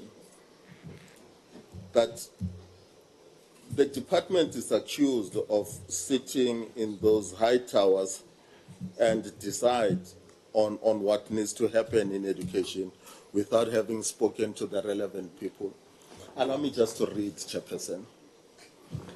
The first consultation meeting on the review process regarding the policy on home education was held on the 9th and 10th. It was 2 days of October 2014, 9 and 10, 2014. Stakeholders such as curriculum providers, associations of home education, parents, and organizations participated in the consultation. The next thing that you can ask me is that, can we have attendance registers of who was there? A working group consisting of PEDs, DBE, representatives of home education curriculum service providers, parents, home education associations, Umalusi, Independent Schools Associations of South Africa, Department of Higher Education and Training, was established and held a series of meetings which were held from 2015 until the policy on home education was promulgated in November 2018. On 28 February 2020, the Department of Basic Education hosted a roundtable on the implementation of the policy on home education, which was attended by 77 participants, including parents, independent curriculum service providers, material providers, home education association, Pestalozzi Trust, government departments, as well as organizations with interest in homeschooling. I know I chaired part of the breakaways on that day. On the 22nd of September 2020, the Department of Basic Education held a meeting with South African National Homeschooling Association to discuss issues regarding the implementation of the policy on home education. Chairperson, am I protected? Yes. On the 4th of August 2020, from the noisemakers, please. 4th August 2020, the Department of Basic Education held a meeting with Liberty in Learning Coalition to discuss issues regarding the implementation of the policy on home education. The roundtable referred to above proposed the establishment of a task team to develop regulations. The task team was established on 22 June 2022.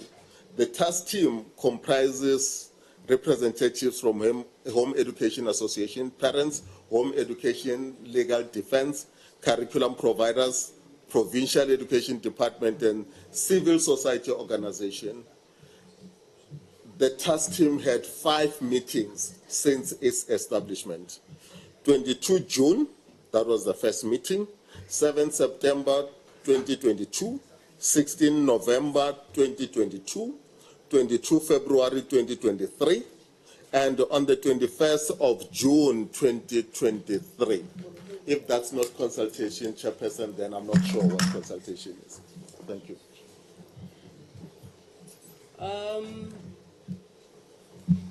Our lawyers, our advocates. Thank you, Chairperson. We appreciate the preface that has been done by our honorable senior counsels, outlining the processes and the constitutional provisions and the law. Chairperson, that said, I think I would just like to touch on a few things, and for the sake of clarity, in addition to the deliberations that members have had, as well as the submissions that the public brought throughout the public participation processes, as from when they were started. So I will try, Chairperson, in attempting to deal with the issues raised, to deal with the constitutional provisions and the lawfulness of what has been said, as well as the issues relating to the research done by the department. Just some few pointers there. And perhaps I think, Chairperson, at this one, it might also be necessary to bring the issue about the SESA impact report that has been done and been raised, but just few pointers, not go too much into it. And then lastly, deal with the drafting proposals or processes for the provision. That said, Chairperson, I think, as I said, with Section 29.3 having been already brought to the attention of the committee, and I'm sure even before the processes were started, the committee was aware of it. The one thing I want to bring in respect of homeschooling is that Section 29.3 does speak to the issue of institutions. And I think it did come out somewhere where there's an argument, or the department did to a certain point out that where maybe say about 5 parents decide to bring their children and study together or do the homeschooling together, what then would that be? Does it then fall or become the independent institution that 29.3 speaks to? So, however, in terms of the Act, the SASA Act as it stands, home education as Section 51 is located under Chapter 5, which is a chapter that deals with independent schools, and independent schools, in terms of the Constitution, are regarded as institutions. So, without making a view or saying much there in terms of homeschooling, but its location in respect of what we are following as our existing and valid prescripts, that being the Constitution and the SASA Act, for now, the homeschooling is put under independent schools, and therefore their regulation would following from what is covered within that location. Now, when we find Section 51 under independent schools, whether as homeschool for single learners or single, or when they are doing it individually, the substitution that seeks to look into Section 51 and change it, Chairperson, it is within that context. And what we've also found and understand in one of the submissions, as it has also been said, we must consider and understand what transpired out of public participation. I want the committee to be also aware that in terms of Section 59(1)(a), that was the process that is giving credence and confirming the obligation that Parliament has to facilitate public involvement. And what does facilitate mean? The term there, it means make it easy for those that you're supposed to facilitate to be involved in the legislative process. And that's exactly what I believe was the process done from the start when we were handling public participation. And now, what is the outcome and the process that is taking place now is to ensure that when that facilitation was made easy for people to come to Parliament, for people to influence, whether through written submissions or oral submissions or national public hearings that were done, as the members of this committee were present in all of them, that was giving effect to the obligation that is required of Parliament, and in this instance, that being Parliament is this committee, to facilitate public involvement. So, and what has come out in the discussions that have taken, at least the members, as the chairperson pointed out, that on their own they've deliberated on this provision, just this provision, for 2 hours or more, that seeks to confirm and portray that the deliberations and the influence that was supposed to be considered from the public is exactly what the members are doing. And that said, we then are to deal with what the members then, having been influenced by what the public said, are now saying, trying to direct the process forward. And that being said, members have said, what do we mean by apply? What do we mean by register? And members themselves have pointed out that certain words are actually already coming from the Constitution, like, say, register.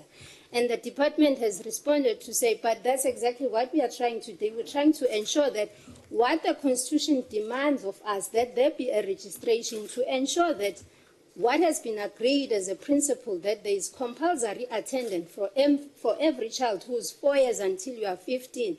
That's exactly what we are trying to do, that in every sector or kind of bringing about the right to basic education, we are aware as to what happens. And if the Constitution says, let us register, that's exactly what this provision is attempting to do. And I believe that's exactly what all the members have actually been saying.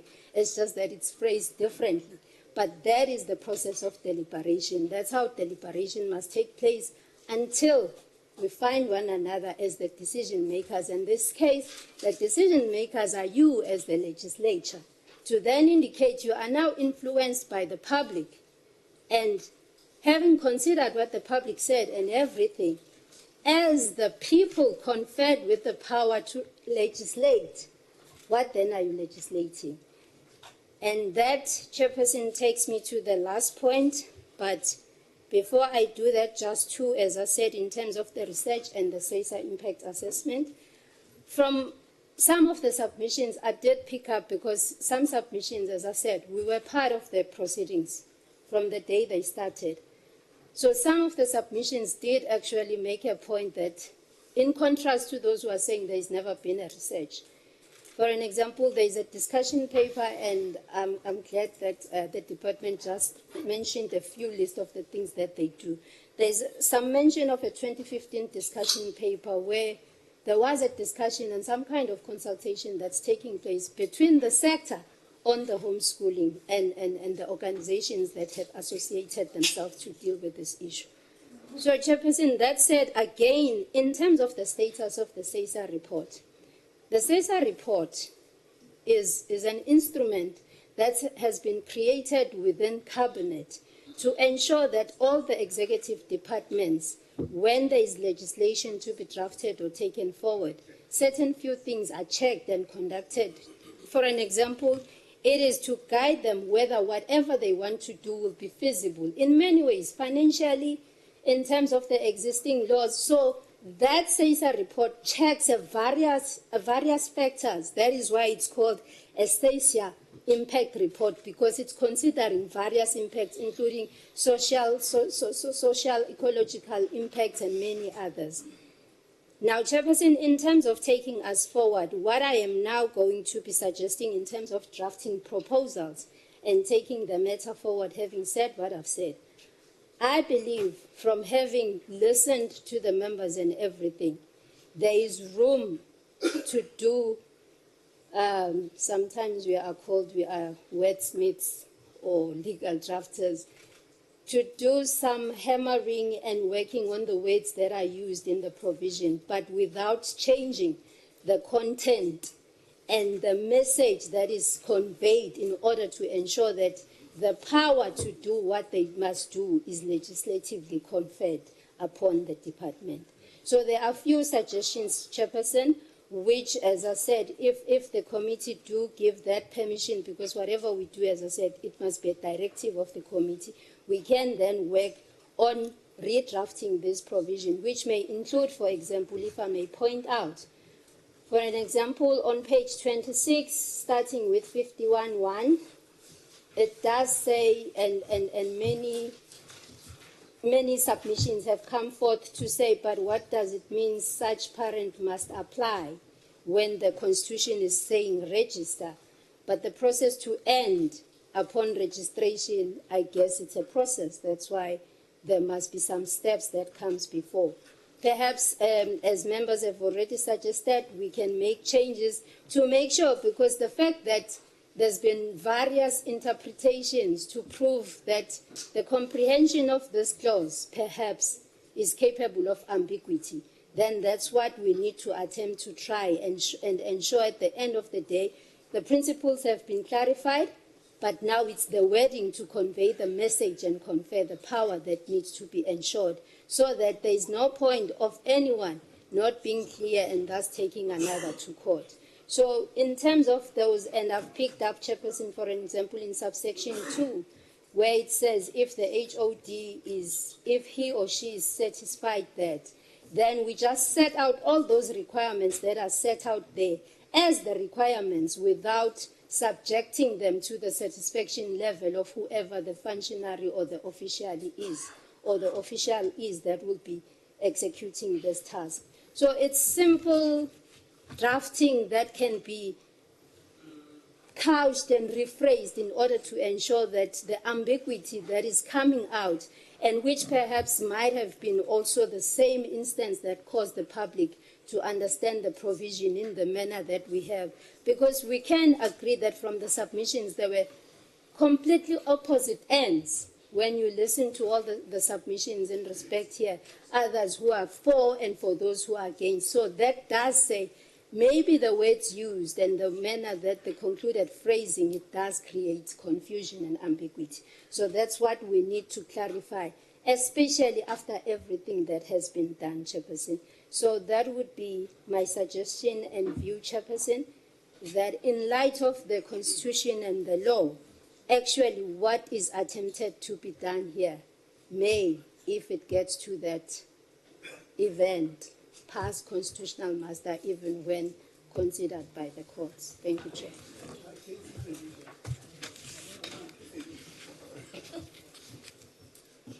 Even though Church is not wearing that right color code today, but she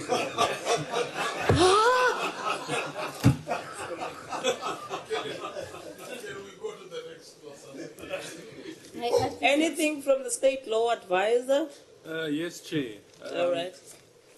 Chair, in addition to the state's constitutional obligation to provide basic education, what should also be noted is the state's obligations in respect of international law.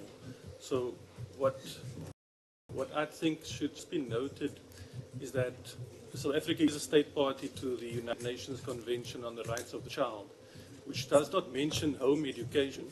However, the convention provides that educational institutions such as independent and private institutions, which obviously fall outside the public education system, may be established.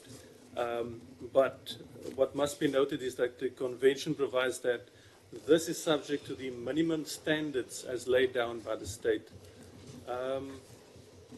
Chair, it's also interesting to note that there are certain member states to the convention, such as Germany and the Netherlands, where home education is actually unlawful.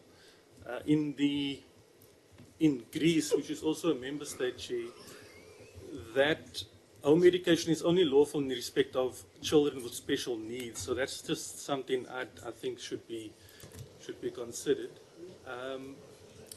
Our kids. Yeah. My kid. Chair, in addition, South Africa is a member state to the African Charter on the Rights and Welfare of the Child, which also does not specifically mention homeschooling, but provides that state parties must provide compulsory basic education, and that state parties must respect the rights of parents and guardians to choose schools for their children, other than those in the public education system. However, those schools must conform, or institutions must conform to the minimum standards as approved by the state. So, Chair, basically, what those provisions I've just read essentially provide for is that education provided for outside of the public education system must comply with the minimum standards as set down by the state.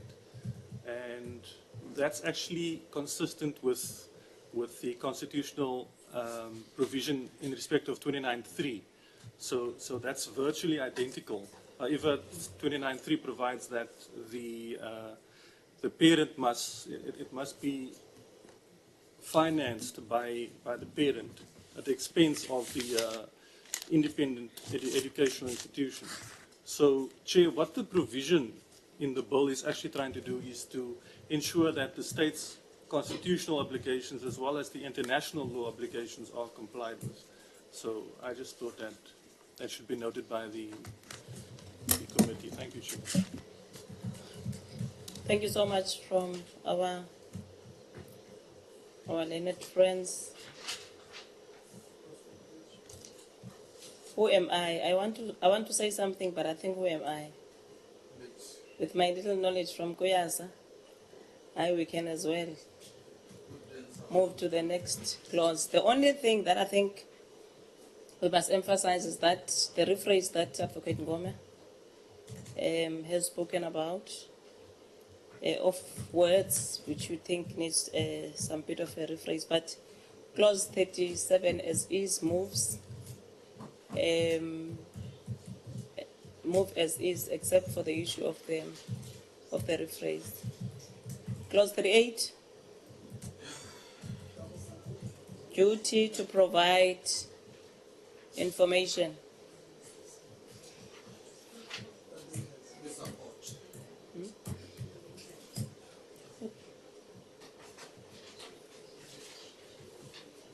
Sis Posh, can you read 38? Let's allow. There's a bit of a distraction. There's a bit of. Can you read? Can you read Sis Posh 38? Wait. Amendment of Section 59 of Act 84 of 1996, as amended by Section 10 of Act 100 of 1997. Clause 38, honorable members. Section 59 of the South African Schools Act 1996 is hereby amended by paragraph A by the substitution for the heading of the following heading: duty to provide information. Paragraph B by the substitution for subsection 2 of the following subsection. Subsection 2, every school must provide such information about the school as is reasonably required by the head of department or by the Director General of the Department of Basic Education in consultation with the head of department. And paragraph C, by the addition of the following subsection 3,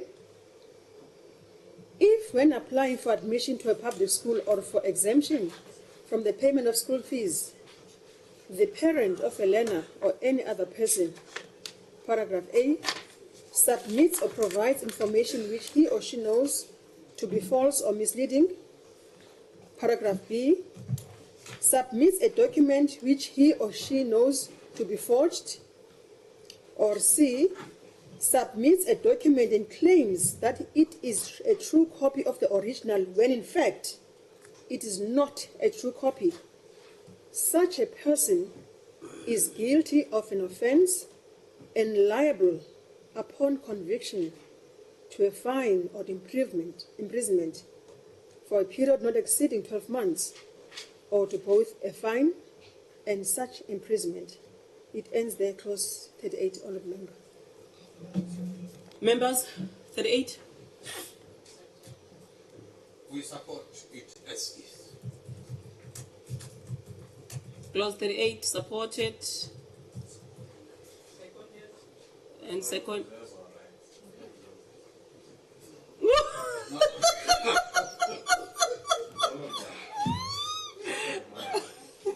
Okay.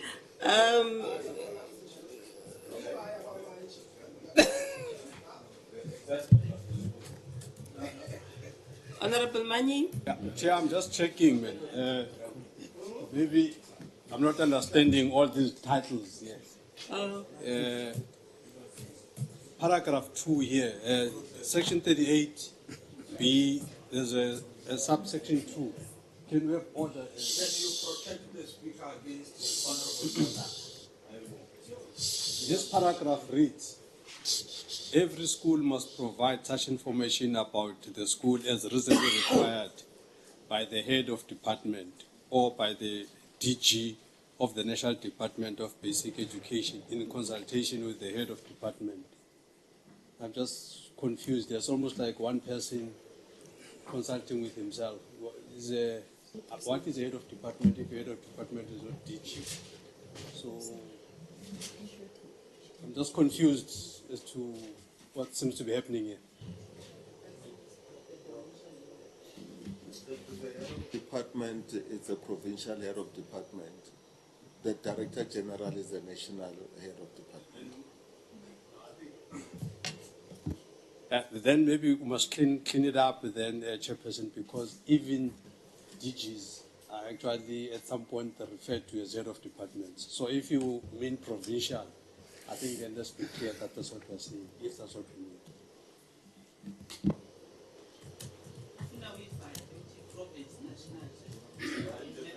It is from outside the department. So those are in the education sector. They know when we say DG, there's no confusion. When we say HOD, there's no confusion. And DG is one, HODs are main. Thank you very much. 39, Bamtlebe.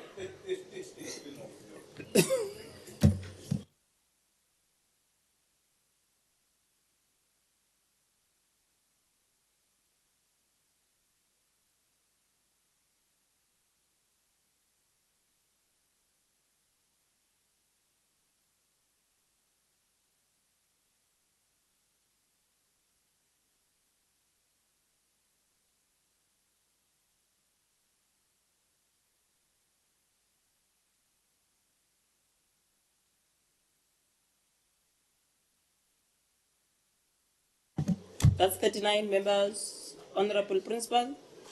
I rise, Chairperson, to support these dispute resolution procedures. They help. Thank you. As it is.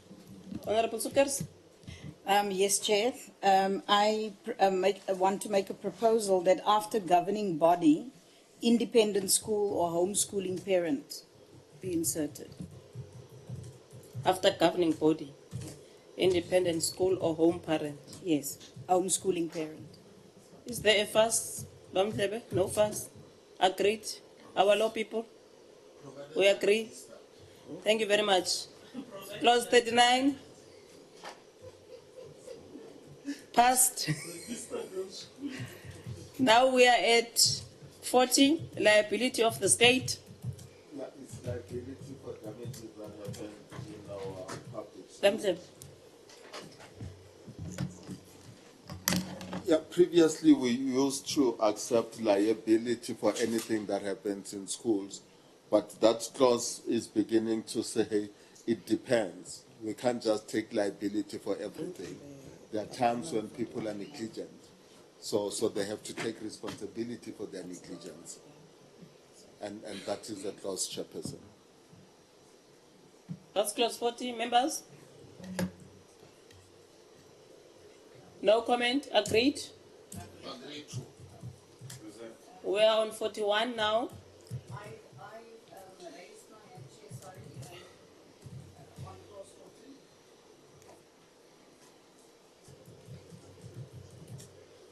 What is your end now, Honorable Zucker? For comment on clause 40. Yes. Comment?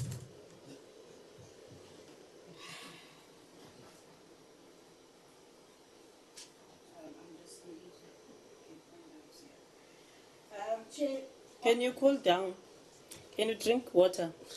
We have passed 37. Drink water. We are on 40. I appreciate your concern. Well, because you can't keep on doing.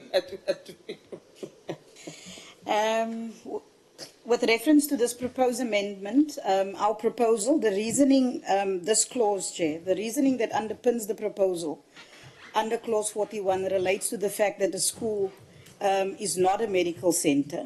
The reasoning for us in terms of removing this clause, and should not be granted legal power. You are on 14, eh? I'm sorry. Not 41, we are on 40 now, 40.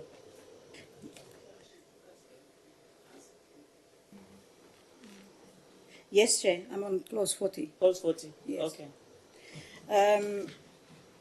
We propose, Chair, that the clause be removed and that the minister not be given unfettered powers to make regulations.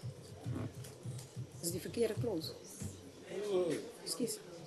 I said, do you take water? Take my advice. I'm not a medical person. I'm just an Amandla person from Kuyasa. Sorry, but please take water. Yes, yes, I'm with you. I'm with you.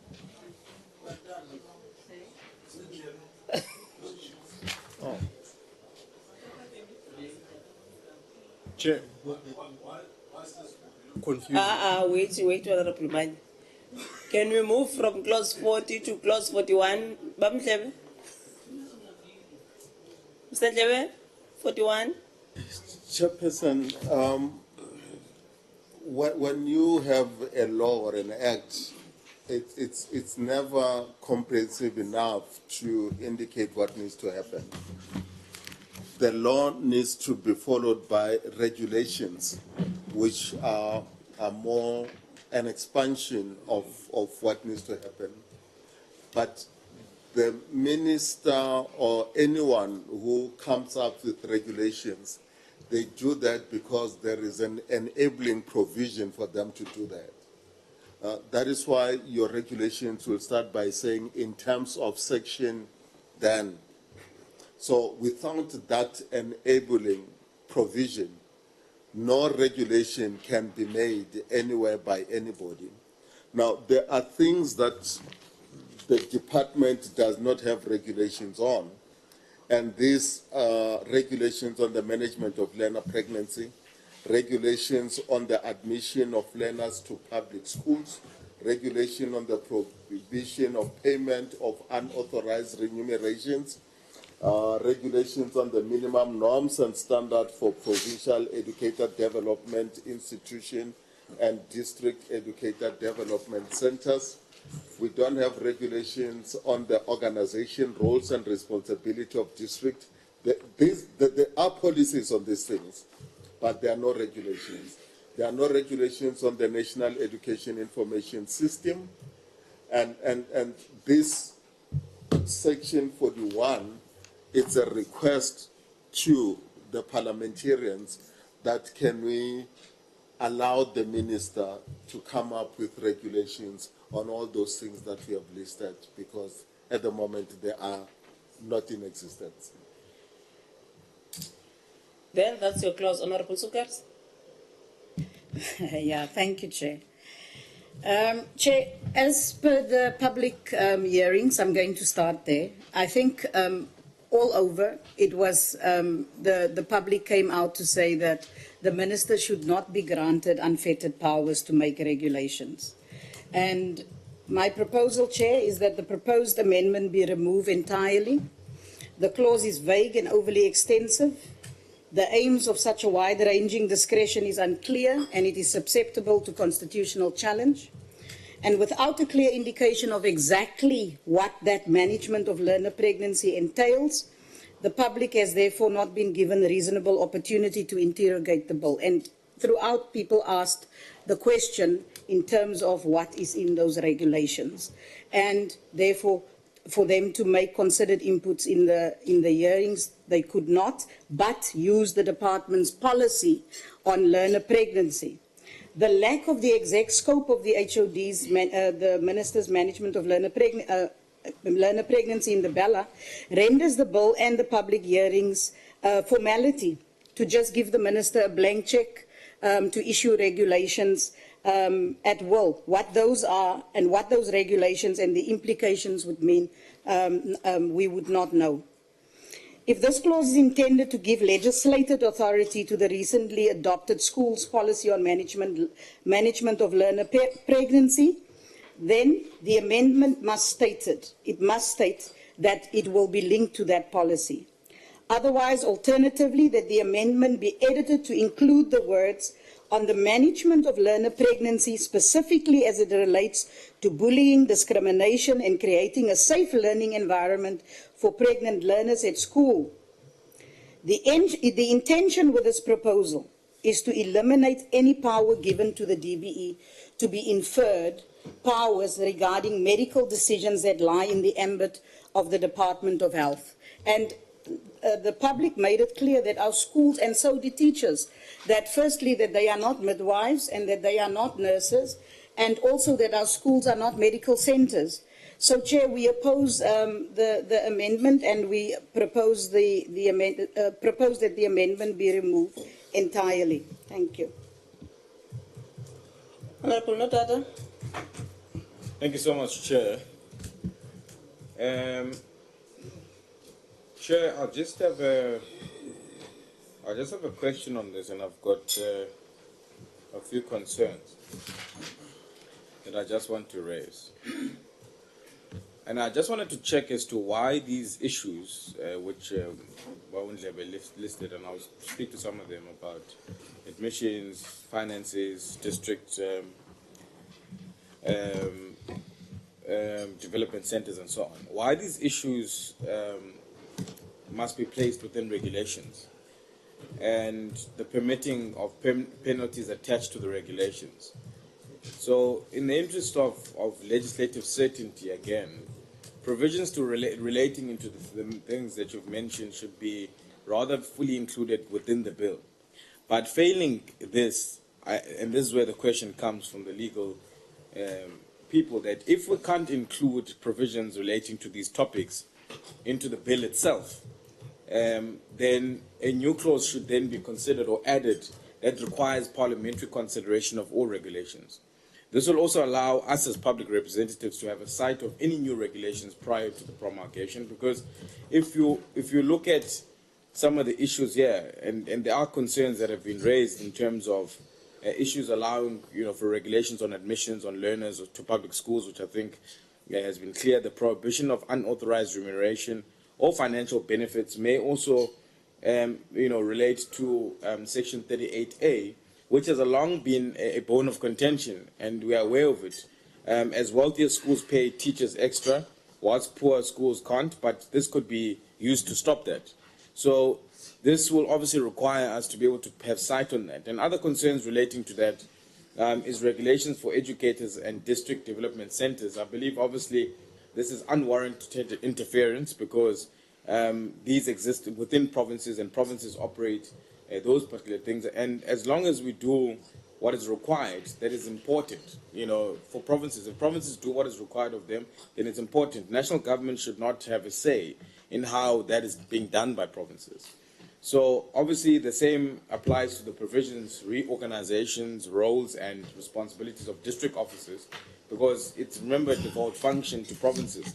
So how we structure, districts in different provinces becomes important, and this is a real interference when it comes to the national government, and I do think that we need to make a determination of that. And there is a proposition of an alternative clause, a failure to then describe or put a description to these regulations within the bill, which is maybe to say that any regulation or notice issued by the minister in terms of this act must be tabled in the National Assembly for consideration prior to publication or gazetting. And I think that insertion there will give, I will allay a few fears that may have, for provinces and other people that may have fears in terms of regulation in relation to some of these things that are mentioned within the bill. So that's basically my question. The one part is for DBE, the other one is for the legal team. Thanks, Chair.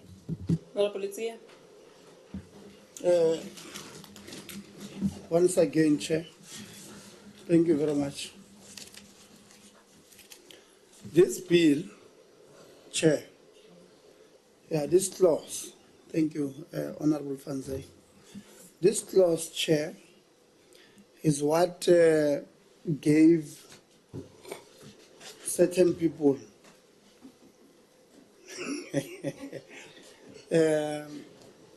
lobbying rights to our people and told them that this is the abortion bill. This is the clause that made people believe that this government wants young kids to have abortions. When you listen to our people at public hearings, there was as Honorable Noda I will say, a misinformation to our people about what does this clause really say. Because people came there and said that this clause, when it's accepted as it is,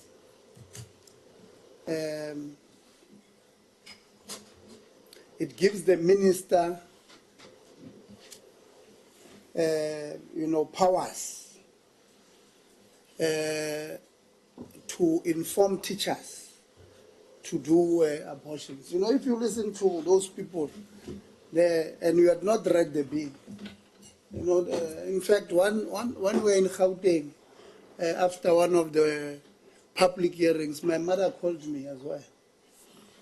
And luckily I gave a copy and I said, go and read for yourself, because she said it was also on radio that was saying kids must go and do abortions with the teachers, and I said to my mother, I was also surprised. I had to go and read it again myself, because when it comes from my mother now, I was now confused. But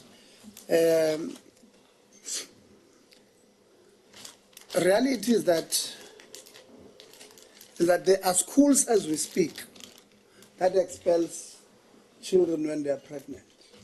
As we speak, there are schools when they are pregnant but no, go stay at home, thereby denying them their right to education. This clause gives the minister the discretion to make regulations to ensure that the right to education of all learners, including that of pregnant learners, are upheld. In doing so, the minister will regulate learner pregnancy in schools in line with the existing legislative landscape or provisions. That is what it seeks to do. This clause has been included in the South African Schools Act so as to align it with the existing case law. In the Welcome and Harmony matter, the court quoted the Akani matter, in which the court expostulated on the differences between regulation and policy, as policy does not have the effect of law. So the minister must regulate this matter. There is no mention in this bill, not even once or in passing, of the word abortion. Nothing. It is about how teachers handle and manage pregnant learners. So this is what this clause seeks to do. We must not forget, Honorable Chair, that early last year, in 2022, at the beginning of the first quarter, the department gave us the pregnancy stats, which was shocking. Shocking. Over 20,000 learners between the ages of 10 and 14 were pregnant, had fallen pregnant in the first quarter. And a total of over 123,000 of learners in the same period fell pregnant between the ages of 10 and 19. Shocking. And there's if these girls were in some schools expelled, could not know, did not do anything because others are saying, federal arrangement, this department here must do as they please. So if they decide they don't want pregnant kids, it's all right.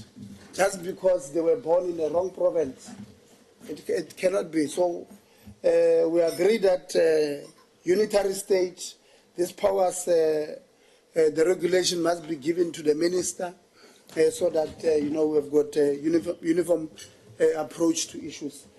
Chair, as it is Section 41, by myself, it is supported. And lastly, maybe I'll say that last. Sure. Thanks. Honorable Yawa. Thank you very much. I will be brief. This clause, similar to clause 37, is there in the Principal Act that we are seeking to amend.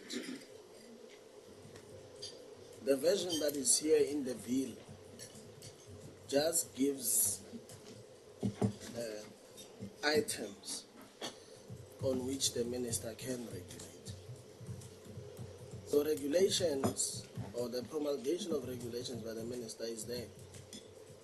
In the Principal Act, it's clause 61. It's there. So the specifications on things or areas that the minister can promulgate these regulations, for me, doesn't change the fact that it's there in the primary or the Principal Act. And so, having gone through these items that have been stated, I do not see a reason why there should be additional mechanisms put into place for the minister to be able to make regulations. Because in any case, the putting together of regulations and promulgating regulations would find itself articulated in either a law of general application or other specific law on how the minister should go about doing that. And so to add an additional onerous requirement that the regulatory powers of the minister should be regulated through X, Y, and Z, for me, is not necessary. Because the minister can't just wake up and say, now I'm regulating this and I'm gazetting. There's a process. And so I'm saying that because this clause is a clause that is there already, it's just been given impetus by the itemizing of what it is that the minister can and should regulate. I support the proposals made by Honorable Ledzie before me, that it be supported as is. Thank you, Chair. Honorable Sukers. Yes, Chair. I would like to respond to what Honorable Ledzie has so eloquently put out without even once listening to what it is that was said in the public hearings, it seemed. Because, one, what Chair I have said, I'm going to reiterate, the lack of the exact scope of the minister's management of learner pregnancy in the Bella Bill renders the bill and renders the bill and the public hearings a farce, or it's mere a formality to enact an agenda in violation of public trust. The reason why I say this is because the public asked the question, what are the regulations? That's number one. Honorable Ledzie doesn't even know what the regulations are. And what the public clearly stated is that the minister not to have unfettered powers. Thirdly, Chair, the management of learner pregnancy is a policy of the department that is currently in existence. It's currently being implemented across the provinces. And within the policy of the department, And this is why the teachers like Satu responded in the way that they did, because in that policy, it refers to abortion, unlike what Honourable Latia now says. The public said, if the regulations are not clear, then what we need to go on is what is in the current management of learner pregnancy policy of the department. And then, Chair, it is vague. That is the criticism. And also it's wide-ranging, and it gives the Minister unfettered powers. And I support what was said by Honourable Nodada in terms of there needs to be a mechanism if this clause stays as it is, then there must be a mechanism, because the Minister cannot be given unfettered powers and we do not know what those regulations are. Thank you, Chair. Honourable Advance. Thank you very much, Honourable Chairperson. In supporting for the clause to move as it is, Chair, it is based on the support. It is based on the support of the majority of people who spoke during public hearings, Chairperson. And I think all of us were there. And yesterday we agreed, all of us, that clause number 8 was not supported. Actually, it was rejected by everyone. But that is the only clause that was rejected. The majority of the people pronounced themselves in support of the bill in its entirety.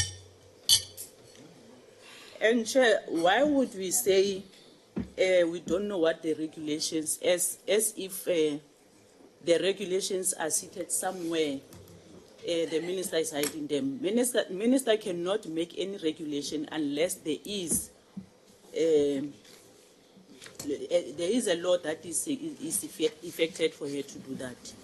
So, Chair, I would move that this clause be adopted as it is. Thank you, Chair. Honourable Boshoff. Thank you, Honourable Chair. Now, I looked up what stands in... Sorry? I apologize. I'm just telling these two members that you are on the floor. No, thank you. You must protect me. I'm vulnerable. In the original section 61, as it stands in the current law, it only says the Minister may make regulations on any matter which must or may be prescribed by regulation under this Act, and any matter which may be necessary or expedient to prescribe in order to achieve the objects of this Act. So that is truly unfettered powers, which is actually qualified by putting in a number of 4 things, if I'm correct now. Now, a lot of emphasis was, 6, I'm sorry, 6 things that he may make regulations on. Now, I think we all would agree that it's a good thing to have some way to deal with teenage pregnancy or school-going pregnancies. And I have this idea that maybe we should, if you take the girls, let's just test who's a father and take the fathers out of the school also. Then we will have very empty schools.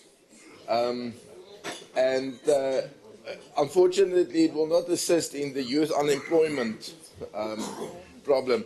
But I think, as long as mankind exists, that is one of the main problems, that pregnancy is dealt with as if it's a girl's problem, while it's at least 2 people's problem. Or not a problem, I mean, a child is always a blessing, not a problem, but that's besides the point, that's why I fight. What concerns me a little bit also is that AB says on the admission of learners to public schools. So the Minister may also notwithstanding what we dealt with yesterday about admission policy and the MEC doing that, the minister may make a regulation with the admission policy. So I'm not sure if it's an oversight that this is actually dealt with twice. The one is that the or the head of department, actually, not the MEC, the head of department can have the last say over what the SGB did, but then also the minister may make regulations, and then it's irrelevant what the SGB or the head of department does because it's all on the minister. So that should be a problem to us. I think it's maybe been overseen thus far, and I want to make sure that we should actually do our job as committee in the sense that regulations, I don't know what's the legal requirements, but we should also receive regulations before they are published. You know, we had this huge uproar. Honorable Yabu had it very picturesque about the dust everywhere. But we had a lot of dust about toilets and SOGI, SC. I'm not so fluent with all the alphabet terms. But there's this unit for social inclusion who does great work in sports and cultural activities, and then also some things about sexual orientation inclusion, which is a little bit more disputed than, let's say, netball or rugby. And we have this problem that sometimes it seems as if it's going to be policy before we even know it. And then you have a policy or a regulation or whatever that has to be repealed. So I think in the interest of democracy and transparency and all the nice things that we are all in favor of, if the minister, in terms of this, clause 41, devises a regulation, it should also just make a turn with this committee so that we could make our inputs. That would go to many other things also. Thank you very much, Chair. Honorable, oh no, members are done. GB.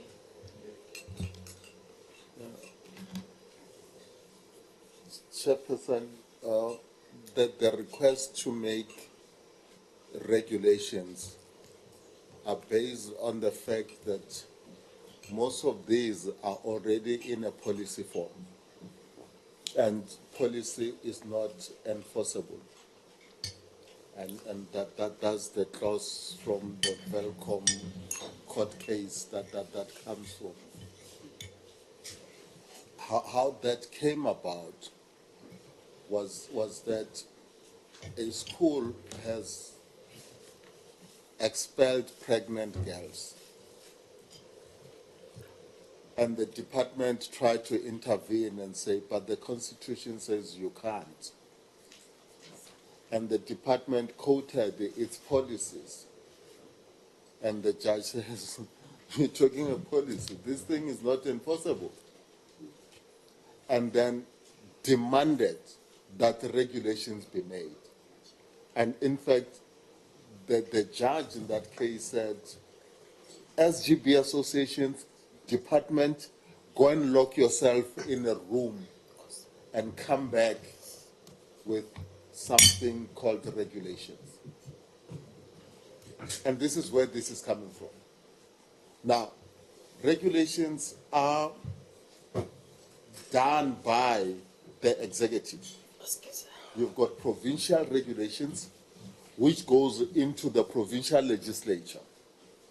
If it's a national legislation, then it goes to the parliamentarians to decide. Now, we need to understand the processes of developing a regulation.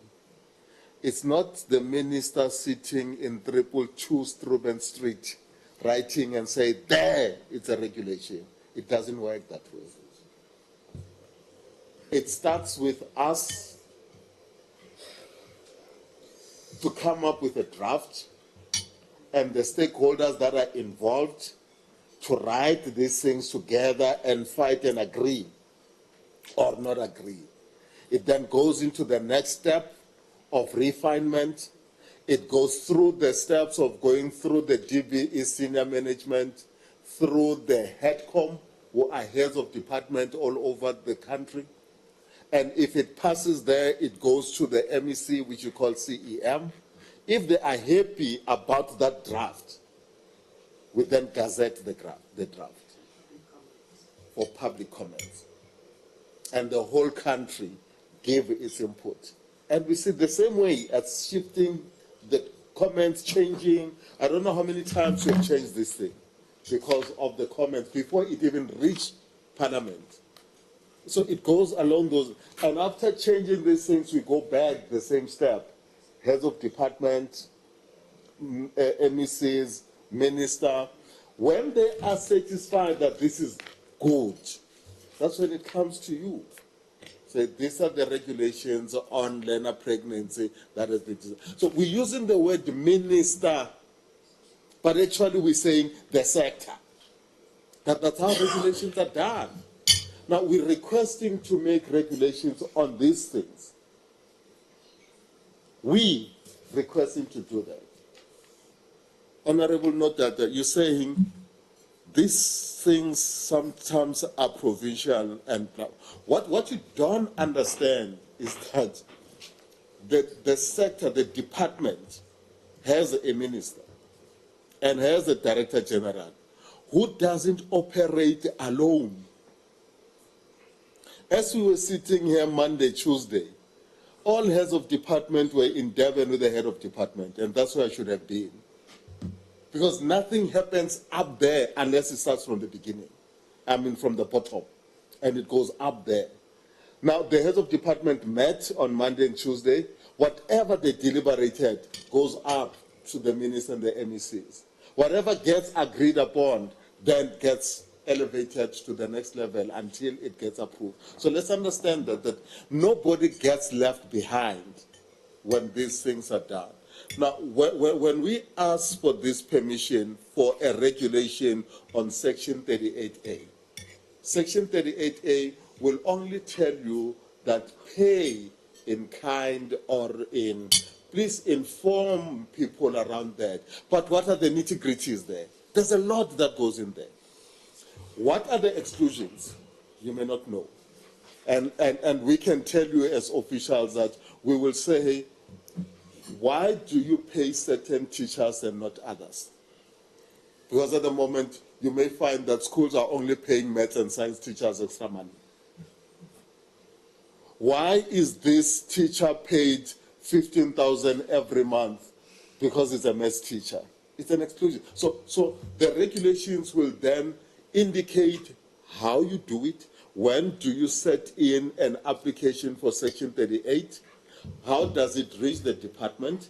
When it reaches the department, how does the department evaluate and give you approval to go and pay your teachers?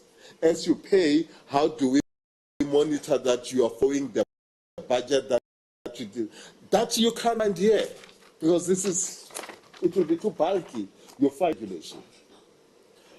When you look at districts, the policy on education district is one policy that you came up with, specifically in my office. You go to Limpopo now, one district, and tell me how many subject advisors are there in that district. You'll be shocked. That interface might have one subject advisor for 300 schools. Because we're saying provinces must decide when in district offices things are not happening. We're talking about district officials that will have laptops and other district officials don't have laptops. It's a non-thing. So there must be a way where We've got a checklist that says if you are a district official, you need to have a laptop. And that comes through regulations. Now, when the regulations are there that says the minimum number of officials you can have when you are a province with 600 schools, Northern Cape, then this is. If your province is as big as KZN, make sure that all posts are filled in that fashion. That comes with regulations. And unless they are regulated, we will continuously have provinces that are undermining service delivery in the country because they're doing as they please. So that's what it means to have regulations. The SGB will determine an admission policy. Well and good. But if you go into a regulation, regulations will go even further to even say, school, when you refuse to admit a learner, you must respond in writing and give a parent to say, unfortunately, the school is full. You can get that in the regulations, but you're not going to get it here. So when you say, Minister, come up with regulations for admissions, are these nitty-gritties that are the gray areas in here? But those will be agreed upon by everybody else. We've been discussing around admission somewhere, it even goes into NEDLAC, and because it brings a lot of all stakeholders. But at the end, the HODs are going to agree with it. The MECs are going to agree with it. When they have done that, then we ask the politicians and say, are you giving us a rubber stamp on these things? There is a CS that legislature, I mean, our lawyers have spoken about, which is an assessment. That is a requirement in the presidency, that you need to indicate the impact, how it's going to happen, have you consulted? We give evidence, so consulted, these stakeholders. We give evidence of all the minutes and all that thing, or else the regulation goes nowhere. So my emphasis is that there's no regulations that comes from 222 Stribon Street. All regulations come from communities and stakeholders approved by the members. So whether it's regulation on learner pregnancy, there's no way that people will not be asked to check if this is correct or this is not correct. Thank you, Chair. Our lawyers, advocates. Thank you, Chairperson. I think for me, I'll just take the legal question that Honorable Nodada raised in terms of having something that brings back the regulations to Parliament for consideration before it passed. Even though it's already been spoken to that whatever processes that the sub-delegated legislation must do is the same process that the actual legislation process follows. However, Section 1014 does enable the request of the Constitution as pointed out. It basically reads as followed. It's executive decisions. It says national legislation may specify the manner in which and the extent to which instruments mentioned in subsection 3 must be tabled in Parliament and approved by Parliament. So basically what is in subsection 3 is all the forms of sub-delegated legislation, which includes the regulations. In this instance, it's correct as pointed out, the existing section 1551 does not provide for that, whereas the Constitution is saying national legislation must specify the manner. So it is the power conferred on this committee to instruct us to do the same and find a provision that speaks to what is required or enabled by subsection 4 of the Constitution in section 101 in order to address the issue that was raised. And I think secondly, Chairperson, is just to address the issue of 85.2b, the distinction between policies and regulations. It's correct that unfortunately sometimes we use names interchangeably without knowing that there's going to be consequences and fatal consequences at some point, as the department has pointed out. A policy may not have the force of law, whereas a regulation and legislation does have a force of law. And in terms of Section 85(2)(b), the executive is already empowered by the Constitution to develop and implement national policies, and the same in respect of provincial government. So in this instance, the making of regulations is a sub-delegated function, because the main power owner is the legislature, and in this instance it's Parliament. So if there's anything, as this enabling provision is attempting to do, which must find its way into the national existing legislation, even though the portion of it has already been indicated, there was the power to make certain regulations, but now the department is seeking to extend those provisions and clarify the issues as challenges have confronted them. So the request and what has been explained is actually possible to do. We just need to get a directive that include a provision that speaks to saying how can this committee and Parliament be involved in the making of the regulations as indicated in the amendment proposed. Thank you, Chair. SLA? Yes, Chair, and I'm in agreement with my colleague, and the provision that we can include can specify which regulation should be tabled if it would not be practical to table all the regulations. So that is also a possibility. Thank you, Chair. No, thanks, Chair. You see, it's good because Honorable Chair was analyzing his own things here. When you were speaking, Advocate Liam, that's the problem. Chair, I don't know what this obsession of centralizing is, but despite what Bahundleb is trying to explain about laptops and so on, really, but I do think that the committee should resolve that, not some regulations, all, because, I mean, to make law is the responsibility of the legislature, you know, and like you're saying, regulations are binding in a way. So I'm very uncomfortable with just willy-nilly giving the executive powers, and this issue of centralization is something that I'm completely against. So I would suggest that the committee chair resolve that that insertion be included there as proposed, because I proposed a specific clause. Maybe they can amend it, they can craft it in a way that makes legal sense about all regulations having to go through this particular House or the National Assembly or the subcommittee or the Committee of National Assembly, being basic education in that instance.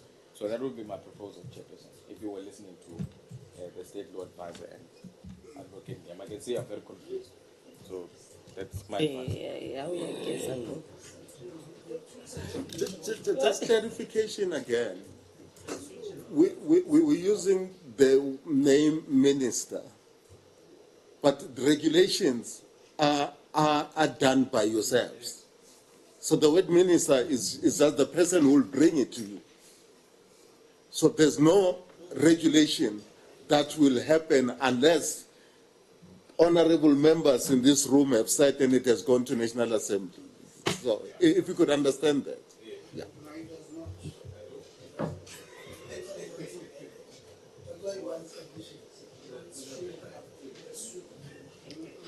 So the minister. The real minister, like Mam Angie Mutseka, is the people's minister. When you are a shadow minister, it's a people's minister. She's a people's minister. So whatever she does, she's doing it on behalf of the people. Clause 41, it's going to be... Yeah. Clause 41 agreed. Clause 42 preamble.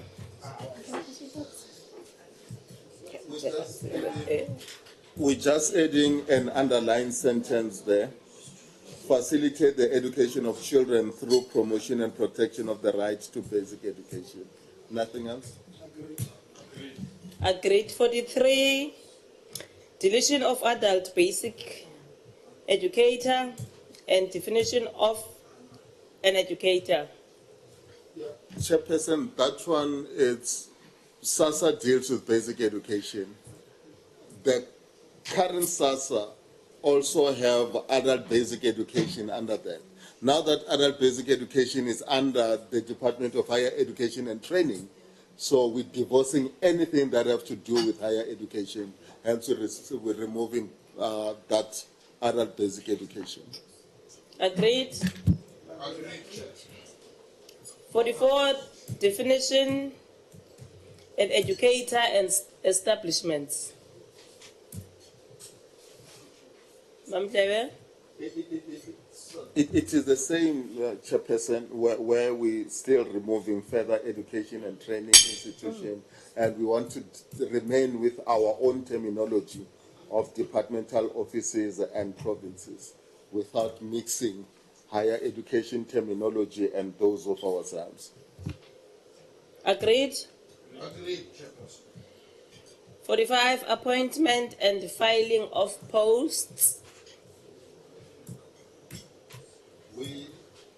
We're adding a sentence there which says, in any promotion in the filling of posts. So that thing of promotion was missing. It's just technical. Agreed. 45. 46. 45 Kaluxia greater. That's what I'm saying. 46, transfer of educators. We substitute, we're deleting the word council because council is found in higher education, but we only have school governing bodies. So it's school governing bodies that recommend appointments and transfers and all that. Council dies. Agreed. Fully agreed, Chair. 46 goes. 47, secondment of educators. Mr. Dlebe? We're adding that an educator can be transferred to another office in the Department of Basic Education or another department. For example, you do have officials who work for the Department of Basic Education, and there might be a need to transfer them to another department, hence we're adding to another. Agreed. 48, discharge of educators. Yeah, we're removing words such as institution or centers, that we're talking about departments and schools. Agreed. Agreed, Chair. 49, serious misconduct. Yeah, we thought in the current SASA, when we talk about serious misconduct under Section 17, G needed to be relooked at so that the new G could read committing any other act which in any other law that applies to the educator in so far as his or her employment is concerned is classified as serious misconduct.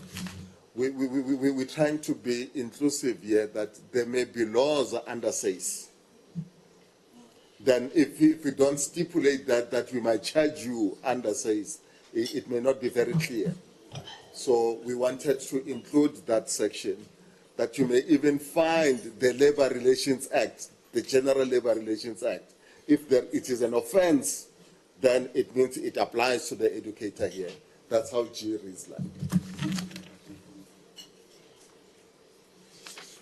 40, okay, members? It's agreed.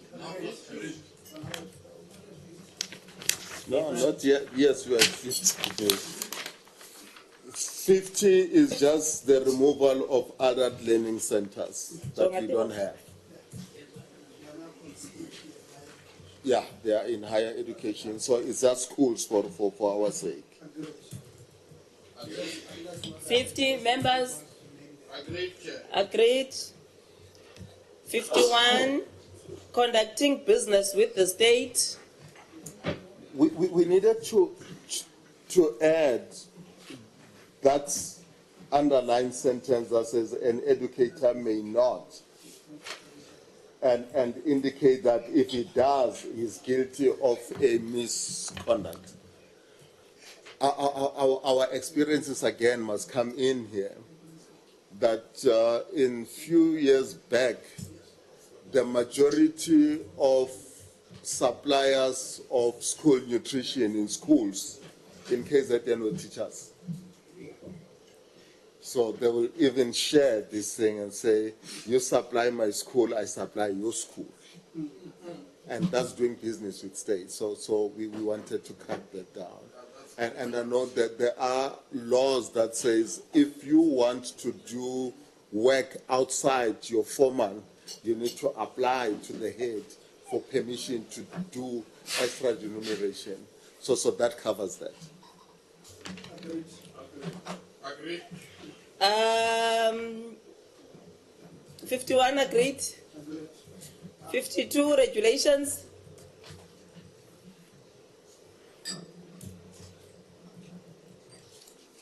Yeah, we wanted to add the word the norms and standard for district staffing.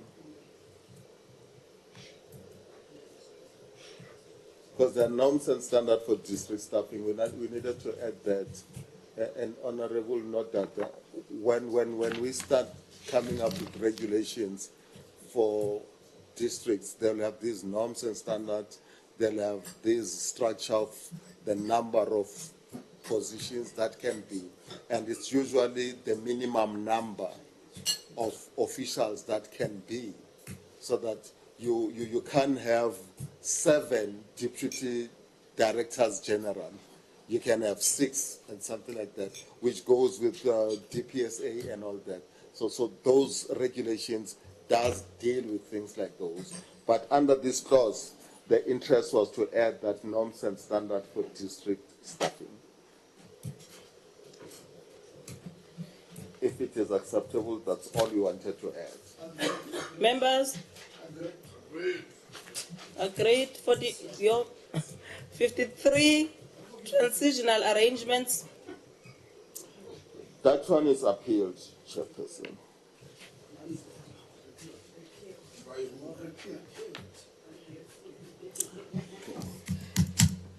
Can you check the original one? What was it saying? Section 38. Section 38. So we just noticed. No, it's important for members to know what we're deleting. They'll come back to us and tell us what we're deleting.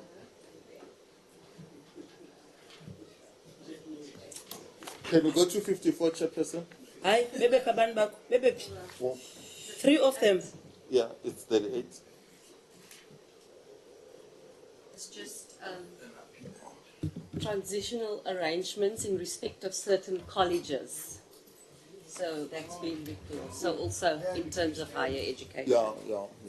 Maybe the background will help that when colleges were closed, there were this transitional arrangement of moving teachers too. Now we no longer have those, so the clause doesn't matter anymore. Higher education.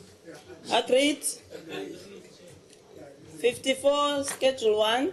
54, we're deleting public further education and training institution and adult basic education, learning centers. 55. The same. Oh no, members agreed. 51. 54. We agreed with 54. Yes. So we are on 55. Thank you very much. Schedule 2. Still deleting further education and training institutions from our laws. Nothing else. Removing those higher education terminology. Agreed to 55. Last clause. 56. 56. Short title. Short title, Mr. Njebe. Yes, we're providing a short title in 56, which is.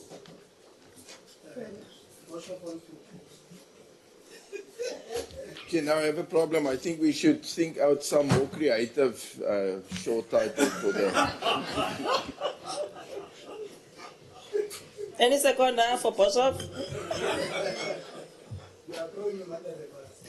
All right. 56, agreed. Siyabonga uNkulunkulu. Chair, before you close. Who said I will close now? No. Who said I'm closing? You said before you close. No.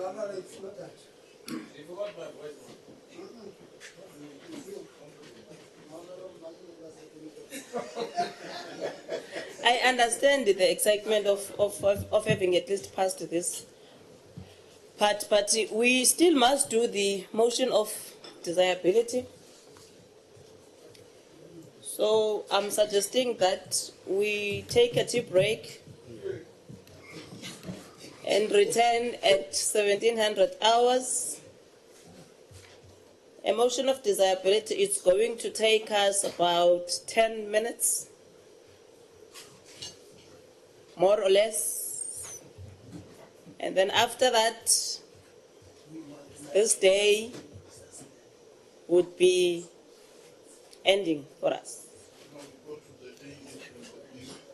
Thank you very much. Thank you, Chair. You just read, or you gonna read it? Can you just send me via email? I can. I'll send it to you right now.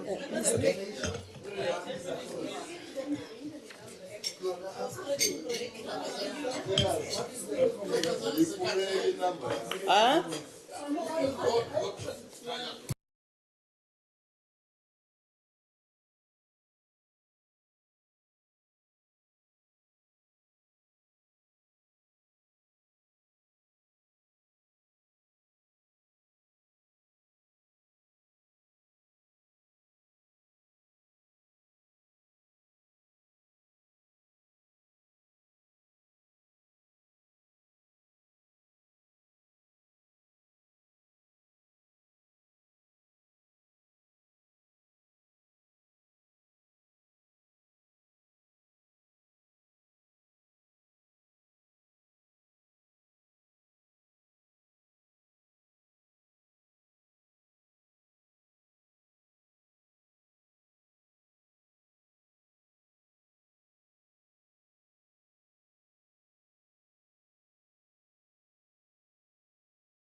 Okay,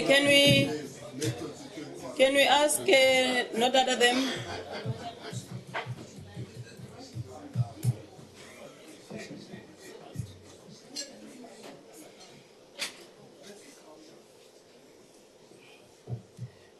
Members, like I have said, we are going to deal with the motion of desirability. Many members were asking what is it. And I understand that we've never dealt with the bill as this committee, but a motion of desirability, it's just what we are going to read, which is a 4-pager that says we have dealt with the deliberations of Bella Bill from clause 1 to clause 56. So it's what you would call, when you were in a conference, a declaration. That would just need us to move and second it. It's just a process, what we've said. So I'm going to ask the spouse to read it. And then after that, we adopt it.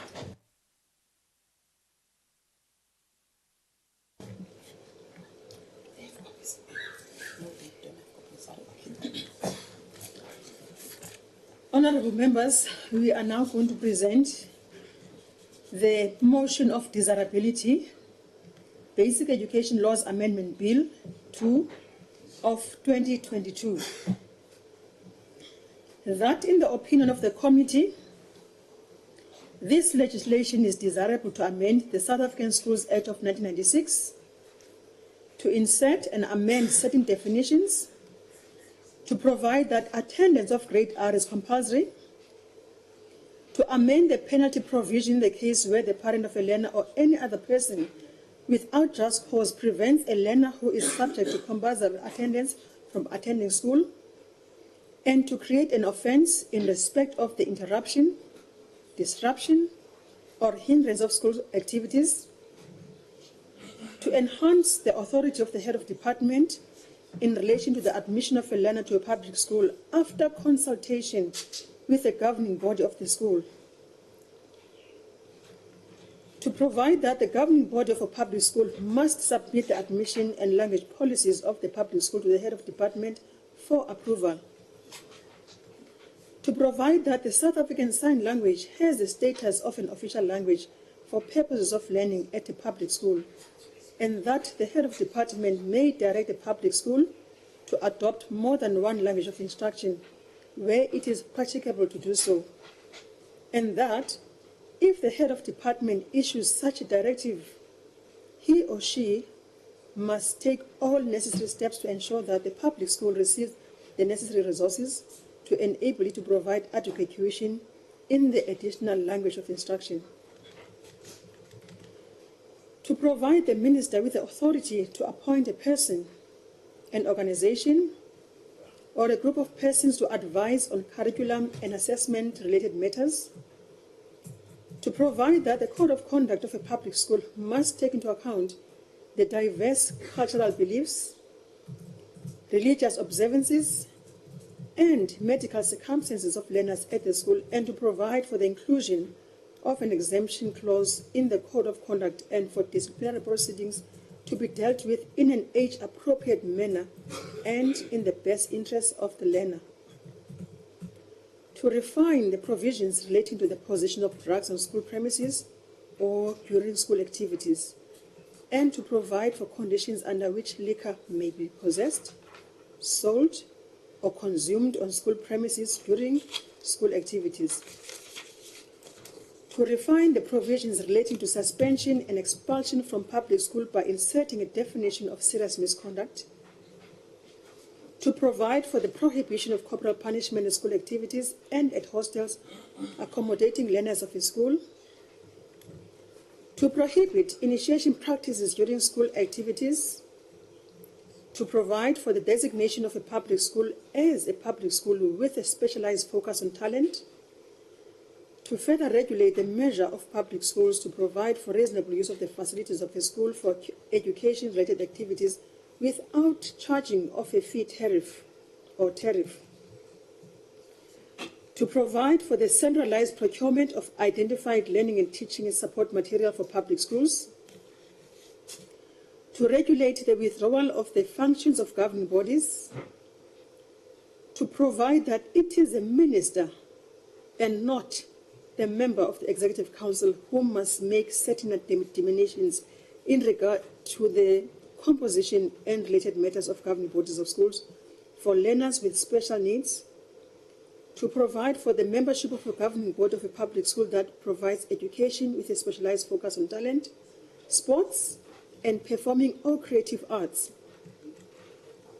to provide that the head of department may, on reasonable grounds, dissolve a governing body that has ceased to perform its functions, to provide that a member of a governing body must declare personal interest that he or she or his or her family member may have in the recruitment of employment of staff at a public school, or in the procurement of goods and services for public school, that the member of the governing body must recuse himself or herself from a meeting of the governing body under such circumstances, to provide further clarity regarding the prohibition of the remuneration of members of governing body, to provide that it is the minister and not the member of the Executive Council who must make certain determinations in regard to the election of members of governing bodies of public schools, to provide that where reasonably practicable, only a parent of a governing body who is not employed by the public school may serve as a chairperson of the Finance Committee, to make a technical amendment in regard to the status of learners serving in the governing bodies of public schools, to extend and refine the provisions relating to the closure of a public school, to provide that lease agreements relating to a school's immovable property must be submitted to the member of the Executive Council for approval, and that in the case of a lease for a period of not exceeding 12 months, the approval of the member of the Executive Council is not required. To further regulate and refine matters relating to the budget of a public school, to further regulate the circumstances under which a governing body may pay additional remuneration or give any other financial benefit or benefit in kind to a state employee, to provide that where the parent of a learner applies for exemption from the payment of school fees and information cannot be obtained from the other parent of the learner, the parent may submit documentary evidence in the form of an affidavit or court order in relation to the other parent. To provide for financial record keeping by the governing body of a public school, for the drawing up of financial statements and for the presentation of these to a general meeting of parents, to extend the powers of the head of department to conduct an investigation into the financial affairs of a public school, and to provide that the governing board of the public school must submit quarterly reports on all income and expenditure to the head of department, to increase the penalty provision in the case where a person establishes or maintains an independent school and fails to register it, to empower the member of the Executive Council to determine conditions when granting a subsidy to an independent school and to provide for financial reporting by such subsidized independent schools, to further regulate home education, to create an offence where a parent supplies a public school with false or misleading information or forged documents when applying for the admission of a learner or for exemption from the payment of school fees, to provide for a dispute resolution mechanism in the event of a dispute between the head of department or the member of the Executive Council and the governing body, to further regulate the liability of the state for delictual or contractual damages, to extend the power of the minister to make regulations, and to provide for offences to be created in regulations made by the minister, to amend the preamble, and to provide for matters incidental thereto, and the Employment of Educators Act of 1998, so as to amend certain definitions to exclude education and training centres, adult basic education centres, and institutions from the ambit of the Act, to to prohibit an educator from conducting business with the state and to create an offence in relation thereto, to extend the powers of the minister to make regulations, and to provide for matters incidental thereto that the bill referred to the committee be taken as a basis signed by the chairperson, Honorable B. Pimpingo Kigaba, the chairperson of the Portfolio Committee, on this date signed. That is our motion of desirability. Can I get someone to move? No, it's not a point of excuse. It's part of the process. No, Chair, I just wanted to raise that. Thanks for reading that, Mrs. Portia. I just wanted to raise that as much as we don't have a lot of challenges in terms of the clauses that exist within the bill or the changes that are being made, but the ones that are problematic are significantly problematic, and we would then deem the motion of desirability undesirable, based on the fact that the ones that we see being challenges as the bill stands in its current form make it undesirable, Chair. So I just wanted you to note that and to raise that with you as you continue with the process. Thanks, Chair.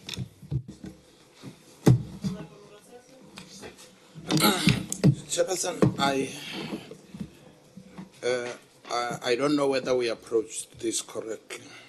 You requested for the mover, and now instead of the mover came an opposite view. It's unprocedural in terms of adopting the article.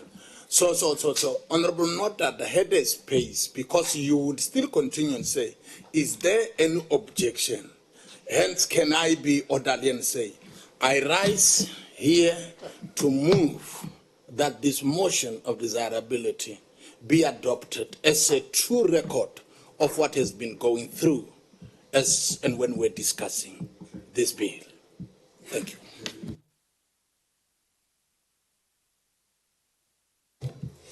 Thank you very much, Chairperson. I second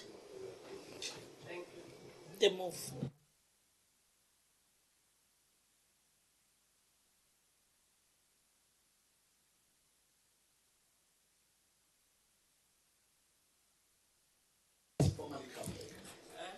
He must formally come back. He must know some of Chairperson. I think I did raise that we are dealing with this thing for the first time, and emotions are still very high. Yeah, President must calm down. So, Dr. must calm down. Sure. Save So yourself. can you object if you are objecting? No, Chair, I think I made it very clear that we object based on the fact that as much as the clauses itself, the majority of them we don't have a problem, but the ones that we have a problem with is a significant one, to a point whereby the bill in its current form we deem undesirable. Thanks, Chair. Thank you, Chairperson. I would like to second the objection and also raise my objection therewith for exactly the same reasons that the motion of desirability on some of these clauses are simply not there. Many of the opinions of the public are still not captured correctly and some ignored, I think, by this process. Thank you.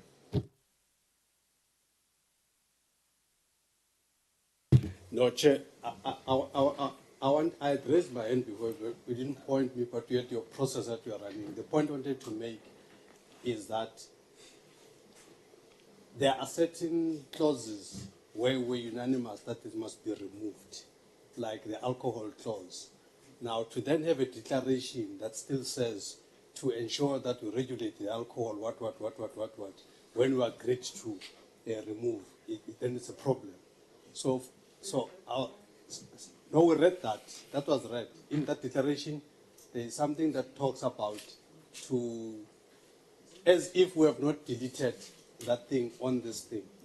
So that's the thing. So that declaration does not reflect then what we discussed here. Just look at it.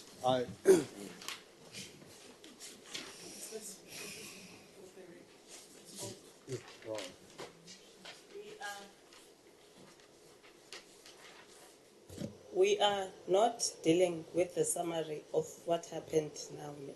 We are dealing with what has happened with B2 2022. So the A list will cover what you are raising. Oh, okay.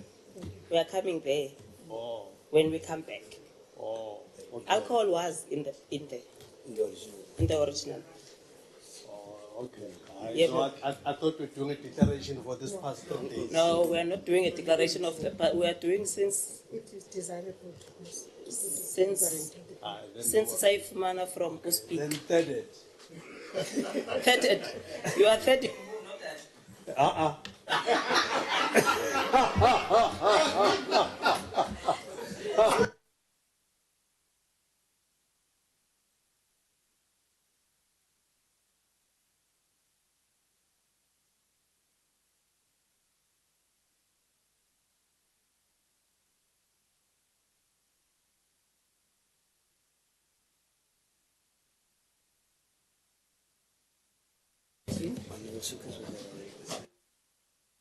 Was your hand up? Yes. For not objection because it's seconded. Thank you. Advocate Ngema, I want you to clarify the issue of, now that we are done with this process, I want you to clarify the issue of what Notata now is raising.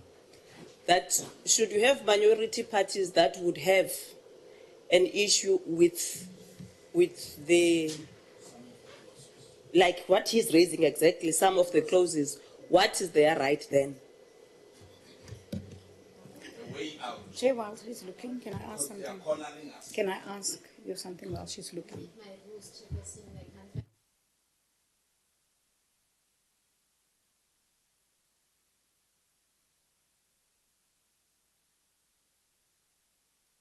It's just that because of emotions, people were in a rush. But you still have got a right. Oban.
As you're reading from meaning is important, but Chair, it's fine.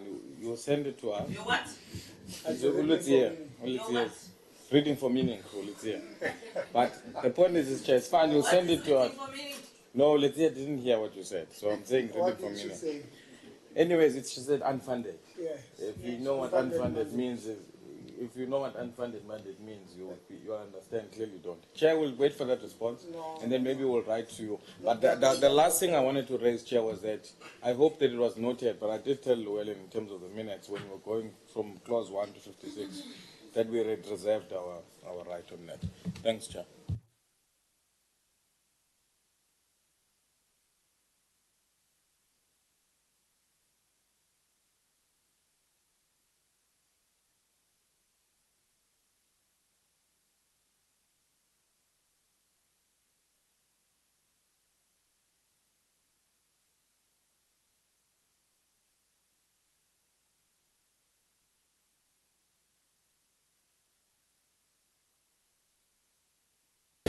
No, thank you very much, Chair. We are waiting for that all-important opinion. Thank you very much, Chair. You have given me the platform. Thank you, Chair. The problem, Chair, with getting mandate from people with no metric is this one. Because you end up telling people that they don't understand unfunded mandate because you think you are still talking to that one of no metric. So I thought I must just clarify that I'm not John Steinhazer. Thank you very much.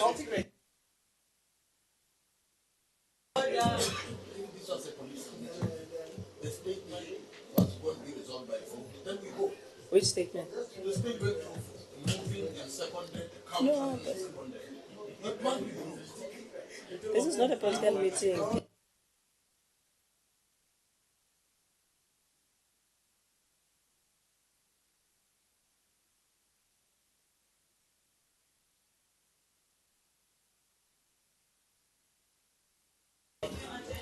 No, I actually want to ask something on a point of order, but it's not an unfriendly point of order, it's a very friendly one.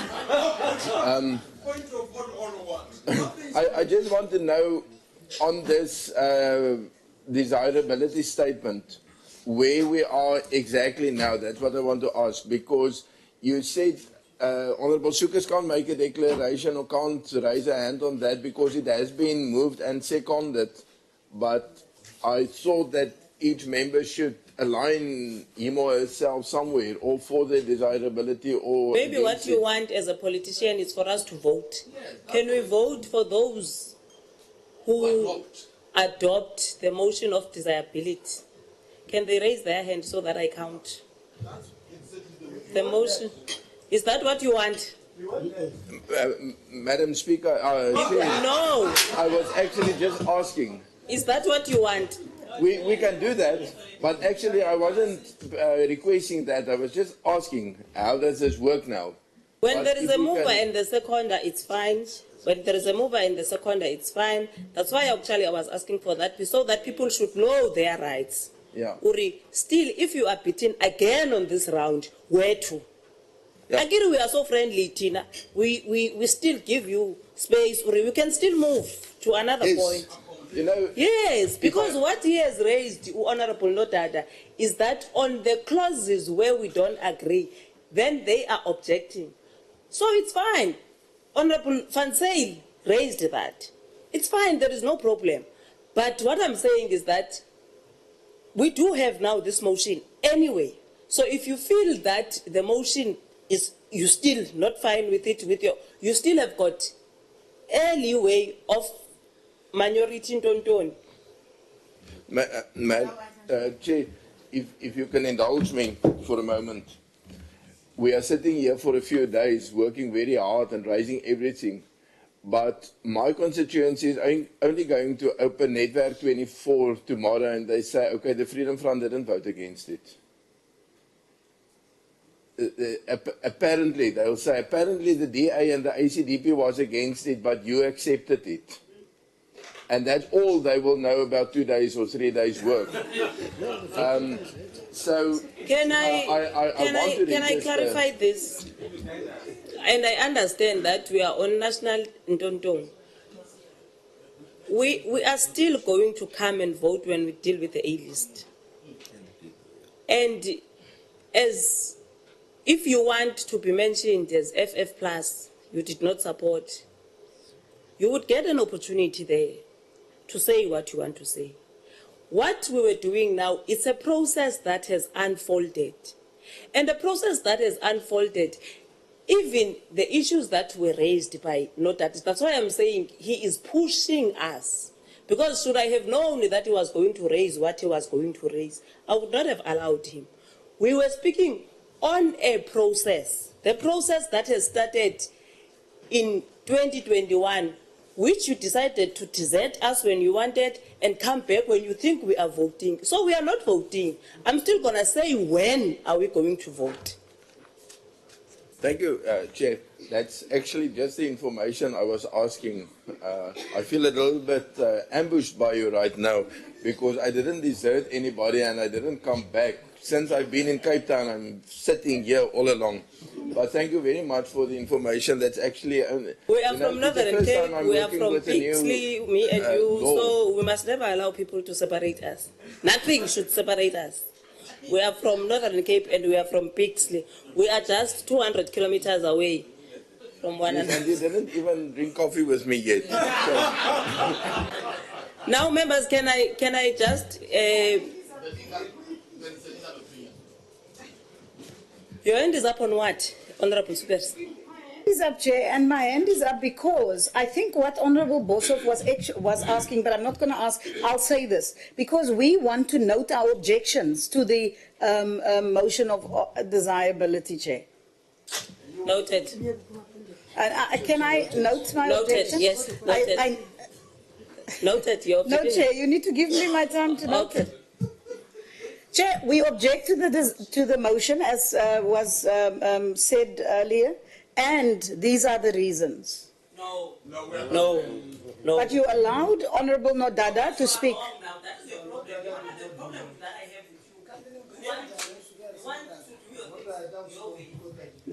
No, I don't think that is fair to say. No, it is fair. No, it is not.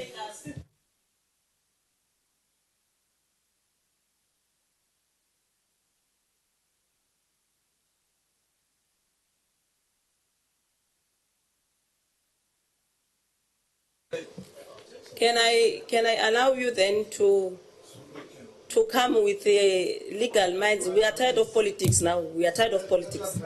Please just advise us now. Thank you, Honourable. We want English.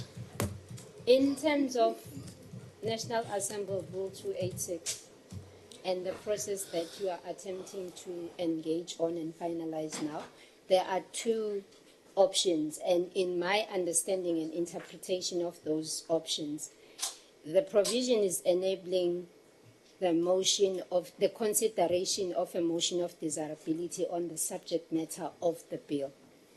And I think Roman figure I, 2864I, is basically saying in instances where the bill is completely rejected, you've to a certain degree deal with its content, and all the members are saying, this can't be dealt with, we want nothing with the whole bill. Then that's where, if the bill is rejected, it must immediately be tabled back to the House with the report. And then Jay is saying, if the motion of desirability is adopted, then the bill must proceed to deliberate on all the details that are still required. And in my understanding, in my view, that says, from what has transpired and all the processes that I've been involved with, there is a motion to desire that this must take its course to the end, where the end will then be the final report of the committee, which report, once the version of the bill that you want or that you've deliberated and amended and changed is the bill you are preparing to go with the committee report to the House to say, as a committee, we've deliberated, this is what was agreed on, this is what comes in, this is what goes out, this is what the minority report is saying, opposition is saying. That is at the end with the report of the committee when the process is finalized. But the motion of desirability at this point is to say, we are happy to engage, because there are things that are necessary that we must look into. There are things we've had that we need to think about and whatever. But the process to say motion of disability, say, let's take the process right to the end. And that's what you should be deciding on. Agreed. Thank you very much. No. Wait, not that. Let me finish now. Now, after you have explained that, the next phase now, before we go to the House, is going to be the A list. Now, the A list, can I get it from both of you that by Friday next week it's going to be done? Friday next week will be the 26 or 25? 25. Oh. We must appoint a PA. This is a real time legal advice.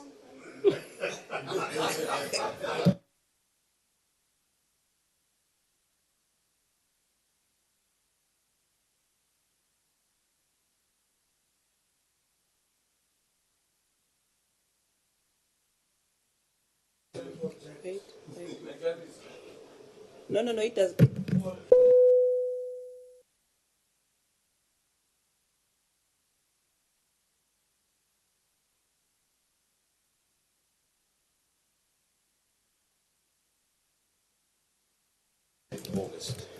I therefore recommend members that we meet Thursday. What will be the date Thursday?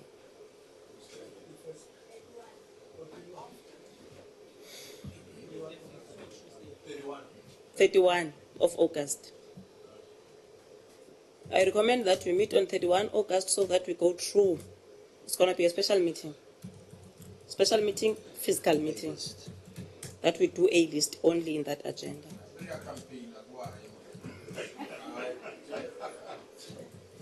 Antethi nawe no tata. Antethi nawe ndithatha ne-members se-committee which have got the speaking rights just like you.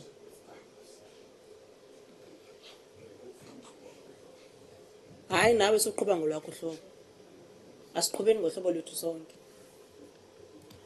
So I'm proposing that we miss to deal with the A list. Or you propose another date. Honorable Itzia? No, thanks, Chair. Noting that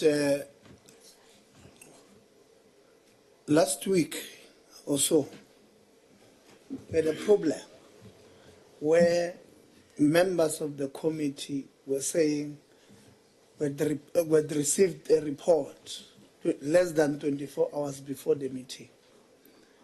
So, and the legal team indicating that they can only give us this thing on a Monday.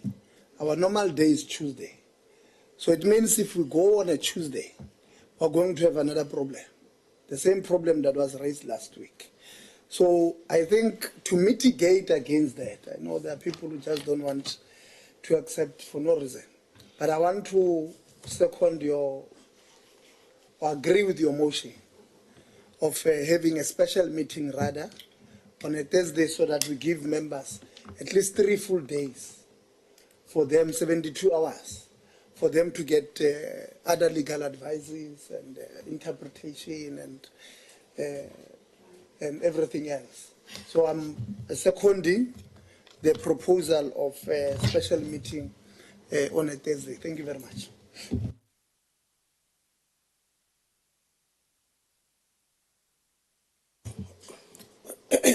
Honorable Chair, my name remains Bafuze Sicelo Yabo, and I hereby second Teboho Walter Litsi on his motion. Thank you very much. All this. In this all-important comments. Chair, initially, when I raised my hand, I was going to ask that how do you then determine that a motion of desirability is adopted? That's the question I wanted to ask. The 31st of August, unfortunately, from the 31st until the 4th, there's a pre-set date specifically for myself on another engagement completely that is private. So that's why I said that date is going to be a challenge. And I was going to propose that we meet on the days that we normally meet on a Tuesday, which would be the 5th, to be able to deal with it. It's just my plea, Chair, because I can't move that around at all, in fact, unless there will be a provision that is made that I can attend virtually. But I can't. And also, there still will be a request that needs to be made to the Chair of Chairs. And if the date is adopted, then I would have to write to make a request, because I can't physically be there. And obviously, as you may know, I've been fully part of the process, participating, and I don't think that it would be fair to do that. Also, if the report, we get it on Monday, I think it's fair to have the same. I mean, we had a week to deal with the national report, so I think it would only be fair for us to have that week to deal with it, so we can look at all the changes that have been made. It's just my plea, Chair. Just my. Thanks. If you don't mind, ask you that. Do you think that Chairperson, you asked whether the date is desirable, right? And I'm saying that the date is not desirable, something that I cannot change. And I'm fully participating in the process. All right. So can you please consider the days we normally No, meet, I'm asking because you know, in Parliament, if you can't come, someone else can come. So I'm just saying that we should not wait because when we've got a personal issue, you know, and you've got a member of the day that is sitting next to you. And besides that, if the two of you are not there, DA can ATC any member to come and represent your views. So you are now saying that because of you've been in this process, now everyone must halt because when you are not available. But anyway, can I allow other members to speak? Honorable Atwans? No, thank you very much, Honorable Chair. As much as I agree with Honorable Lizzie that we can sit on a Thursday, however, we must also remember that Parliament will be sitting from, I don't know what is the date on that Thursday, but Parliament is resuming on the 28th. So on the 29th, on a Tuesday, we have a meeting. Maybe it's my plea that maybe as your office look into how best can we check between Thursday and the 29th for that meeting to sit. I get it, Honorable Lizzie is proposing a Thursday. And I'm saying now, also look into the Tuesday of the 29th of August. So that, because already that one has been approved for us to sit on the 29th. So we can look into between the Thursday that is being proposed and seconded. I'm not disputing that, but also looking into a Tuesday of the 29th, if it's possible that maybe we can even sit on that Tuesday. I'm avoiding, you know, other issues that you'll receive letters after this meeting that time is not our day and all those things. So look into it as the office. Thank you, Chair. Okay. Honorable Mani? Your Chair, this is August. I want to raise a very strong objection that on the month of August, on the Women's Month, that we have Honorable Nota basically implying a motion of no confidence on Honorable Fansay. But he is on the floor. He is on the floor. The Women's Month. No, but we can't have a situation where you opened that thing up yourself. How? You did open it yourself. Okay, members, can I please give direction now?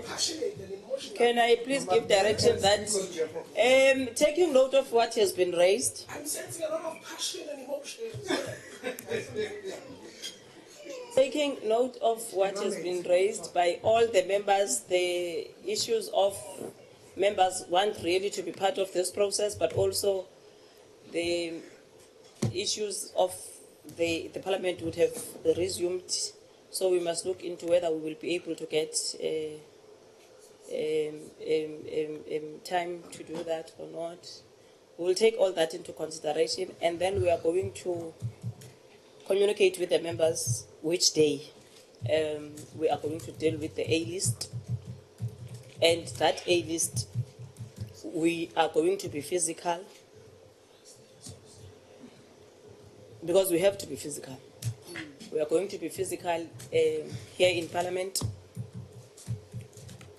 That day is going to be the week after next, whatever day it is. It's going to be the week after next. On that note, thank you very much, honorable members, for your time. We are very tired, and one really want to sincerely thank you that you, I know it's constituents, you are supposed to be doing your political work, but you decided to come and do the work of Parliament. That is actually what you are deployed to do, to work on legislation. So one is thanking you very much. The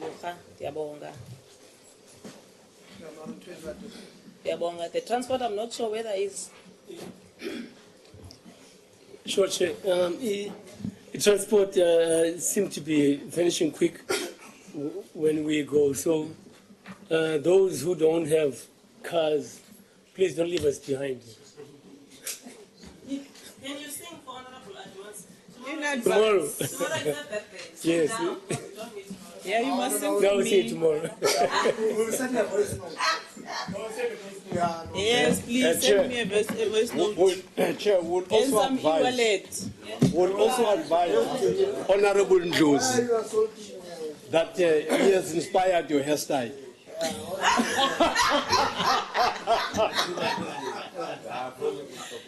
Yo, I get.